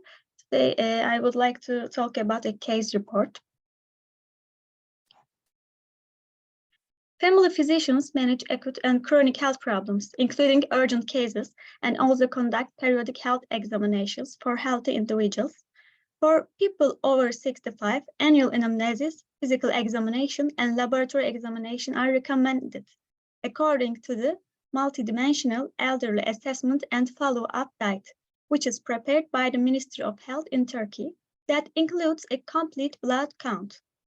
This test can help to diagnose various conditions such as anemia, infections, hematological cancers, acute bleeding, allergic disease, and immune deficiencies. Anemia is defined by the World Health Organization as a hemoglobin level below 13 in men over 15, below 12 in women over 15, below 11 in pregnant women. Common symptoms of anemia include fatigue and dizziness. Studies show that approximately 20% of adults experience dizziness each year. For patients presenting to a family medicine clinic with complaints of dizziness, a comprehensive anamnesis should be obtained, and this should include questions about the relationship of the complaint with the head position, alcohol and caffeine use, history of tinnitus and infection, and any history of trauma or migraine. Following this, vital signs examination, ear, neurological examination, and of course, cardiovascular examination should be conducted. Anemia is a common cause of dizziness in primary care, and the underlying reason should be identified. So let's look at our case patient. A 65-year-old male patient applied to our family medicine outpatient clinic with the complaint of dizziness. He stated that his dizziness was independent of movements and he did not smoke or drink alcohol. When the patient's additional complaints were questioned, he said that he felt tired but didn't have any other complaints. The patient's chronic diseases and medications were questioned.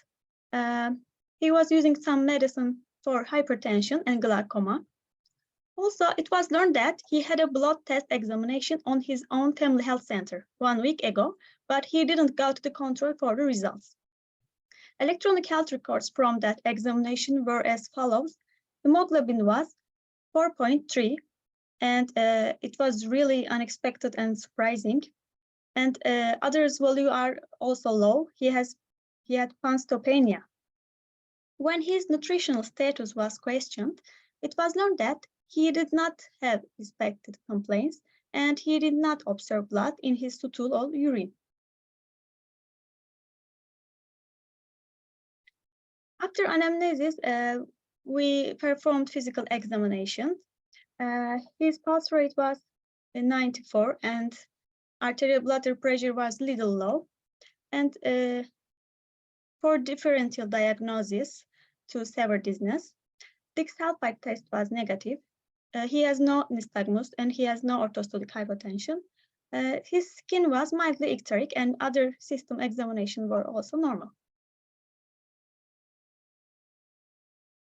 After examination, we repeated the laboratory test because we suspect that the previous test may be wrong. controlled complete blood count values performed in our hospital were consistent with previous values, and hemoglobin was 4.5. And also we did urine analysis, it detected hematuria. After this, we made a diagnosis and treatment plan. A consultation was requested to the internal medicine department for the treatment and the further examination of the anemia, and patient was hospitalized. 3 units of erythrocyte replacement was performed in that service. And due to hematuria, urology department planned performing cystoscopy. Cystoscopy revealed papillary tumoral tissues in the bladder and the prostatic urethra. Approximately 2 centimeter papillary tumoral lesions in prostatic urethra and also in bladder. And then transurethral resections was performed. A few weeks later, the pathology result was papillary high-grade urothelial carcinoma. Oncological follow-up and treatment of the patient who was planned for radical cystectomy continues. The patient continues to receive services from our polyclinic for the follow-up his other chronic diseases. So let's discuss. Serious diseases are less common in family medicine clinics than in hospitals. Primary care physicians use a probability-based decision-making process, considering individual and social data, unlike hospitals, which reflect the disease prevalence and incidence. The World Health Organization defines health as a complete physical, mental, and social well-being, not just the absence of disease. Family physicians provide comprehensive health services to protect and develop the health of their patients. And it includes periodic health examination and screenings. These screenings are determined by the national health programs and may include counseling, physical exams, some laboratory imaging tests, and vaccination based on age, gender, and risk. So what about this case? According to the multifaceted elderly follow-up guideline, periodic hemogram examination is recommended for our patient due to his age, gender, and risk factors. Anemia screenings is recommended to prevent delay or reverse negative outcomes such as frailty, sarcopenia, and cognitive decline. Patients with anemia typically present with symptoms such as lethargy, weakness, and fatigue. Severe anemia may be presented with syncope, chest pain, shortness of breath, and even high output heart failure may occur.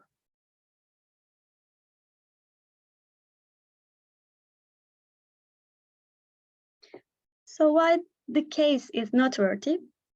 The patient was admitted as an outpatient with a hemoglobin value of 4.5 instead of the emergency department.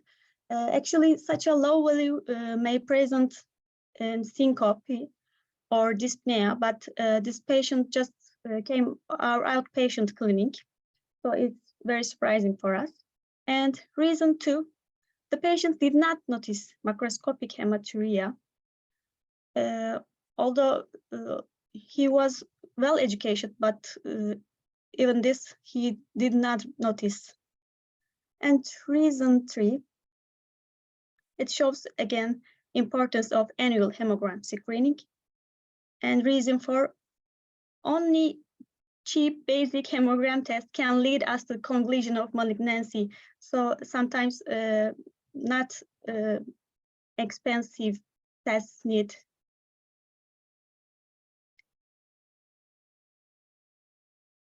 Finally, conclusion.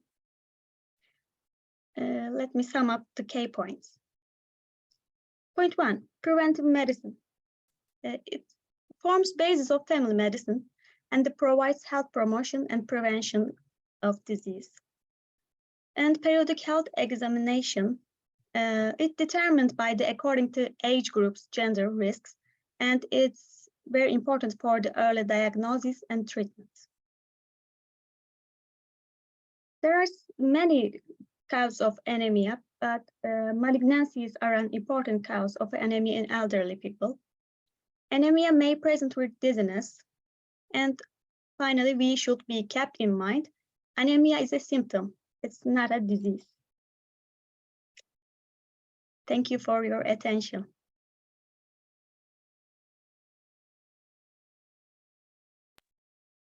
Thank you very much. It was a very interesting presentation. And yes, and it was a pity that when we are just coming with dizziness and it just goes through a cancer. Yes. Why do you think that an conscious, well-educated man didn't understand that there is macrohematuria? What could be the coincidence? Maybe he has a low vision. I mean, maybe he can't. He really couldn't see of the that, and maybe he's just shame because the urine color is. Maybe he didn't want to share this, or maybe he knows something, and you know, some people don't want to be patient, so maybe he chose that to hide it. I do agree with you. To hide is not to say the bad thing, just makes away from us. But the truth is, when we just don't face it, it just grows and grows. And yes, it's. Thank you very much. Thank you. Is there any question that we could ask Dr. Ayça? I would like to make a comment on her presentation. Özden, can you Yes, we hear are me? listening. Yes, we are listening. Okay. First of all, it's an excellent presentation. It seems very simple, actually, but it gives us a lot of information.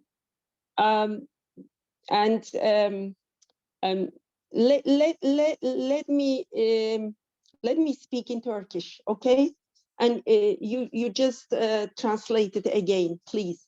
Şimdi, thank you. Şimdi aslında son derece basitmiş gibi görünen bir presentation, ama o kadar çok şeye vurgu yapıyor ki, bir kere anamnezin ne kadar kıymetli olduğu, ileri yaştaki bir hastada aneminin bulunması, bunun çok derin bir anemi olması ve bunun takibi ve anlamlandırılmasının ne kadar önemli olduğunu, aynı zamanda böyle bir hastada benim anladığım kadarıyla history'den çıkardığım, hasta yaşlı ama çok derin bir anemisi var. Ama kardiyovasküler sistemle ilgili ortostatik hipotansiyonu yok. Aynı zamanda taşikardisi yok.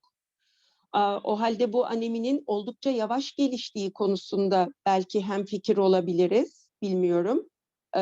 Doktor hanım ne der?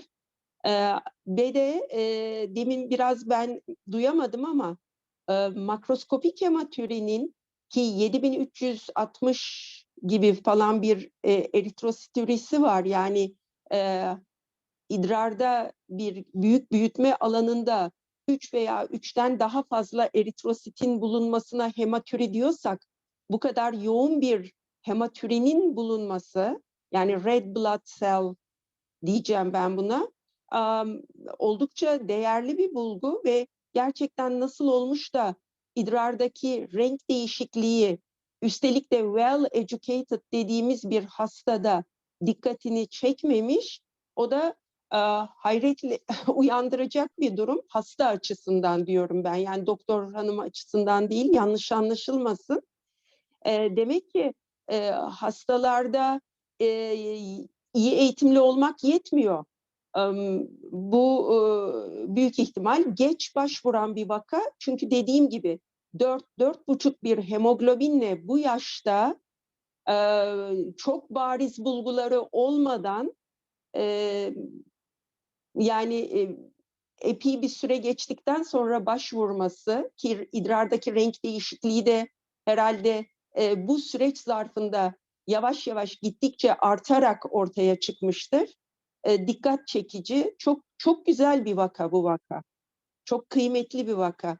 Eğitim açısından da keşke isterdim ki birçok öğrenci şu anda bu vakayı dinlemiş olsaydı. Çok teşekkür Now I ederim. just get the instruments for me. Aldım sözü elime. And for the summary of translation, our lecturer and our professor, Dilek Soysal, just saying that this could be again an educational case for not only the medical students but also for the trainees. And I too may say that well, this is the being of a characteristic of being family physician, because for our patients, most of them, they are just coming, not being selected or not being diagnosed. And that's why we should be aware of lots of things. And also, there's not really enough time to be aware of everything. It is another point.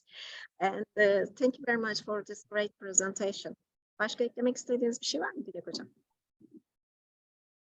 Hayır, gerçekten tebrik ediyorum. Çok güzel vaka seçimleri. Hem sizi tebrik etmek istiyorum, hem de hem öğrenci arkadaşları hem de böyle doktor arkadaşları, genç doktor arkadaşları.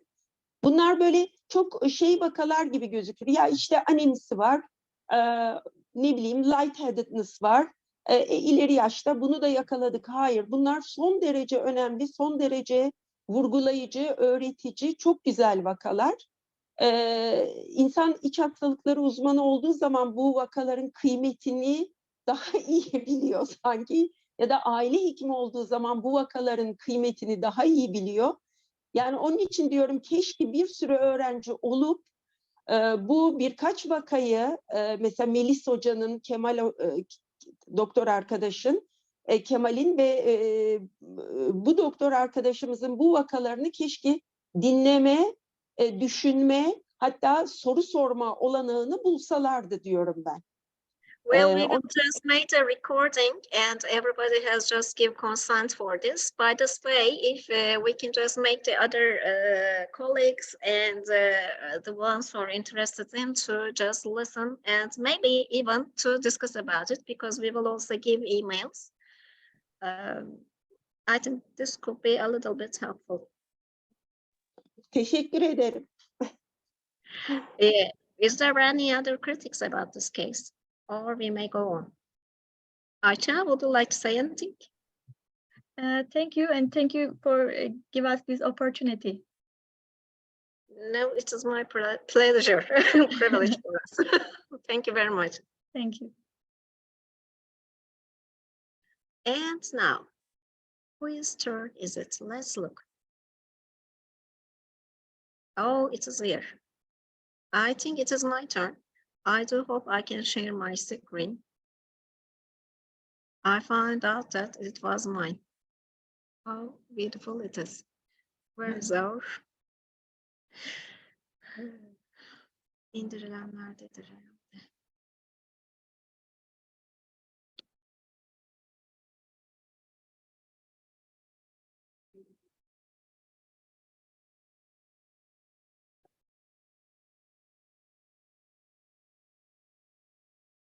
Patients coming in every day to get their blood pressure checked because they don't have the